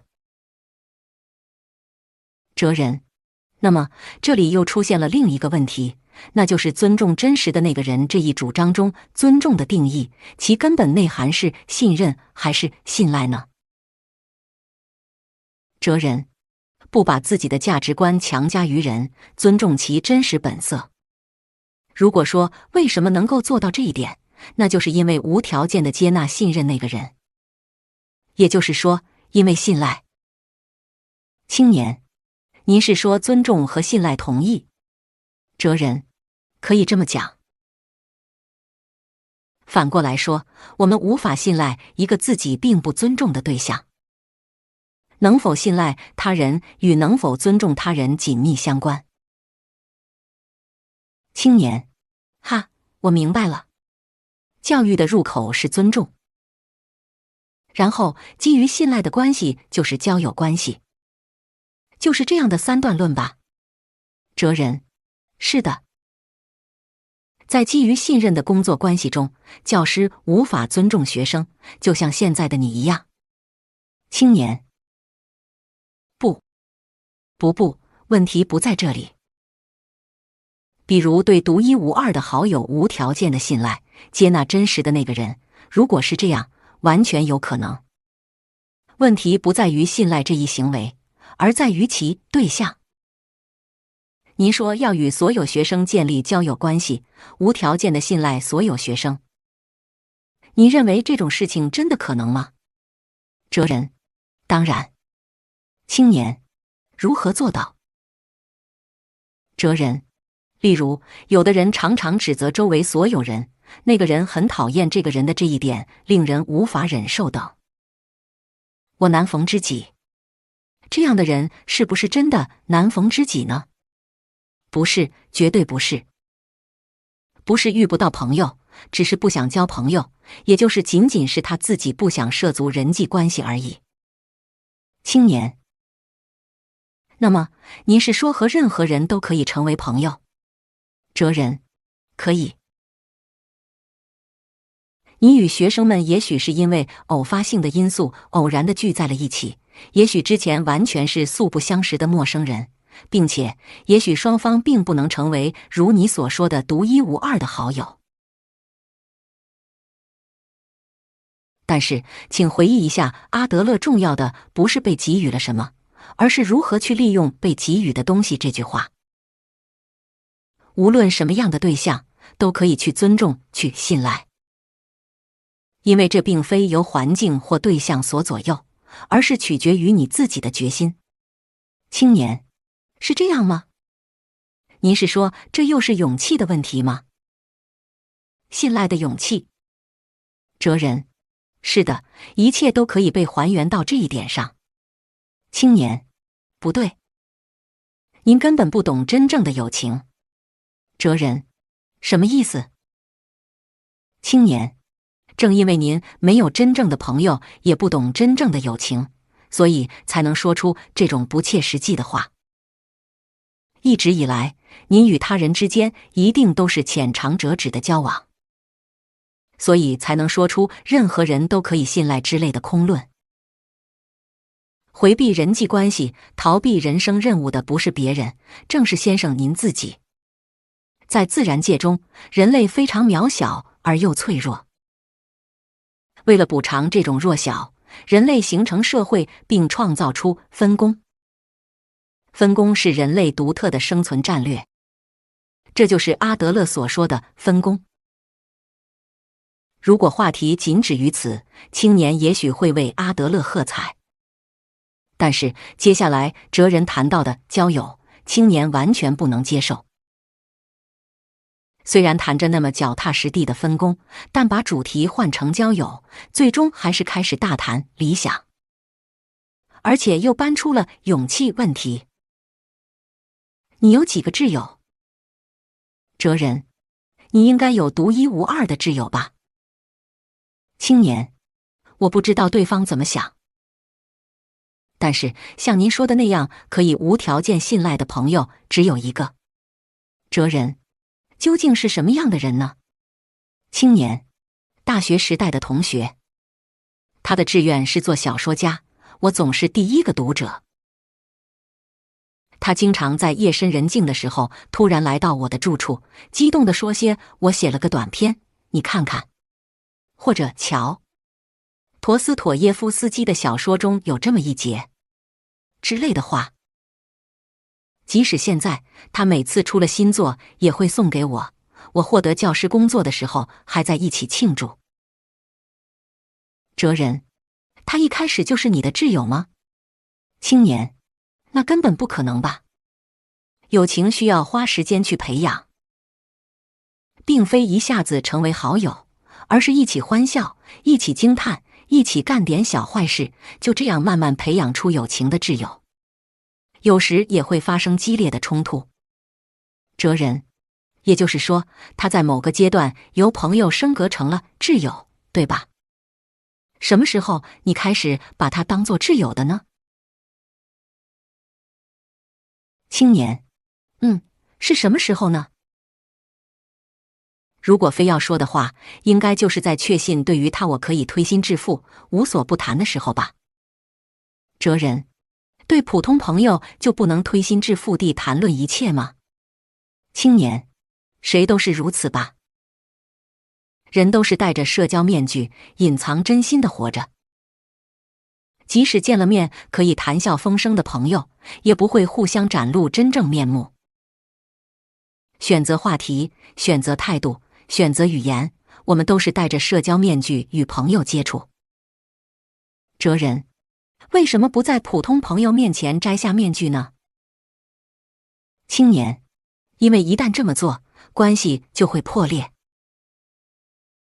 您虽然提倡什么被讨厌的勇气，但特意希望被人讨厌的人根本没有。我们戴着面具是为了避免不必要的冲突，防止关系破裂。若非如此，社会就无法运转。哲人，说得更直接些，就是避免受伤吧。青年，是的，这一点我承认。的确，我既不想受伤，也不想伤害别人。但是戴面具并不仅仅是为了自保，更多的是和善。我们如果仅仅凭着本来面目和真心去生活，那就会伤害很多人。请您想象一下，所有人都真心碰撞的社会会是什么样？大约会是一幅血腥恐怖的地狱图吧。哲人，但是在挚友面前却可以摘下面具，即使因此伤害到对方，关系也不至于破裂。青年，可以摘下面具，关系不会破裂。即使他做一两次不合情理的事情，我也不会因此就想和他断绝关系。因为彼此之间的关系建立在完全接受了对方优点和缺点的基础之上。哲人，多好的关系啊！青年，重要的是能够让自己如此信赖的人，世上也没有几个，一生能够遇上5个，也许就算幸运了。那么，接下来请您回答我的问题吧。先生，您有真正的挚友吗？听您说话，感觉像是一个既没有朋友又不懂友情，整日只知道在空想中与书籍打交道的人。哲人，当然，我也有好几个挚友。正是像你所说的可以赤诚相见的朋友，或者即使他做一两次不合情理的事情，我也不会因此就想和他断绝关系的朋友。青年，哦，是什么样的人呢？同学，哲学同仁，阿德勒研究的伙伴。哲人，比如你。青年，您说什么？哲人，以前我也跟你说过吧。对我来说，你是不可替代的朋友之一，我在你面前从未戴过任何面具。青年，那么这也可以说是对我无条件的信赖吗？哲人，当然。若非如此，咱们的对话也不会成立吧。青年，撒谎。哲人，是真的。青年，我可不是跟你开玩笑。打算这样操纵人心吗？你这个伪君子，我可不会被你这种花言巧语所骗。主动信赖。哲人，你究竟为什么如此固执地否定信赖呢？信赖陌生人，而且是无条件的信赖，这究竟有何意义呢？无条件的信赖，也就等于说是对他人不加批判地、盲目的信任吧？这不就等于说要让人成为温顺的羔羊吗？哲人，不是的，信赖并非是盲信。质疑那个人的思想信条，或者是他说的话。独立思考，保留自己的想法，这并不是什么坏事，而是非常重要的工作。在这个基础上，应该做的是，即使那个人撒了谎，也依然相信撒了谎的那个人。青年啊，哲人，信赖他人，这并不是盲信一切的被动行为，真正的信赖是彻彻底底的能动行为。青年，您在说什么呢？哲人，比如，我希望能有更多的人了解阿德勒思想，想要传播阿德勒的学说。但是，这个愿望靠我一个人的努力根本无法实现。有了接纳我的话，愿意倾听我的人的听的意愿之后，才可能成立。那么，如何才能让别人倾听并接纳我的话呢？不能强迫别人相信我，相不相信是那个人的自由。我能够做的唯有相信自己倾诉的对象，仅此而已。青年，信赖对方。哲人，是的。如果我对你不信赖，即使向你讲述阿德勒思想，你也不会听吧？这跟言论是否妥当无关，而是一开始就不愿意听。这是理所当然的事情。但是我却希望获得信赖，想要你信赖我，并听我讲阿德勒的学说。因此，我要主动信赖你，哪怕你并不信赖我。青年，因为想要获得别人的信赖，所以主动信赖别人。哲人，是的。例如，不信赖孩子的父母会处处提醒孩子。如此一来，即使他们的话有道理，孩子们也不愿意听。反而，越是有道理的话，孩子越想排斥。为什么会排斥呢？因为父母根本不关注自己，也不信任自己，只是一味的说教。青年，有道理的话却行不通，这样的事情我也是天天都能体会到。哲人，我们只相信信赖自己的人的话，而不是靠意见的对错来判断对方。青年，这一点我也承认，但最终还是得看意见的对错呀。哲人，小到普通人之间的口角，大至国家间的战争，一切纷争都源于我的正义的冲突。正义会随着时代、环境或立场而发生变化，哪里都不存在唯一的正义和唯一的答案。过于相信正确是一种危险。在这种情况下，我们希望找到一致点，渴望与他人之间的联系，期待与他人联手。如果想要联手，就只有自己先伸出手。青年，不，这也是一种傲慢的想法。因为先生说您信赖我的时候，其实是在想，所以你也要信赖我吧。不管你是否信赖我，我都信赖你，继续信赖。这就是无条件的意思。青年，现在怎么样呢？我根本不信任您。遭到如此强烈的拒绝和反驳，您也依然可以信赖我吗？哲人，当然。与3年前一样，我依然信赖你。若非如此，也不可能花费时间如此认真地与你交谈。不信赖他人的人，就连正面辩论也做不到，更不可能做到像你所说的，对于他我可以推心置腹，无所不谈。青年，不可能。这种话我根本无法相信。哲人，那也没关系，我会继续去信赖。信赖你，信赖人。青年，别再说了。人与人永远无法互相理解。哲人，我再说一遍，我并不信奉特定宗教。不过，无论是基督教还是佛教，经过数千年磨练出的思想中，一定有不可忽视的力量。正因为其包含着一定的真理，所以才能不被淘汰留存下来。例如，哦，对了，你知道圣经中提到的要爱你的邻人这种说法吧？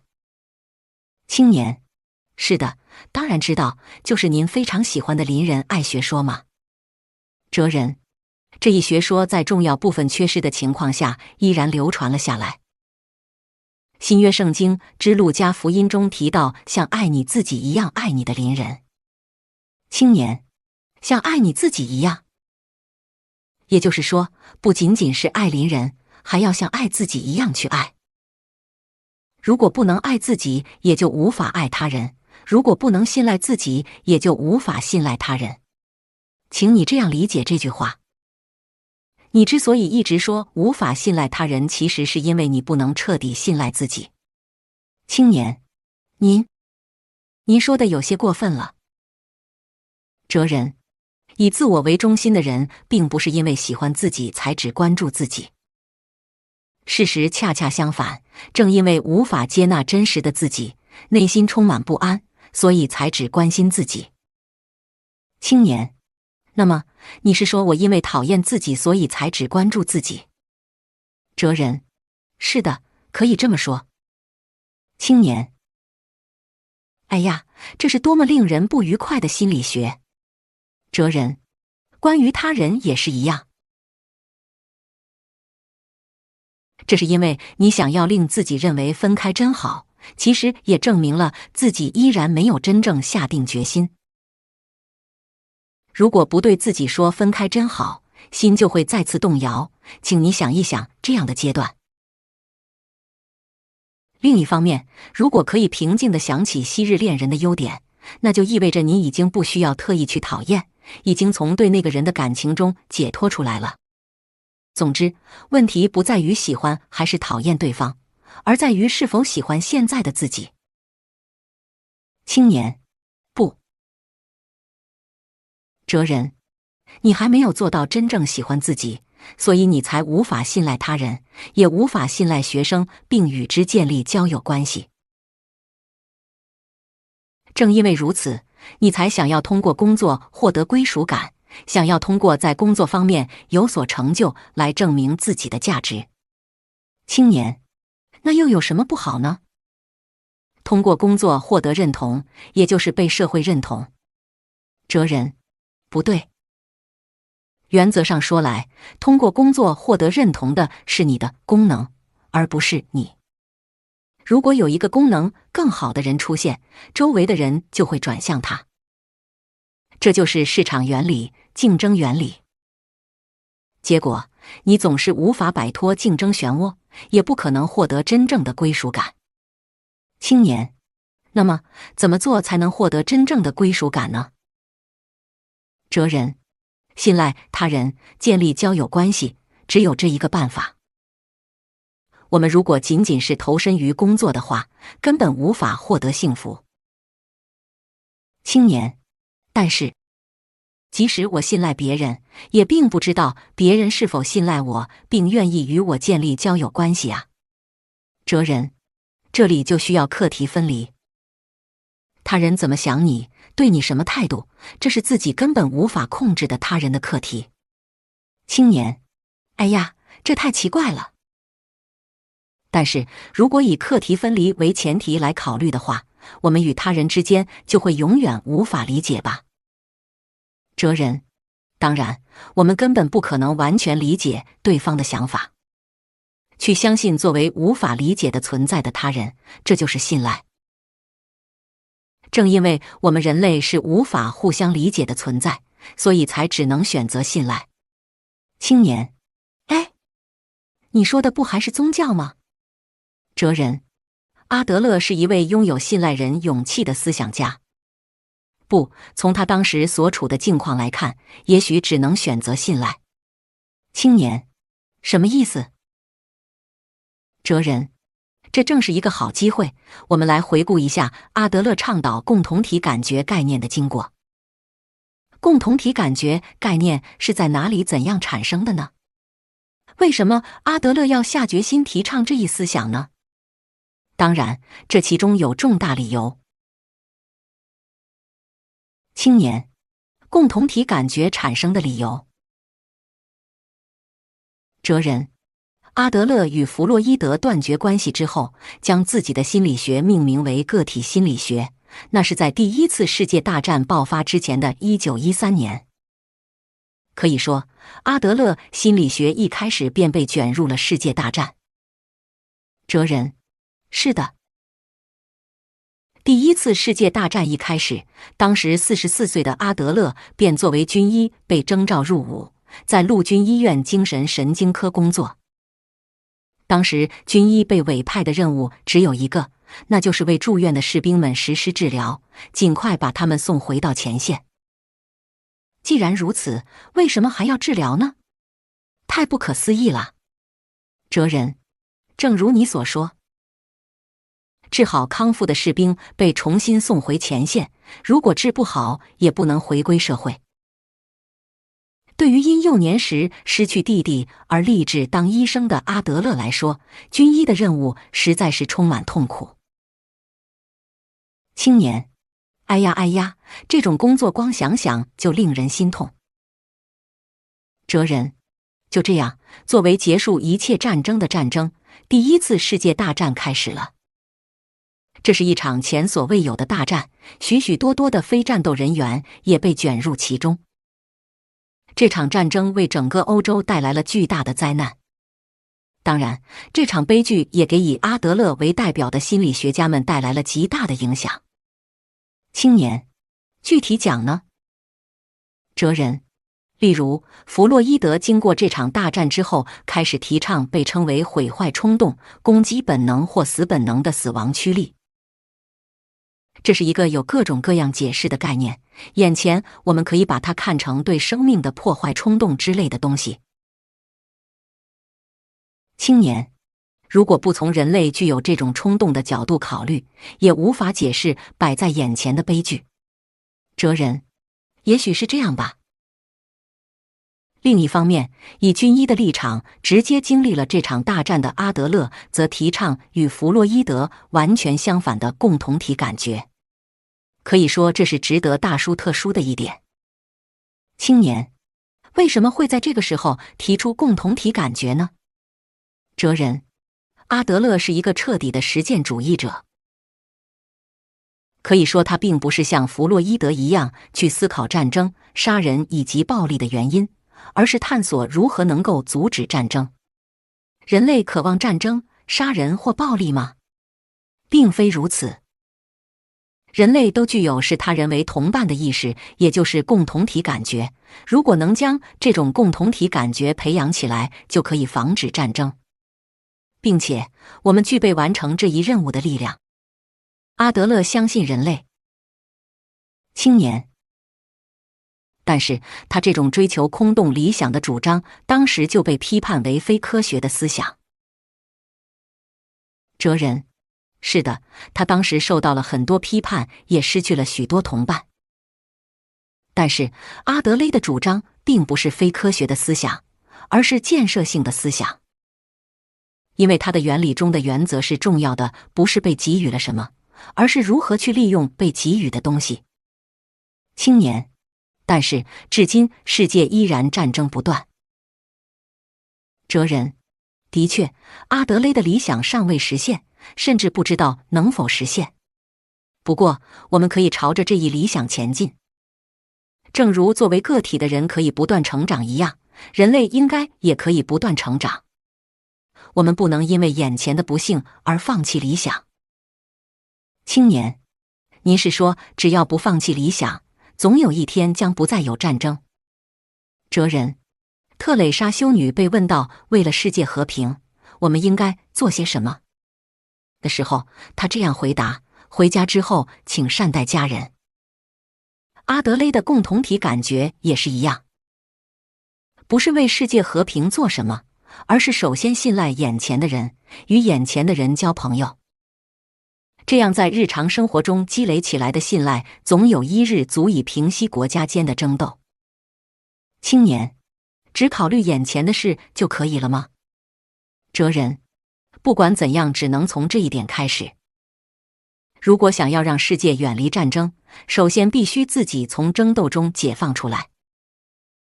如果你想要获得学生们的信赖，首先自己必须信赖学生。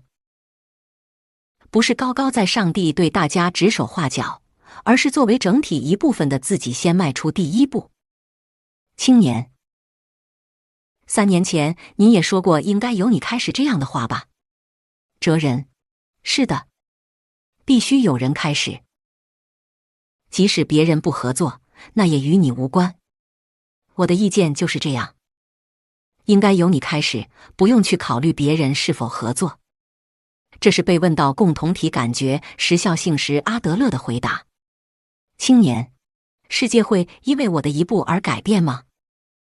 哲人：可能会改变，也可能不会改变。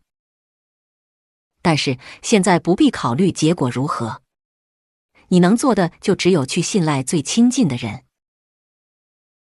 人类并非只有在遇到考试、就职或结婚之类具有象征意义的人生大事的时候，才需要面对考验及决断。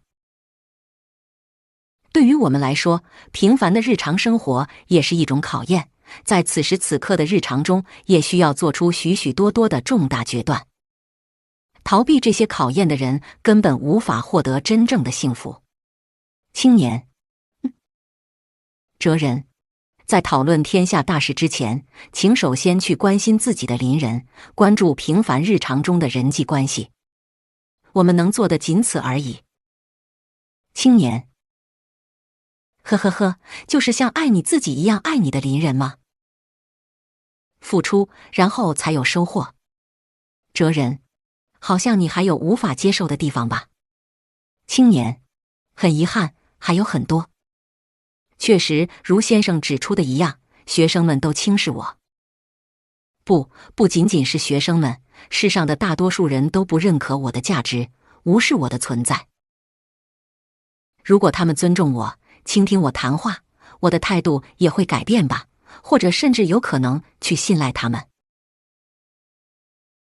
在这种情况下，能够做的事情只有一件，唯有通过工作证明自己的价值，信赖或尊重之类的事情都在这之后。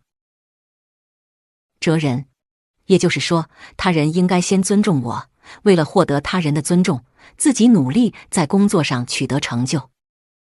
青年：正是如此。哲人：也有些道理。无条件的信赖他人，尊重他人，这是给予行为。青年：给予。哲人：是的。换成金钱也许更容易理解。能够给予他人一些财物的，基本是比较富裕的人。假如自己手里没有相应的积蓄，那也就无法给予别人。青年：哎呀，如果是金钱的话，也许是这样。哲人：而你现在不想有任何付出，却只求收获，简直就像是乞丐一样。这不是金钱方面的贫困，而是心灵贫困。青年：太没礼貌了。哲人：我们必须保持心灵富裕，并将其中的积蓄给予他人。不是坐等他人的尊重，而是自己主动去尊重、信赖他人。绝不能成为心灵贫困的人。青年：这种目标既不是哲学，也不是心理学。那么，我再给你介绍一句圣经中的话吧：祷告，然后才有收获。这句话你知道吧？青年：是的，时常听到的一句话。哲人：如果是阿德勒，他一定会说付出，然后才有收获。青年：什么？哲人：只有付出才能有收获，不能坐等收获，不能成为心灵的乞丐。这是继工作和交友之后，人际关系方面又一个非常重要的观点。青年：又一个，也就是哲人。今天一开始我就说过了，也许所有的讨论都将集中在爱这一点上。阿德勒所说的爱是一个最严肃、最困难、最考验人勇气的课题。不，甚至可以说，唯有如此才可以理解阿德勒。青年，步入阿德勒必经的阶梯。哲人，你有继续攀登的勇气吗？青年，如果您不先把这一阶梯解释清楚的话，我无法回答。是否攀登，了解清楚之后再决定。哲人，明白了。那么，我们就来思考一下人生课题的最终关口，理解阿德勒思想的重要阶梯——爱。第5章选择爱的人生。青年想，的确如此。今天的辩论，哲人一开始就预告过了，一切问题或许都会集中到爱的讨论。他这长时间终于到爱的问题了。关于爱，我又知道些什么呢？低头一看，笔记本上写满了就连自己也看不清的潦草字迹。青年有些不安，像是无法忍受这种沉默似的笑了一下。爱并非被动坠入。青年，呵呵呵，即使如此依然很奇怪呀。哲人，怎么了？青年，真是太好笑了。在这狭小的书房里，2个邋里邋遢的大男人凑在一起谈论爱，而且是在这样的深夜里。哲人，乍一想也许是不常见的。青年，那么我们要谈些什么呢？谈一谈先生的初恋故事吗？坠入爱情的红颜哲学青年，其命运如何？嘿嘿，看上去很有意思吗？哲人，正面谈论恋情或爱的时候，人们往往会害羞。年轻的你像这样开玩笑的心情，我也很理解。不仅仅是你，很多人都是一提到爱就闭口不谈，或者始终是一些枯燥的泛泛而谈。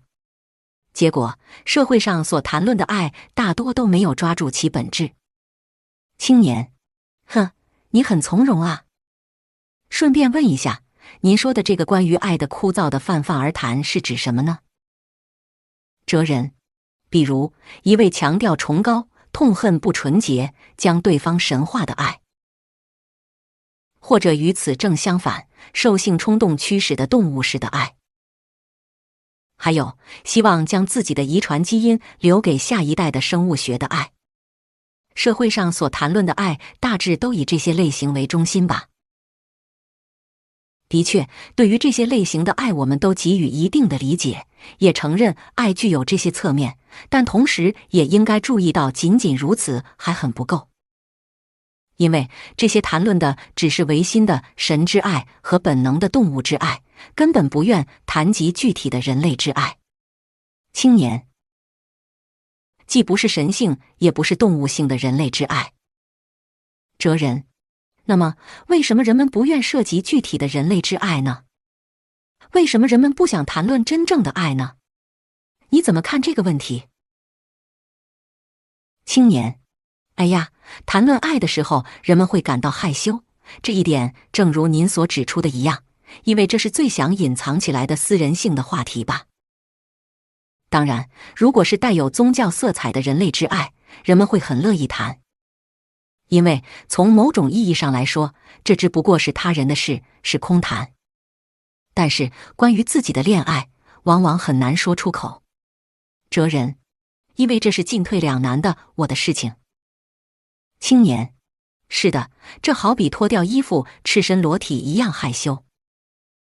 并且还有一点，坠入爱情的一瞬间，大多是无意识的作用。所以这实在很难用逻辑性的语言进行解释。这就跟被戏剧或电影感动的观众无法解释自己哭泣的理由一样。因为如果是语言能够说明的合理的眼泪，那眼泪也就不会流下来了。哲人，的确，爱情是被动坠入，恋爱是无法控制的冲动，我们只能被其带来的风暴所摆弄。是这样吧？青年，当然，恋爱无法计划，谁都不能控制。正因为如此，才会发生罗密欧与朱丽叶之类的悲剧。哲人，明白了。恐怕我们现在谈论的是关于爱的常识性见解。但是阿德勒就是一位质疑社会常识、挖掘其他角度、提倡反常识的哲学家。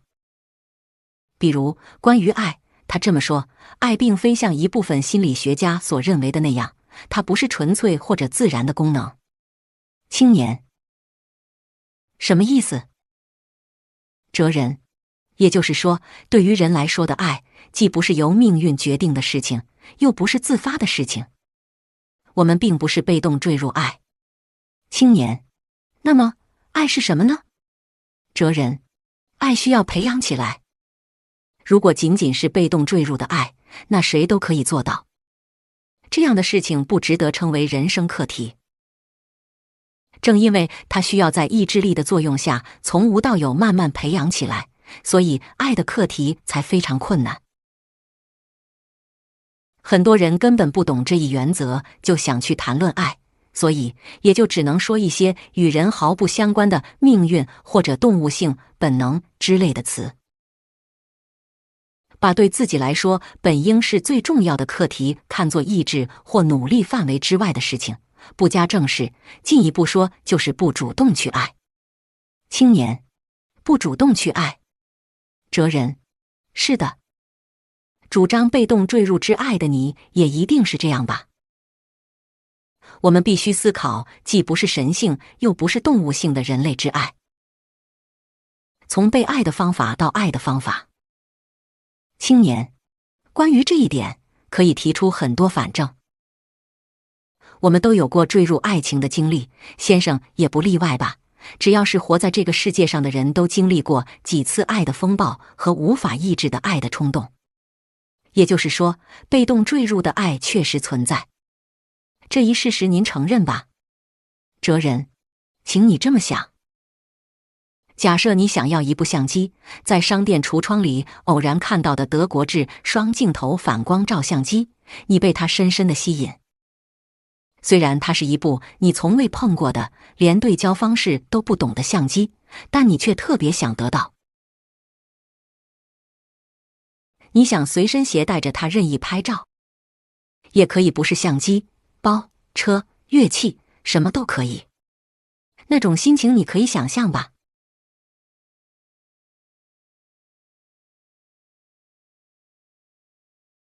青年，是的，很明白。哲人，这种时候，你简直就像是坠入爱情一样，被这部相机所吸引，被无法抑制的欲望风暴所袭击。闭上眼睛就能浮现出它的样子，耳中甚至可以听到按动快门的声音，根本无心去想其他任何事情。如果是孩童时代，或许还会在父母面前撒娇耍赖，百般央求。青年，哎呀，哲人，但是一旦实际到手，半年不到就厌倦了。为什么一到手就厌倦呢？只是想要获得、拥有、征服它而已。你所说的被动坠入的爱，其实就是这种拥有欲和征服欲。青年，总而言之，被动坠入的爱就好比是被物欲迷住。哲人，当然，因为对方是活生生的人，所以很容易赋予这种爱浪漫的故事。但是本质上和物欲一样。青年，呵呵呵，这可真是杰作。哲人，怎么了？主张邻人爱的你，怎么能说出这么具有虚无主义色彩的话来？什么是人类之爱？什么是反常识？这种思想趁早丢给满身污水的老鼠去吧。哲人，恐怕你对我们的辩论前提有2点误解。首先，你关注的是穿着水晶鞋的灰姑娘与王子结合之前的故事，但是阿德勒关注的是电影拉上帷幕之后2个人结合以后的关系。青年，结合以后的关系。哲人，是的。即使从热烈相爱到结婚，那也不是爱的终点。结婚是真正意义上考验2个人爱的开始。因为现实的人生从此拉开了序幕。青年，也就是说，阿德勒所说的爱是指婚姻生活。据说，对热衷于演讲活动的阿德勒，被听众问的最多的是恋爱方面的问题。世上有很多提倡被他人爱的方法的心理学者，怎么做才能获得意中人的爱？或许人们期待阿德勒也能就此给出建设性意见。但是阿德勒所说的爱完全不同于此。他一贯主张的是能动的爱的方法，也就是爱他人的方法。青年，爱的方法。哲人，是的。要理解这一观点，不仅仅是阿德勒，最好也听听埃里克·弗洛姆的话。他出版了畅销世界的名为《爱的艺术》的著作。的确，获得他人的爱很难。但是，爱他人更是难上好几倍的课题。青年，这种玩笑话谁会信呢？爱这种事，即使坏人也会。困难的是被爱。即使说恋爱的烦恼全都集中在这一句话上，也不为过。哲人，曾经我也这么认为。但是了解了阿德勒，并通过育儿活动实践了其思想，懂得了更博大的爱的存在之后，现在的我持完全相反的意见。这是与阿德勒思想本质相关的部分。一旦懂得了爱的困难，你也就理解了阿德勒思想。爱是由两个人共同完成的课题。青年，不，我绝不会让步。但是获得他人的爱却极其困难。我就是一个很好的例子。我外表就这样，而且在女性面前常常会满脸通红，声音变细，目光游离，既没有社会地位，也没有经济实力，而且令人苦恼的是，性格还很乖僻。哈哈，爱我的人在哪里呢？哲人，你在之前的人生中有没有爱过谁呢？青年，有啊。哲人，爱那个人简单吗？青年，根本不是困难或简单的问题。察觉到的时候就已经坠入爱中，不知不觉就爱上了。那个人终日在脑海中萦绕，怎么都挥之不去。这不就是爱这种感情吗？哲人，那么现在你还爱着谁吗？青年，不。哲人，为什么？爱不是很简单吗？青年，爱，可恶。去爱，简单，肯定很简单。但是遇上值得爱的人很难。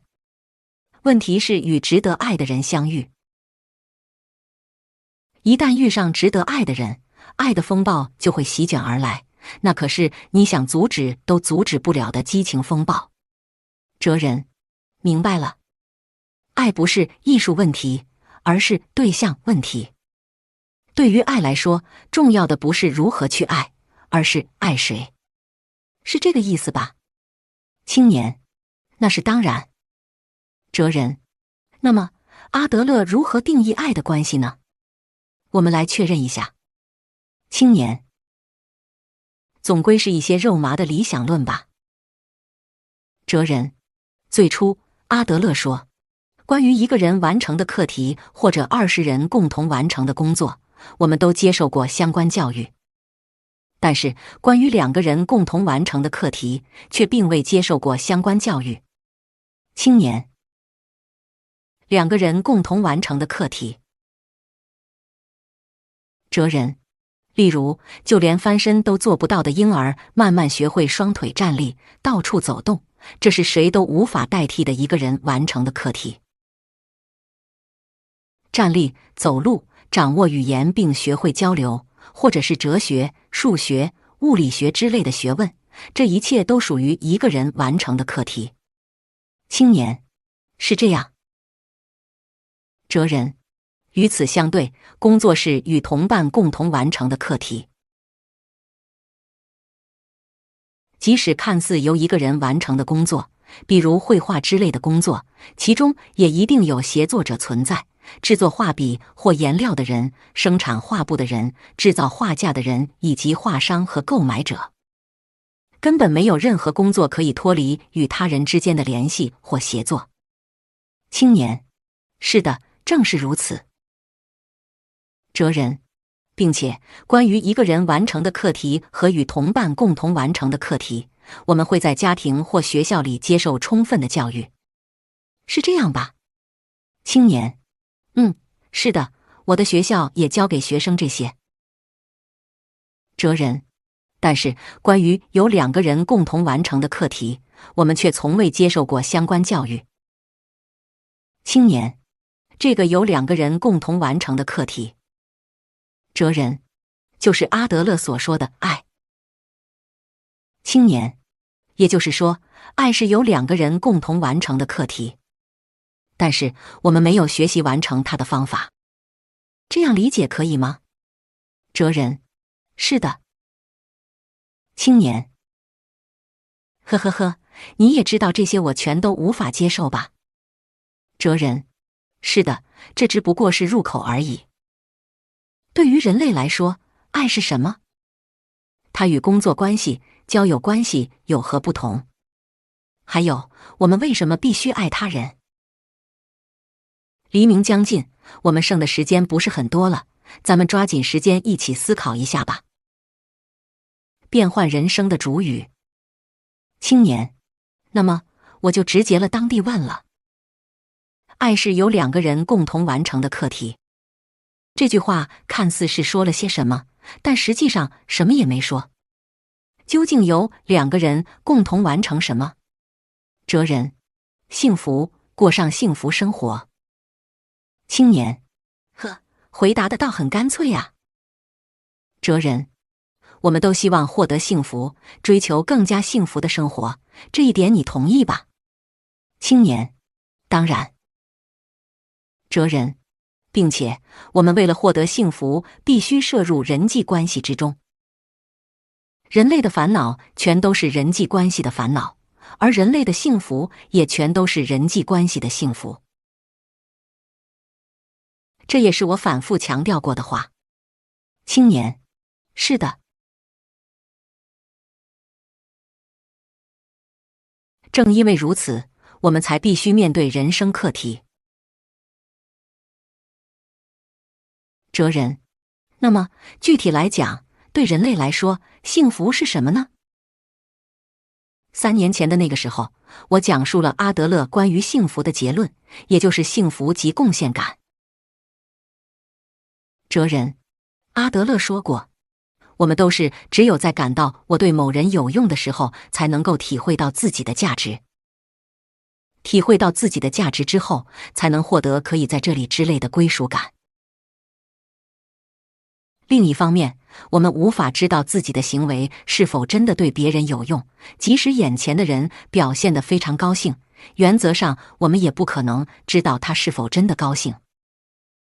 在此就出现了贡献感这个词。如果我们拥有我对别人有用之类的主观感觉，也就是贡献感，这就足够了。没有必要再继续寻求依据，从贡献感中寻找幸福，从贡献感中获得喜悦。我们通过工作关系可以感受到自己对别人有用，我们通过交友关系可以感受到自己对别人有用。如果是这样，幸福就在其中。青年，是的，这一点我认同。坦率地说，这是我目前为止接触过的幸福论中最简单也最容易理解的内容。正因为如此，对通过爱过上幸福生活的论调反而无法理解。哲人，或许是吧。那么，请你想一想关于分工的讨论。分工的根本原理是我的幸福，也就是利己心。彻底追求我的幸福的结果，就是给别人带来幸福。分工关系成立，可以说是健全的利益交换发挥作用。你还记得这些话吗？青年，是的，非常有趣的讨论。哲人，另一方面，使交友关系成立的是你的幸福。对于对方，不需要担保或抵押，无条件的信赖。这里并不存在利益交换的想法，通过一味信赖、一味给予的利他态度，交友关系才会产生。青年，付出，然后才有收获。哲人，是的。也就是说，我们通过追求我的幸福建立分工关系，通过追求你的幸福建立交友关系。那么，爱的关系成立又是追求什么的结果呢？青年，那应该是爱人的幸福，崇高的你的幸福吧。哲人，不对。青年，哦，那么爱的本质是利己主义，也就是我的幸福。哲人，这也不对。青年，那么究竟是什么呢？哲人，既不是利己的追求我的幸福，也不是利他的期望你的幸福，而是建立不可分割的我们的幸福。这就是爱。青年，不可分割的我们。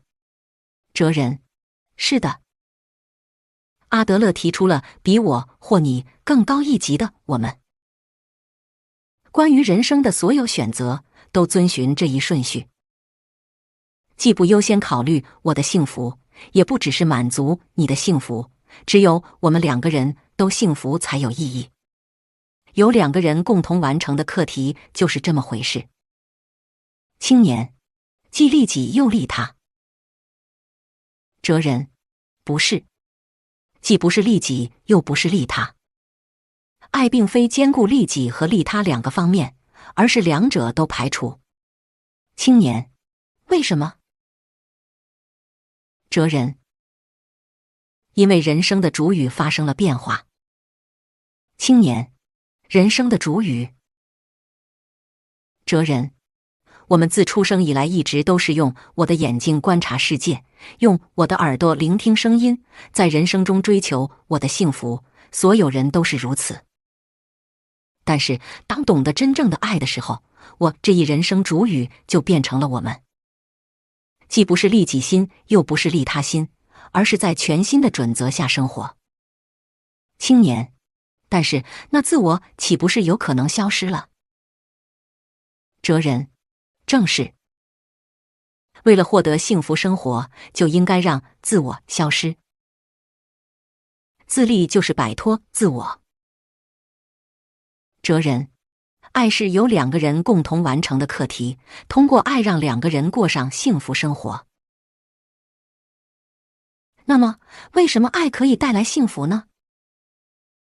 一言以蔽之，因为爱就是从自我中解放出来。青年，从自我中解放出来。哲人，是的。一来到世上，我们便君临了世界中心，周围的人都关心我，不分昼夜的哄我、喂我、照顾我。我笑世界也笑，我哭世界也动摇，简直就像是君临家庭这一王国的独裁者。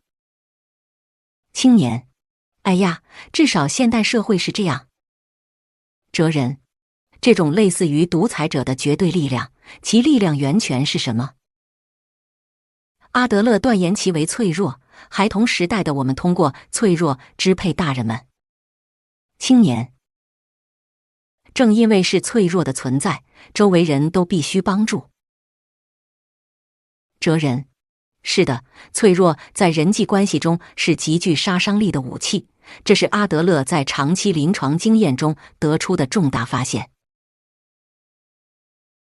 我介绍一位少年的例子，他害怕黑暗。到了晚上，母亲在卧室里把他哄睡，然后关上灯出去。然后他总是哭。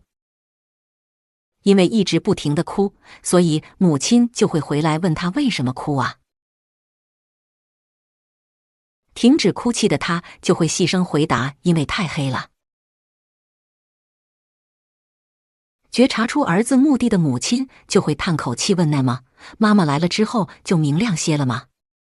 青年，呵呵，的确如此。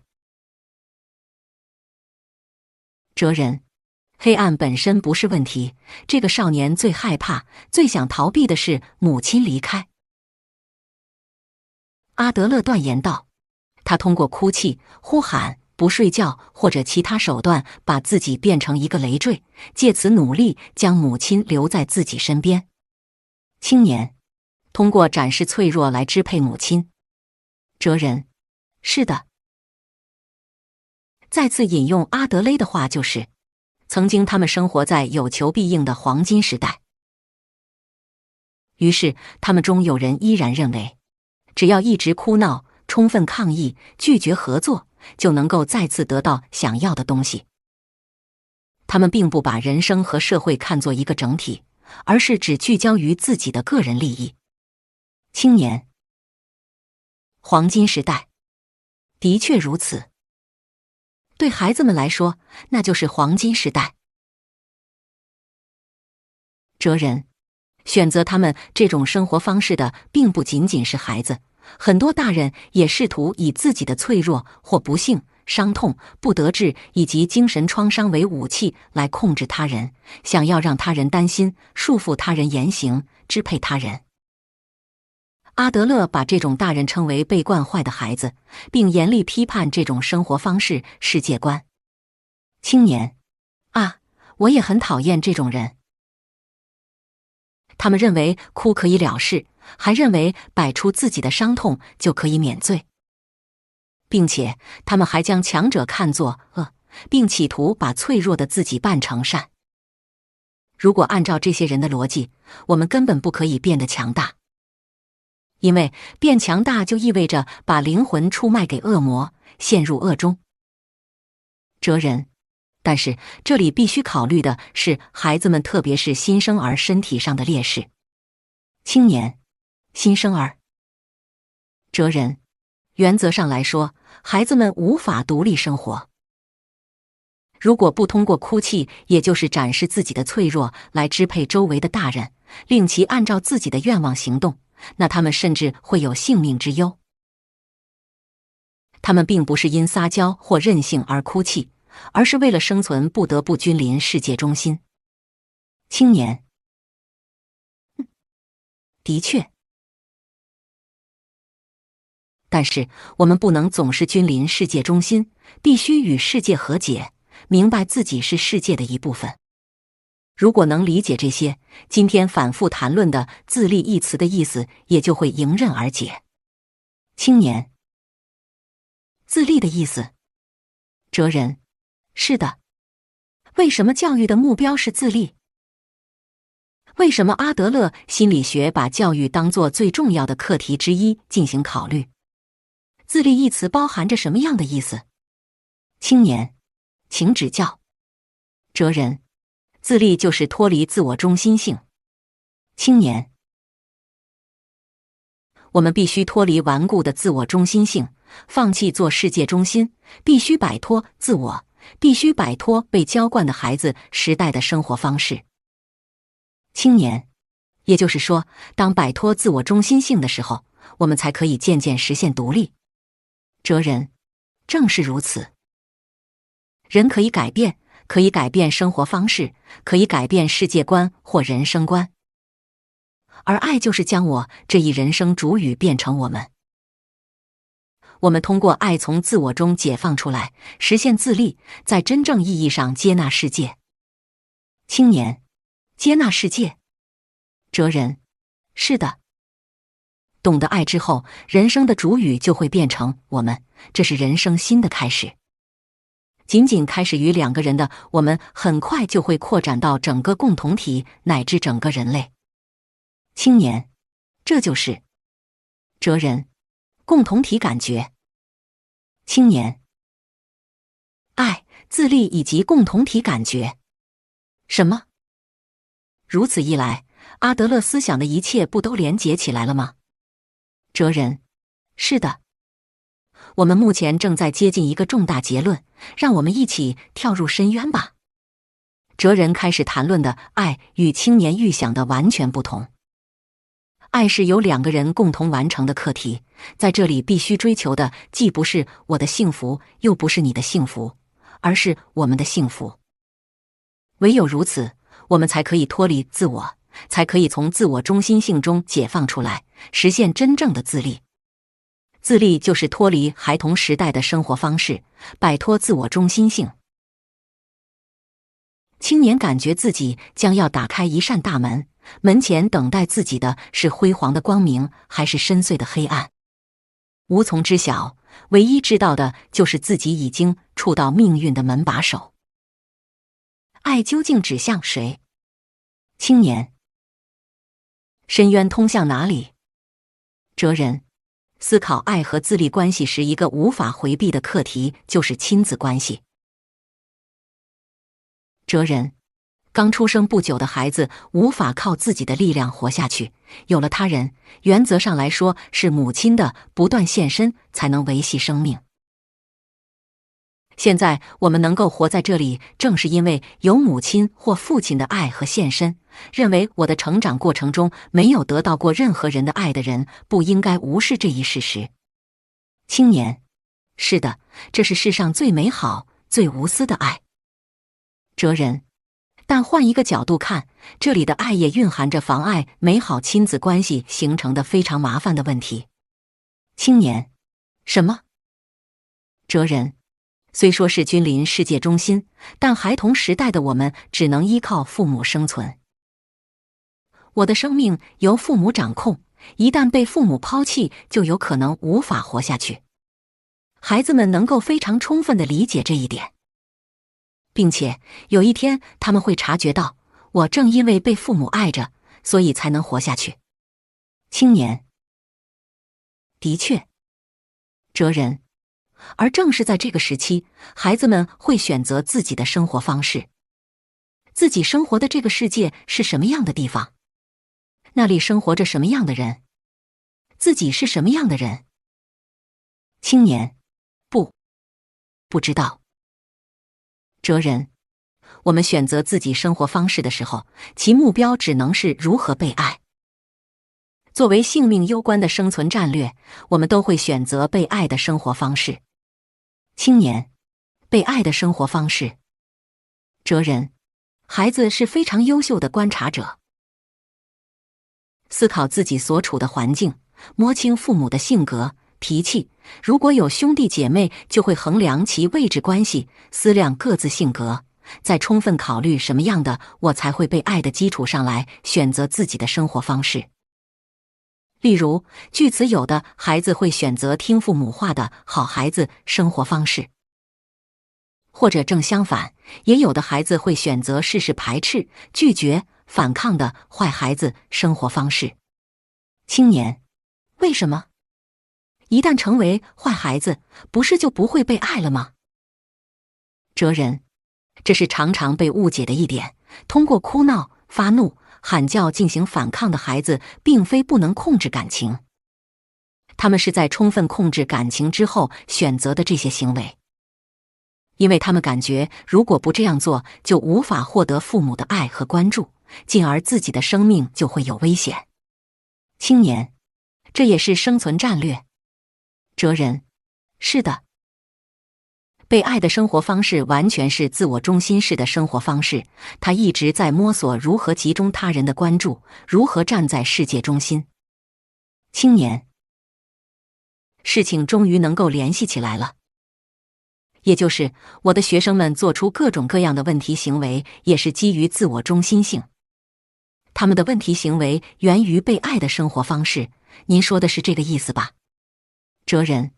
不仅仅如此，恐怕你自身目前采用的生活方式也是基于出自孩童时代生存战略的如何被爱这一基准。青年。什么？哲人。你还没有做到真正意义上的自立，你依然停留在作为某人的孩子的生活方式上。青年。为什么你要说这种毫无根据的话？我凭自己的能力获得这个教职，并生活在社会之中，按照自己的意志选择工作，靠自己的劳动养活自己，根本不向父母要一分钱。我已经自立了。哲人。但是你依然不爱任何人。青年。哲人。自立既不是经济方面的问题，也不是就业方面的问题，而是对待人生的态度、生活方式的问题。今后你也一定会下定决心去爱某个人，那时候就能告别孩童时代的生活方式，实现真正的自立。因为我们通过爱他人能渐渐成熟起来。青年，通过爱变成熟。哲人，是的，爱是自立，是成熟。正因为如此，爱非常困难。怎样才能夺得父母的爱？青年，但是我已经从父母那里独立出来了。不从事父母希望的职业，在低薪的大学图书馆里工作，现在又选择了教育者这条道路。我下定决心，即使亲子关系因此出现裂痕也无所谓，被父母讨厌也无所谓，至少对我来说，就职就是摆脱孩童时代的生活方式。哲人，你家是有哥哥和你兄弟2人吧？青年，是的，哥哥继承了父亲经营的印刷厂。哲人，恐怕你并不想与家人走一样的路。也许对你来说，重要的是与大家不同。如果从事与父亲和哥哥一样的工作，就无法获得关注，体会不到自己的价值。青年，什么？哲人，不仅仅是工作。从幼年时代起，无论做什么，哥哥年长，力气大，经验也丰富，所以你难以取胜。那么你怎么办呢？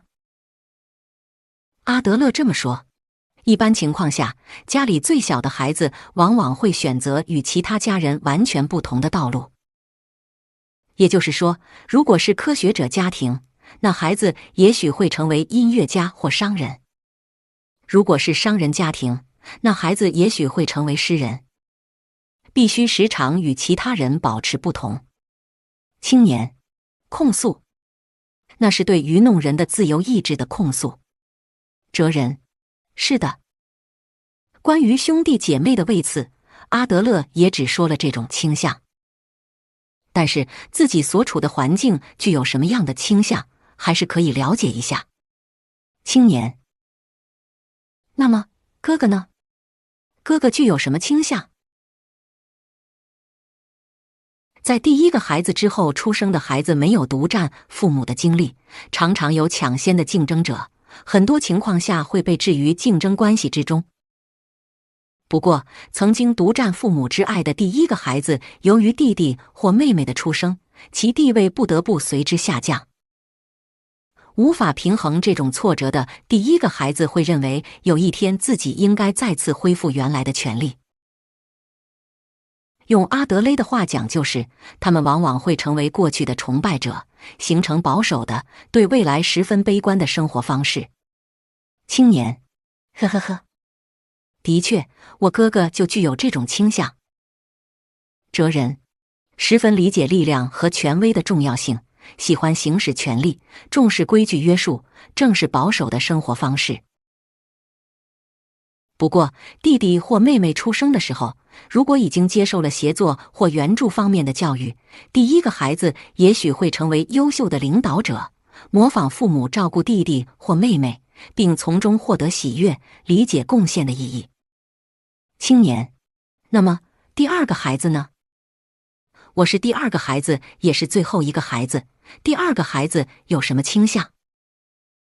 哲人，阿德勒说典型的第二个孩子一眼就能看出来。第二个孩子往往有一个走在自己前面的领跑者，于是第二个孩子内心深处往往存在想要追上的想法，想要追上哥哥或姐姐。为了追赶，必须加快速度，他们甚至不断激励自己，努力追赶、超越、征服哥哥或姐姐。与重视规矩约束、比较保守的第一个孩子不同，他们甚至希望能够颠覆出生顺序这一自然法则。因此，第二个孩子希望革命，他们并不像第一个孩子那样努力维护既有权利，而是企图颠覆既有权利。青年，您是说我也有这种性急的革命家倾向？哲人：这我并不了解，因为这种分类只是帮助理解人类，并不能决定什么。青年：那么最后独生子女又是怎样的情况呢？上下都没有竞争者，应该可以一直处于权力宝座之上吧？哲人：的确，独生子女没有作为竞争者的兄弟姐妹，但是这种情况下，父亲也许会成为竞争者。过于希望独占母亲的爱，结果就会视父亲为竞争者。这种环境容易滋生恋母情结。青年：呵，这种想法有点弗洛伊德的色彩。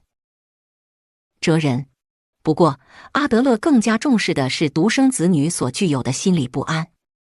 青年：心理不安。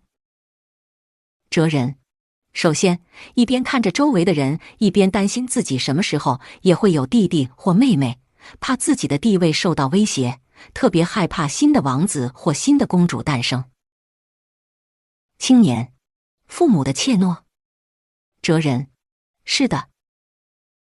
独生子女的父母中，有的夫妇认为，无论是在经济方面还是精力方面，自己都没有能力再养育更多的孩子，才只要一个孩子。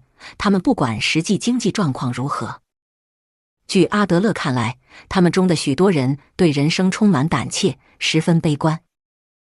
家庭氛围也会充满不安，对唯一的孩子施加过大压力，令其烦恼不堪。特别是在阿德勒时代，一般家庭都有多个孩子，所以这一点就被着重强调。青年：父母们也不可以一味地爱孩子。哲人：是的。青年：并且无论生在什么样的父母身边，孩子们都不得不选择被爱的生活方式。哲人：是的。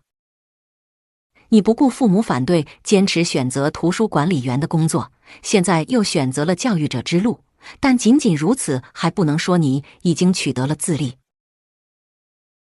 也许是想要通过选择不同的道路赢得兄弟间的竞争，获得父母的关注，亦或许是想要通过在不同的道路上实现什么，让自己的人生价值获得认可，又或许是想要颠覆既有权力，登上新的王座。青年：如果是这样的话，哲人，你被认同需求所束缚，活着只考虑如何被他人爱，或者怎样获得他人的认同，就连自己选择的教育者这条路，或许也是以获得他人认同为目的的他人希望的我的人生。青年：这条路。哲人，只要依然保持孩童时代的生活方式，就无法排除这种可能性。青年：哎呀，你知道什么？仔细听来，你是在任意捏造别人的家庭关系，甚至想要否定作为教育者的我吧？哲人，自立并不能通过就职来完成，这一点是肯定的。我们或多或少都活在父母爱的支配之下，在只能希求被父母爱的时代，我们选择了自己的生活方式，并且在不断强化被爱的生活方式中渐渐长大。要想摆脱被给予的爱的支配，只能拥有自己的爱。主动去爱，既不是等待被爱，也不是等待命运安排，而是按照自己的意志去爱某个人。唯有如此，人们害怕去爱。青年，一般什么都还原为勇气问题的你，这次打算用爱来处理一切吗？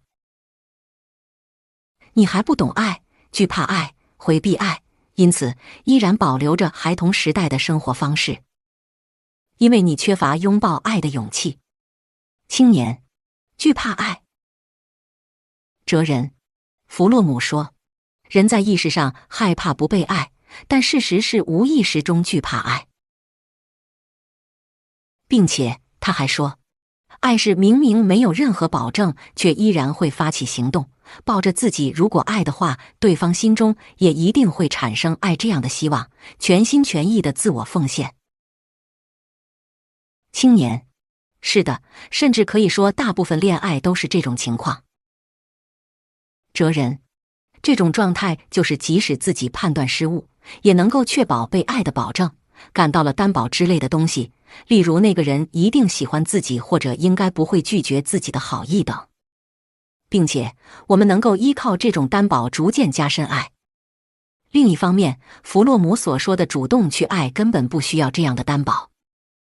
不管对方如何看自己，只是去爱，投身爱中。青年，不可以为爱寻求担保。哲人，是的。为什么人要为爱寻求担保呢？你明白吗？青年，不想受伤，不愿伤心。是这样吧？哲人，不是这样。是认为肯定会受伤，基本确信一定会伤心。青年，什么？因此，你就会认为在爱的关系中肯定会受伤或一定会伤心，认为不可能有人爱这样的自己。青年，但是这难道不是事实吗？哲人，我没什么优点，所以无法与任何人建立爱的关系，不能涉足没有担保的爱。这种想法是典型的自卑情结，因为这是把自己的自卑感当作不解决课题的借口。青年，但是，哲人，分离课题。爱是你的课题，但是对方如何回应你的爱，那是他人的课题，你根本无法掌控。你能做的唯有分离课题，自己先去爱。青年，哎呀，我先整理一下。的确，我还不能爱自己，抱着极大的自卑感，甚至发展成了自卑情结，本应该分隔开的课题也无法进行分离。倘若客观判断现在的辩论，也许是这样吧。那么，怎样才能消除我的自卑感呢？结论只有一个：接纳这样的我，邂逅爱我的人。若非如此，根本不可能爱自己。哲人，也就是说，你的立场是，如果你爱我的话，我就爱你。青年，简单说的话是这样。哲人，结果你只关注这个人是否爱我，看似是在关注对方，其实是指关注自己。谁会爱这种一直持观望态度的你呢？如果说有满足我们这种自我中心需求的人，那或许只有父母。因为父母的爱，特别是母亲的爱，完全是无条件的。青年，你当我是小孩吗？哲人，好吧，那个黄金时代已经结束了，并且世界也不是你的母亲。你必须正视并更新自己隐含的孩童时代的生活方式，不可以被动等待爱自己的人出现。青年，这完全是来回兜圈子。不存在命中注定的人。哲人，不可以止步不前，咱们再前进一步。今天一开始，关于教育的辩论中，我说到了2件无法强迫的事。青年，是尊重和爱吧？哲人，是的。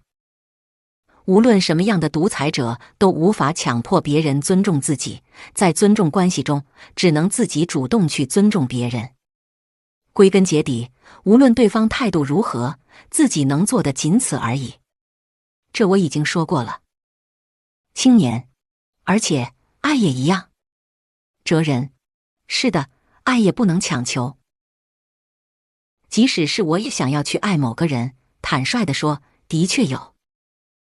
完全不同于对爱的恐惧，是渴望爱的心情。那么，为什么却不涉足爱呢？重点是因为还没能遇到值得爱的人。因为没能遇到命中注定的人，所以无法实现爱。恋爱最大的难关就是遇到对的人。哲人，你是说真实的爱始于命中注定的邂逅？青年，当然。因为对方是自己将要奉上人生，甚至改变人生主语的人，绝不能将自己的一切交付给一个不可靠的人。哲人，那么什么样的人是命中注定的人呢？也就是说，如何查知命运？青年，不知道。那个时刻到来的时候，一定能够明白吧？对我来说，这是一个未知的领域。哲人，的确。那么，首先我来回答一下阿德勒的基本立场吧。无论是恋爱还是人生其他一切事情，阿德勒根本不认可命中注定的人。青年，不存在命中注定的人。哲人，不存在。哲人，为什么很多人在恋爱中追求命中注定的人呢？为什么对结婚对象抱着浪漫的幻想呢？关于其中的理由，阿德勒认为是为了排除一切候选人。青年，排除候选人。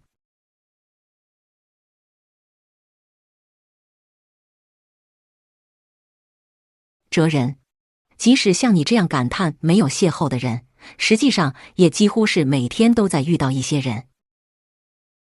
青年，如果仅仅是处在同一个场所也算的话，比如主动搭腔或者写信。青年，是的，的确如此。岂止需要一定的勇气呀，是需要最大限度的勇气。哲人，所以没有足够的勇气涉足关系的人会怎么做呢？沉迷于命中注定的人这一幻想之中，好比现在的你这样，明明值得爱的人就在眼前，但却找各种理由退却，说什么不是这个人，并自欺欺人地认为一定还有更理想、更完美、更有缘分的人。青年，不是。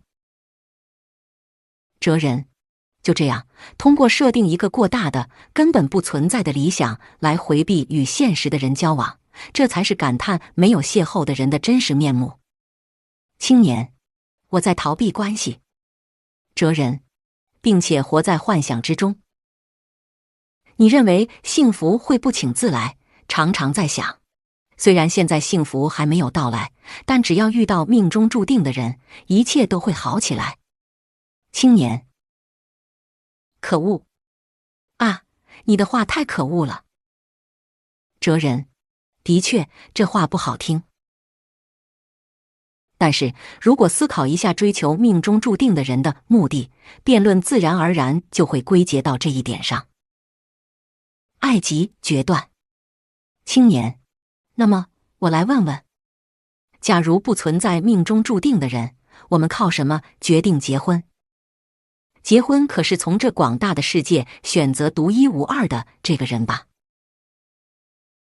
哲人，结婚不是选择对象，而是选择自己的生活方式。青年，选择生活方式。那么对象是谁都无所谓吗？哲人，归根结底是这样。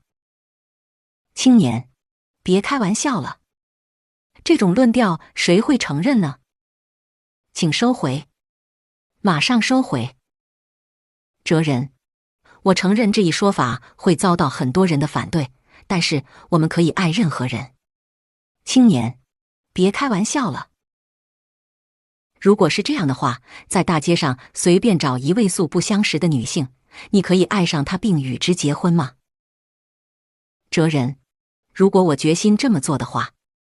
青年，决心。哲人，当然，很多人都是感觉与某人的相遇是命运安排，然后凭着直觉决定结婚。但这并不是冥冥中被安排好的命运，而仅仅是自己决心相信是命运安排。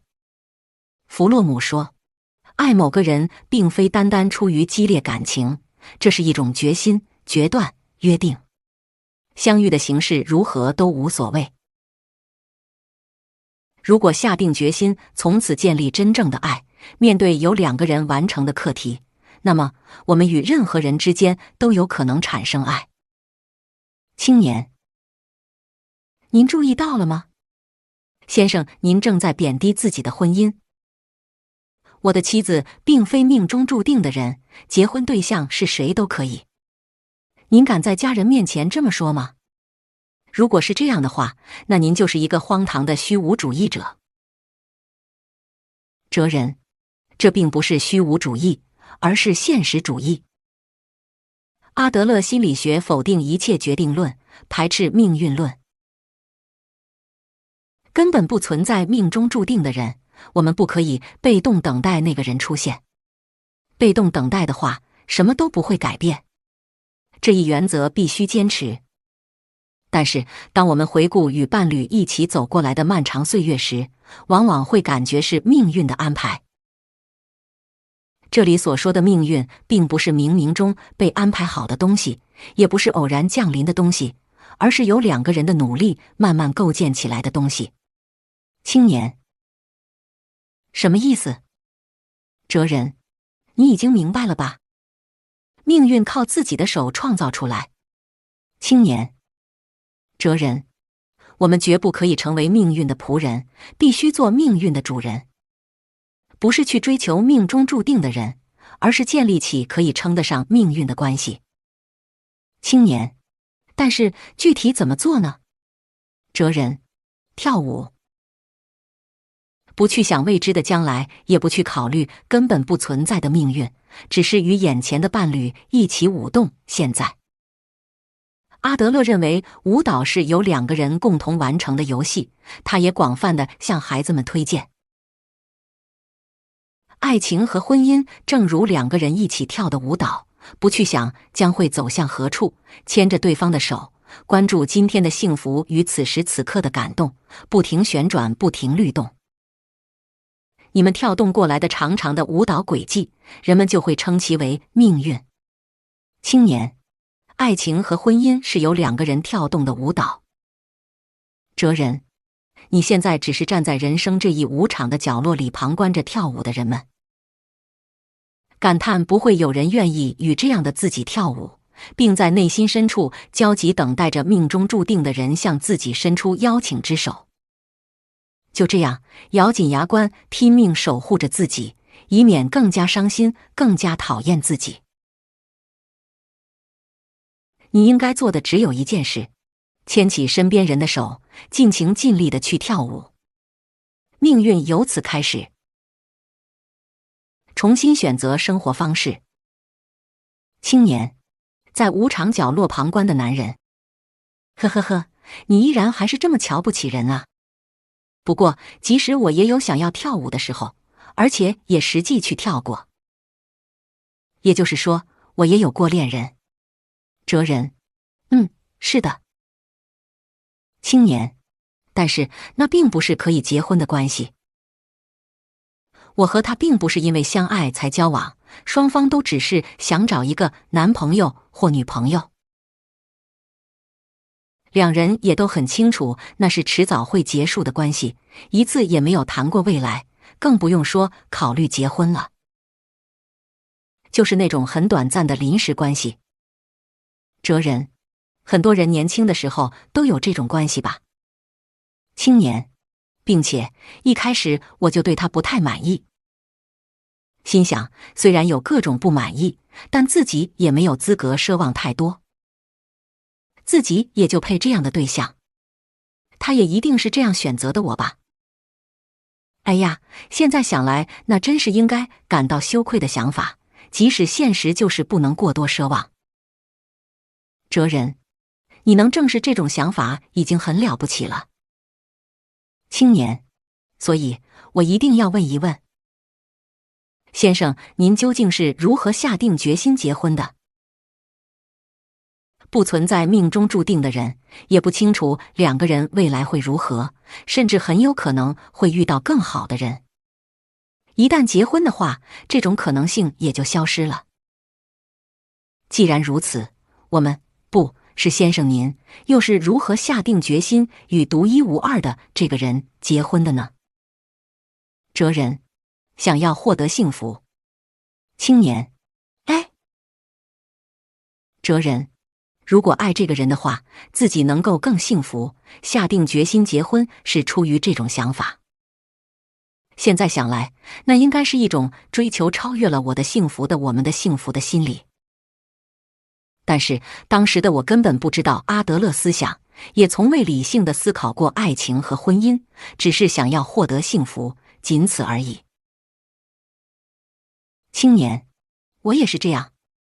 人都是渴望幸福才开始交往，但是这和结婚是两回事吧？哲人，你渴望的不是获得幸福，而是更廉价的获得快乐吧？青年，什么？哲人，爱的关系中并非全是快乐，必须承担的责任很大，还会有辛苦和无法预料的苦难。即使如此，你依然可以去爱吗？无论遇到什么样的困难，也要爱这个人，并一起走下去。你有这个决心吗？你可以许下这样的诺言吗？青年，爱的责任。哲人，例如，有的人一边说着喜欢花，一边却任其枯萎，忘记浇水，也不倒盆，把花摆在美观的地方，根本不考虑其向阳性。的确，这个人也喜欢观赏花，这是事实，但却称不上爱花。爱是一种更具献身精神的行为。你的情况也一样。你一直在回避爱应该背负的责任，只是贪恋爱的果实，既不为花浇水，又不修剪。这就是短暂的、享乐性的爱。青年，明白了。我并不爱他，只是巧妙地利用了他的好意。哲人，不是不爱，是不懂主动去爱。如果懂得主动去爱，或许你也可以和那位女士建立命中注定的关系。青年，和他，我和他。哲人，弗洛姆说，爱是一种信念行为，只有一点点信念的人就只能爱一点点。如果是阿德雷的话，也许会把这里的信念换成勇气吧。你只有一点点勇气，所以也就只能爱一点点。不具备爱的勇气，试图止步于孩童时代的被爱的生活方式，仅此而已。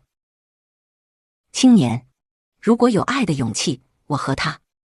哲人，是的，爱的勇气，也就是获得幸福的勇气。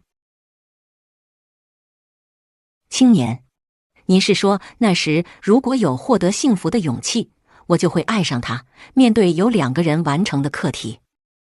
哲人，并且也已经实现自立了。青年，不明白。可是只有爱，唯有爱吗？我们要想获得幸福，真的只有爱吗？哲人，只有爱。只想轻松或者快乐地活着的人，即使能够得到短暂的快乐，也无法获得真正的幸福。我们只有通过爱他人，才能从自我中心性中解放出来；只有通过爱他人，才能实现自立，并且只有通过爱他人，才能找到共同体感觉。青年，但是你那时不是已经说过了吗？幸福就是贡献感，如果拥有贡献感，就能获得幸福。这难道是谎言吗？哲人，不是谎言。问题是获得贡献感的方法，或者说生活方式。不是看得见的行为，而是通过自己的存在做着贡献。根本没必要做什么特别的事情。我根本没有这种体会。哲人，那是因为你以我为主语活着。如果懂得爱并以我们为主语活着，事情就会发生变化。你就会感受到仅仅活着就可以互相贡献，包括全人类在内的我们。青年，您是说感受到不仅仅是同伴，而是包括全人类在内的我们？哲人，也就是共同体感觉。好了，我不能进一步涉足你的课题了。青年，主动去爱，自立起来，选择人生。哲人，你看，东方的天空已经开始发白了。青年现在真心理解了阿德勒所说的爱。如果我有获得幸福的勇气，我也许会爱上某个人，重新选择人生。也许会实现真正的自立，遮挡着视线的浓雾转瞬就会散去。但是有些事情青年还不知道，云开雾散之后，并非乐园一样的美丽草原。主动去爱，自立起来，选择人生，这是一条多么艰难的道路。保持单纯。青年。结论是什么？哲人，到此结束吧。并且今夜是最后一次会面。青年，哎，哲人，这个书房不该是你这样的年轻人常来的地方。并且最重要的是，你是个教育者，你应该待的地方是教室，你应该对话的对象是作为未来主人的孩子们。青年，但是问题还没有解决。如果就此结束，我肯定还会迷失方向。因为还没有到达阿德勒的阶段。哲人，的确还没有开始攀登，但是你已经到达第一个台阶处了。3年前我就说过，世界很简单，人生也是一样。然后在结束这次讨论之前，我就只附加一点：哲人，世界很简单，人生也是一样。因为这需要不断经受平凡日常的考验。青年，啊，哲人，如果仅仅是了解阿德勒，赞同阿德勒，接受阿德勒，人生并不会因此改变。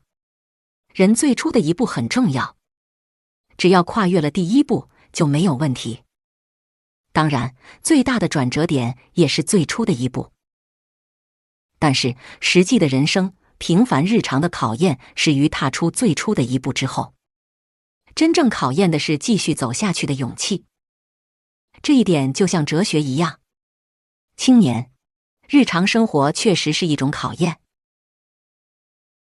哲人，今后你也许还会多次与阿德勒发生冲突，可能也会产生怀疑，或许会想要停止步伐，也或许会因爱而疲惫，想要寻求被爱的人生，并且也许会想要再次探访这个书房。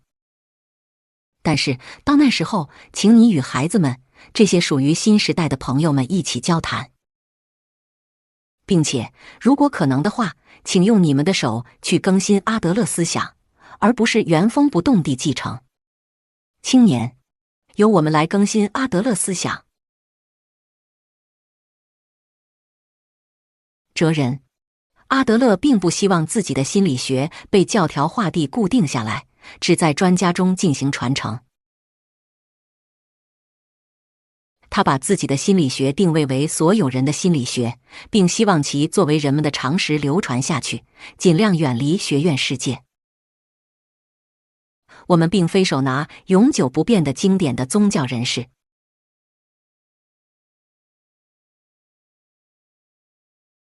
并且阿德勒也不是神圣不可侵犯的教主，而是一位与我们平等的哲学者。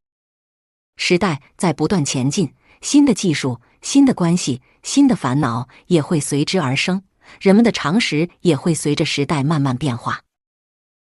正因为我们珍惜阿德勒思想，所以才必须不断更新它，绝不可以成为原教旨主义者。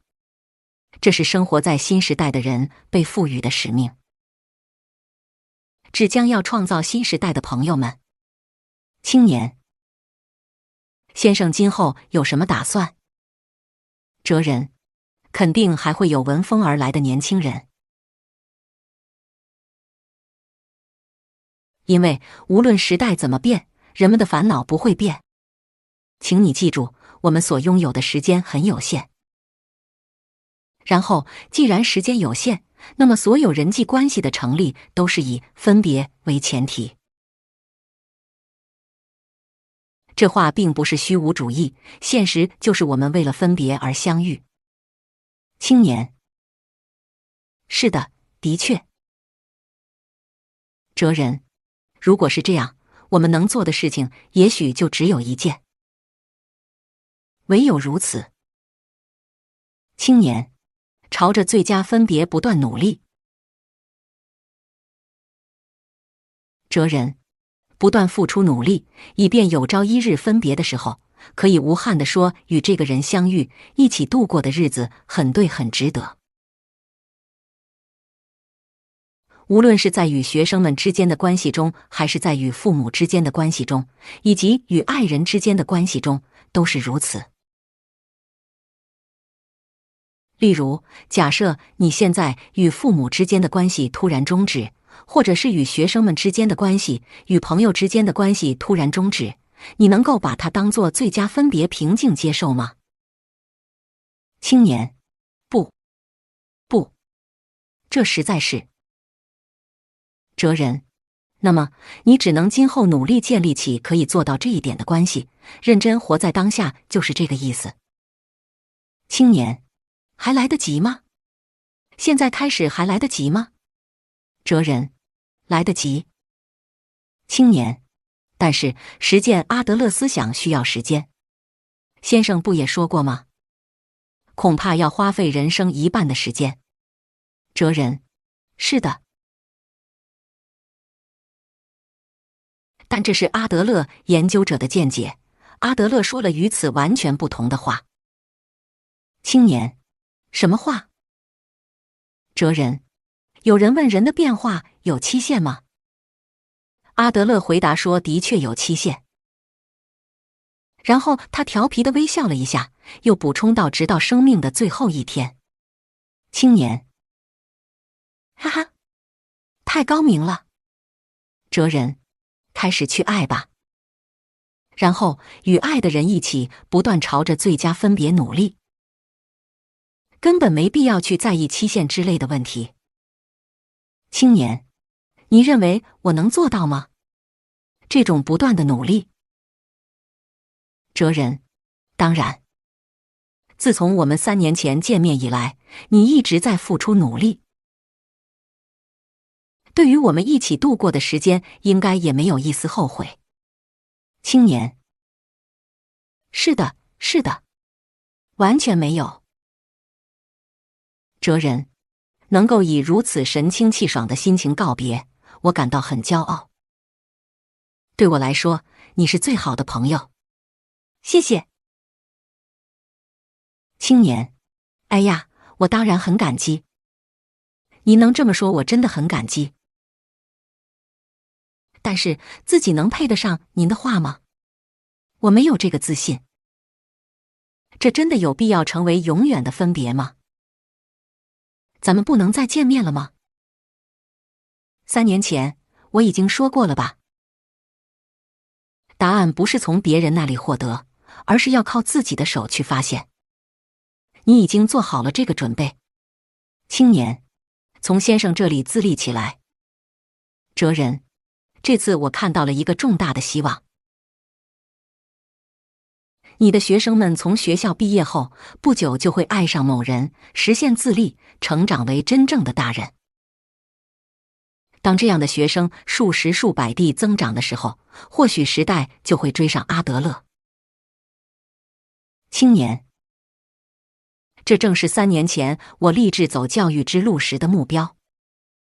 哲人，创造这种未来的是你，不要迷茫。看不清未来，这说明未来有无限可能。正因为我们看不清未来，所以才能成为命运的主人。青年，是的，完全看不清，什么也看不到。哲人，我从未收过弟子，即使对你也是倍加小心的接触，尽量避免产生师徒意识。但是应该传达的全都传达之后的现在，我感觉终于明白了。青年，明白了什么？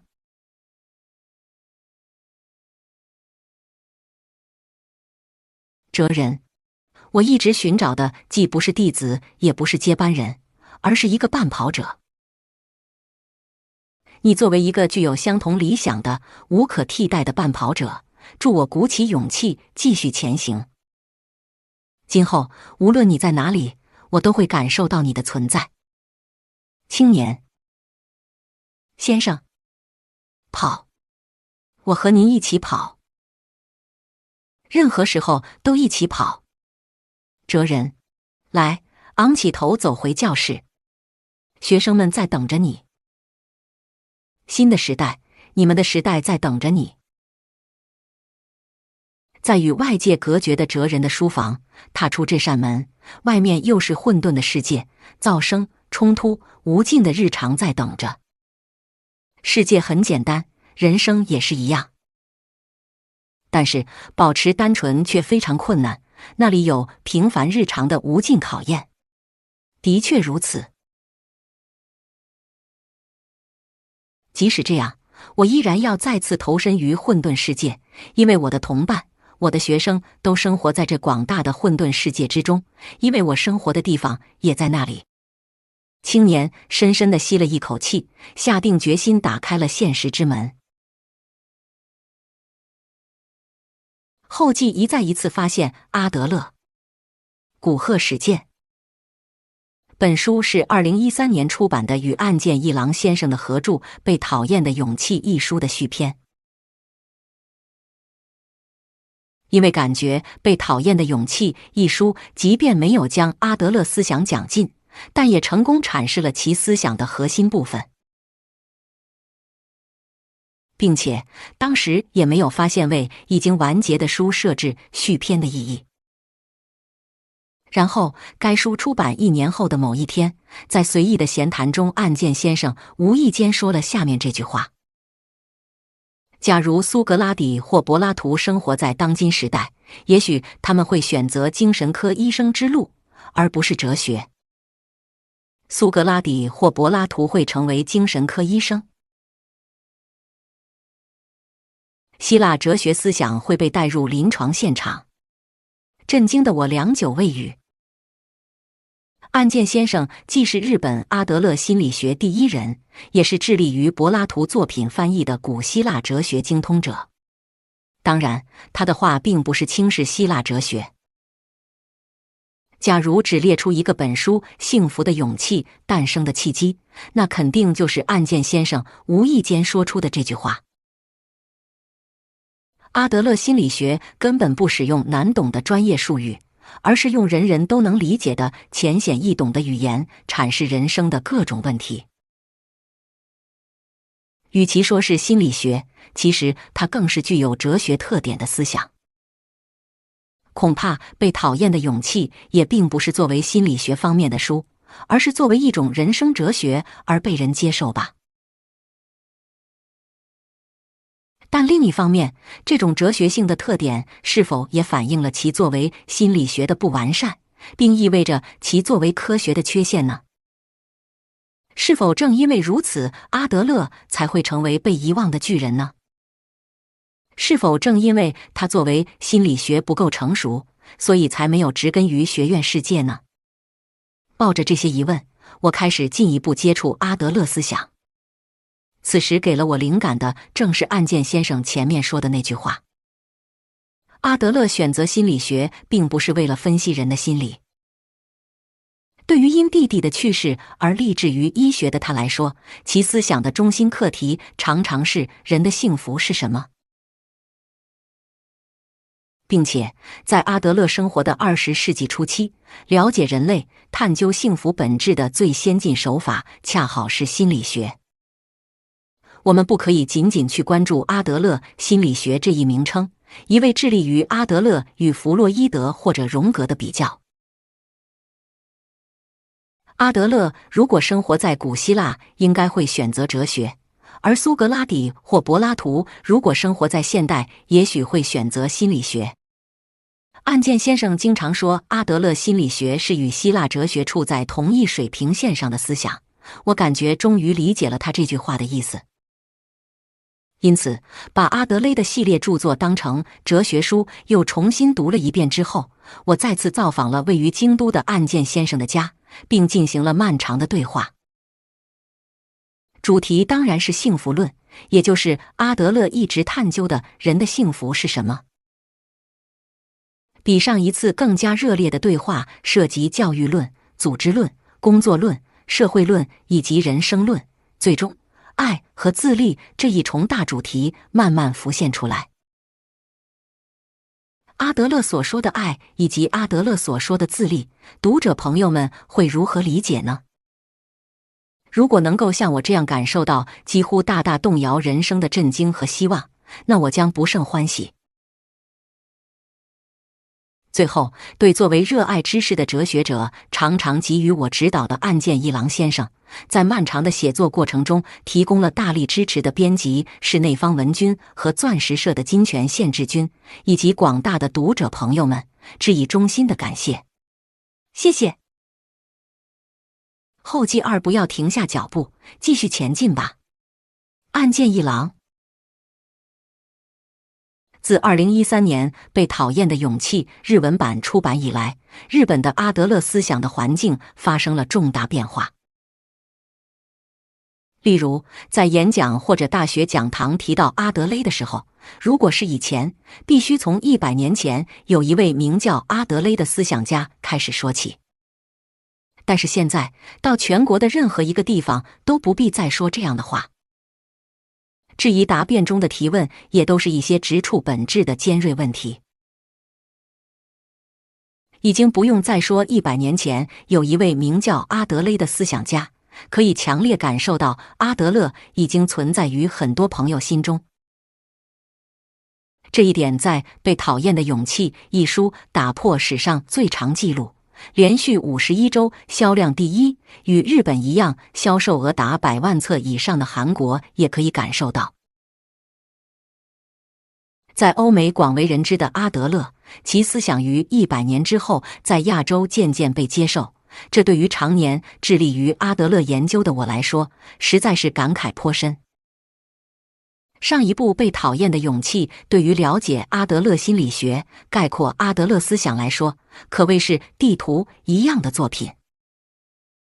是我和合著者古贺史健君一起以阿德勒心理学入门书为目标，花费数年时间总结而成的重大地图。另一方面，幸福的勇气是实践阿德勒思想、步入幸福生活的指南。很早以来，阿德勒就是容易被误解的思想家。特别是他的鼓励研究，在育儿或学校教育以及企业等的人才培养现场被介绍的时候，往往出于支配、操纵他人的意图，远远偏离了阿德勒的本意。甚至可以说，滥用阿德勒思想的事例也是不断涌现。或许这与阿德勒比其他心理学者更加热心教育有关。阿德勒立志于通过教育改革而不是政治改革来拯救人类，特别是发动维也纳市在公立学校设立可以说是世界最早的众多儿童咨询处，这是阿德勒的重大功绩。并且他还灵活运用儿童咨询处，不仅用于为孩子或父母实施治疗，还把它作为教师或医生以及心理咨询师们的训练场。可以说，阿德勒心理学以学校为起点向世界推广。对阿德勒来说，教育并不在于提高学习成绩或者矫正问题儿童，促进人类进步，改变未来，这才是阿德勒所认为的教育。阿德勒甚至说，教师塑造孩子们的灵魂，担负着人类的未来。那么，阿德勒是仅仅对教职人员寄予期待吗？不是。他把心理咨询定义为再教育，从这一点也可以看出，对阿德勒来说，生活在共同体中的所有人都处在既从事着教育又接受着教育的立场之上。实际上，通过育儿活动邂逅了阿德勒的我，也从孩子们那里学到了许多人格知识。当然，你也既是一名教育者，又是一名学生。关于自己的心理学，阿德勒说，理解人类并不容易，个体心理学，阿德勒心理学恐怕是所有心理学中最难学习和实践的。如果仅仅靠学习阿德勒，什么都不会发生变化。如果仅仅是作为知识理解，根本不会进步。并且即使鼓起勇气踏出一步，也绝不可以止步不前，必须一直不断地一步一步走下去。这种无尽的积累就是前进。